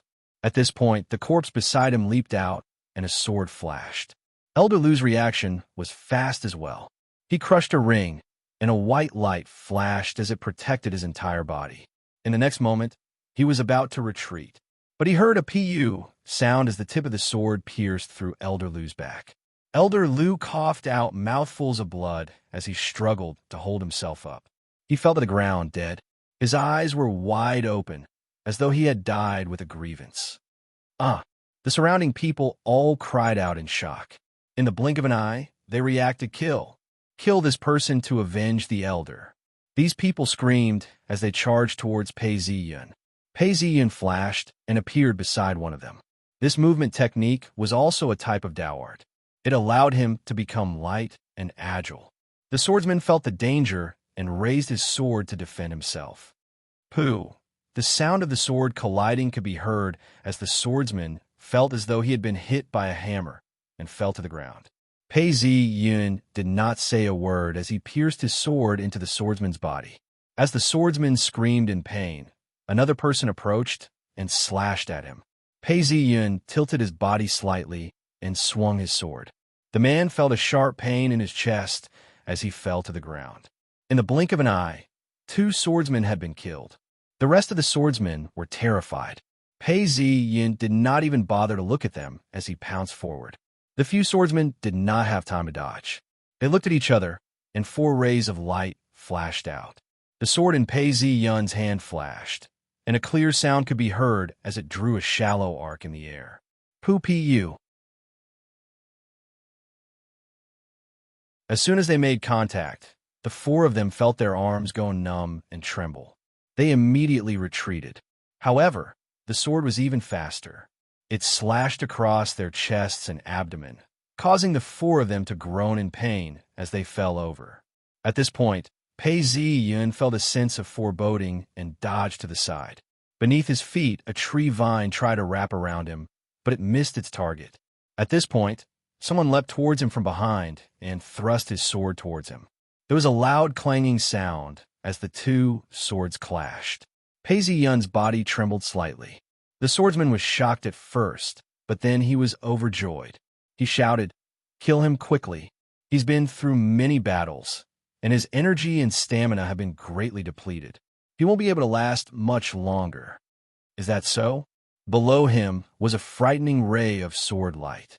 As soon as it appeared, everyone felt as though they were looking at a bolt of lightning. The swordsman had nowhere to run. He shouted out loud and charged towards the incoming sword light. However, his sword blocked nothing but air. Fresh blood spurted out from his mouth as he screamed out in pain. He knelt down on the ground. Pooh! An arrow flew past him, and he managed to avoid it. He felt a chill run down his spine as he rolled on the ground. His movements were quick and agile, and he didn't seem to be affected at all. He rolled behind a stone pillar. Only then did Pei Ziyun gasp for breath as he tried to recover quickly. In reality, he had been through so many battles that he looked like a lamp that had run out of oil. Pei Ziyun, although you've killed an elder, I can give you a chance to fight the honorable artifact. You have to believe in Dark Altar Sect's reputation. After some time, a swordsman walked out and spoke. He signaled for the Taoists to cast their spells and for the archers to get ready. Pei Ziyun, do you think that a single pillar will be able to defend against me? The swordsman walked forward. All of a sudden, another vine appeared from the ground and wrapped itself around the pillar. However, it missed. No one's here. The swordsman was shocked as he surveyed his surroundings. He then shouted out, Pei Ziyun, look at this. Your sect has already been breached by us. Why are you still hiding? Where do you think you're hiding? Why don't you rely on Dark Altar Sect?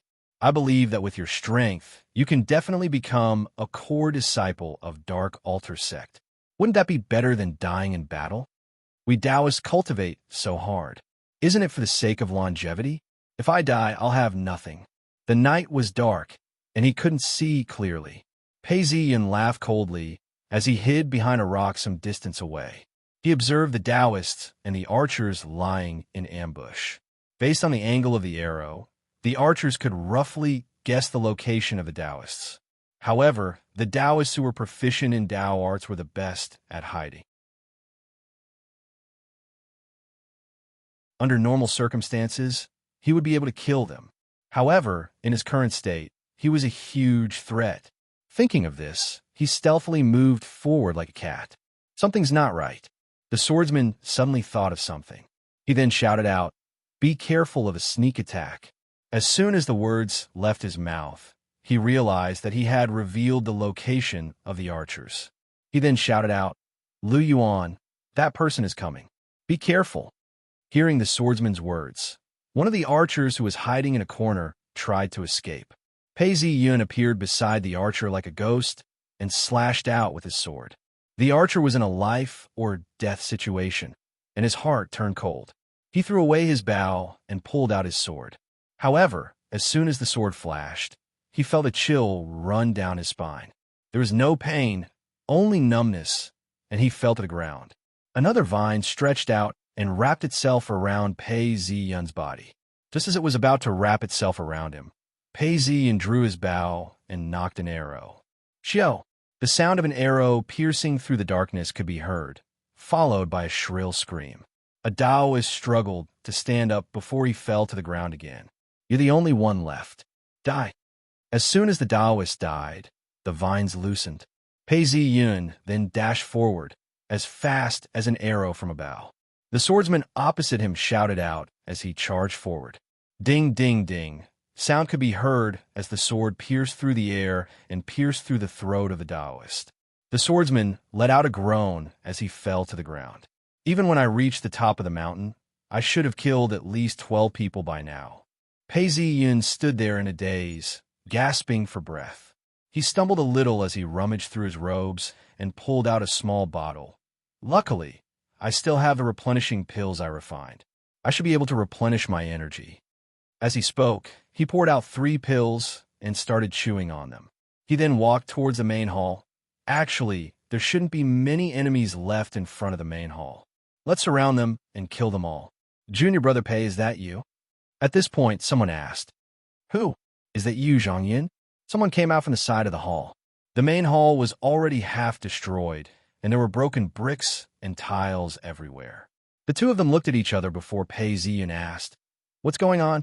Hearing the sounds of battle within the main hall, Zhang Yin hurriedly replied in a low voice, "There are more than 10 people outside the Patriarch's hall. Since there's a secret passageway within the main hall, we used it to send the injured and some disciples who are unable to fight. Chu Xia is among them. How many people are left in the main hall?" Pei Ziyun interrupted, "But not more than 9 of them. The remaining injured disciples and those who are unable to fight have been moved into the passageway. However, the passageway wasn't very deep and only leads to this side hall." Understand? Pei Ziyun understood immediately. There are only about 30 enemies left. The difference between us isn't too big. It's all right if you're injured, as long as you can use a bow. Go down and gather all the disciples who are able to use a bow. I'll go and gather all the scattered bows and arrows. Yes. Zhang Yin was intimidated by Pei Ziyun's stern voice and hurriedly entered the passageway. Before long, more than 10 people came out. All of them were injured, and some of them were still bleeding. The enemies have surrounded the Patriarch's hall. I'm afraid we have to break into the Patriarch's hall before we can truly break into paradise. If not, they wouldn't have surrounded the Patriarch's hall. We have to kill all of them. Everyone, take out your bows and arrows. Quick, I'll just kill the enemy elder, but they will react very quickly. You and I will work together and use our bows to kill the Taoists. The Taoist reactions are relatively slow, and they wouldn't expect us to ambush them from behind. Pei Ziyun ordered coldly, "You only have to shoot 3 arrows, and leave the rest to me and Senior Brother Zhang. Besides, the moment we attack, the people inside the Patriarch's hall will respond. We are not alone.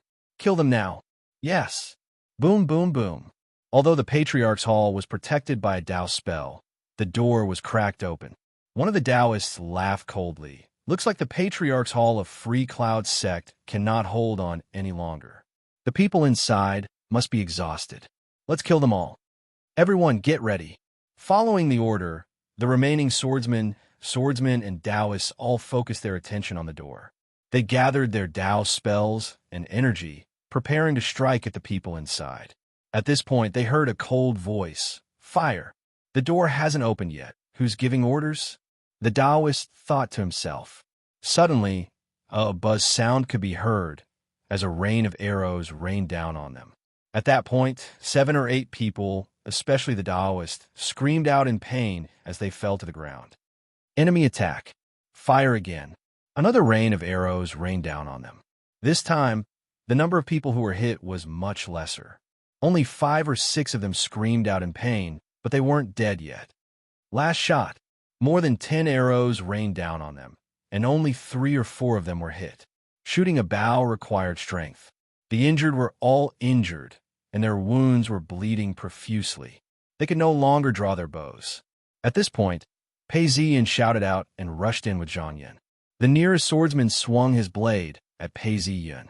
It was a vicious strike, but before the sound of the blade could be heard, Pei Ziyan had already flashed past him.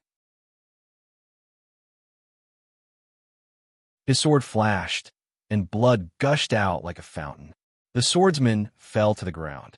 Pei Ziyan was like a sharp blade as he rushed into the formation. In that instant, he didn't use his sight or hearing. He didn't think at all, and only relied on his instincts, which had been honed through countless dangers, to execute his sword techniques. It was strange. Although he didn't think at all, when he swung his sword, he heard a pu-pu sound. It felt as if the sword had pierced through someone's body, which proved that the sword had hit its target.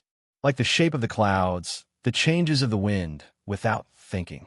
In an instant, Pei Ziyan understood that he had finally comprehended the Shun family's 37 techniques through his relentless killing spree. The sky was covered with dark clouds, and only the light of the fire could be seen. Zhang Yan looked up and was stunned. He saw the light of the sword merging with the darkness of the night, and within seconds, 5 or 6 people fell to the ground as blood splattered everywhere. You're tuning into the Warrior Lore YouTube channel. Don't forget to subscribe and join us on this journey to catch the most captivating stories.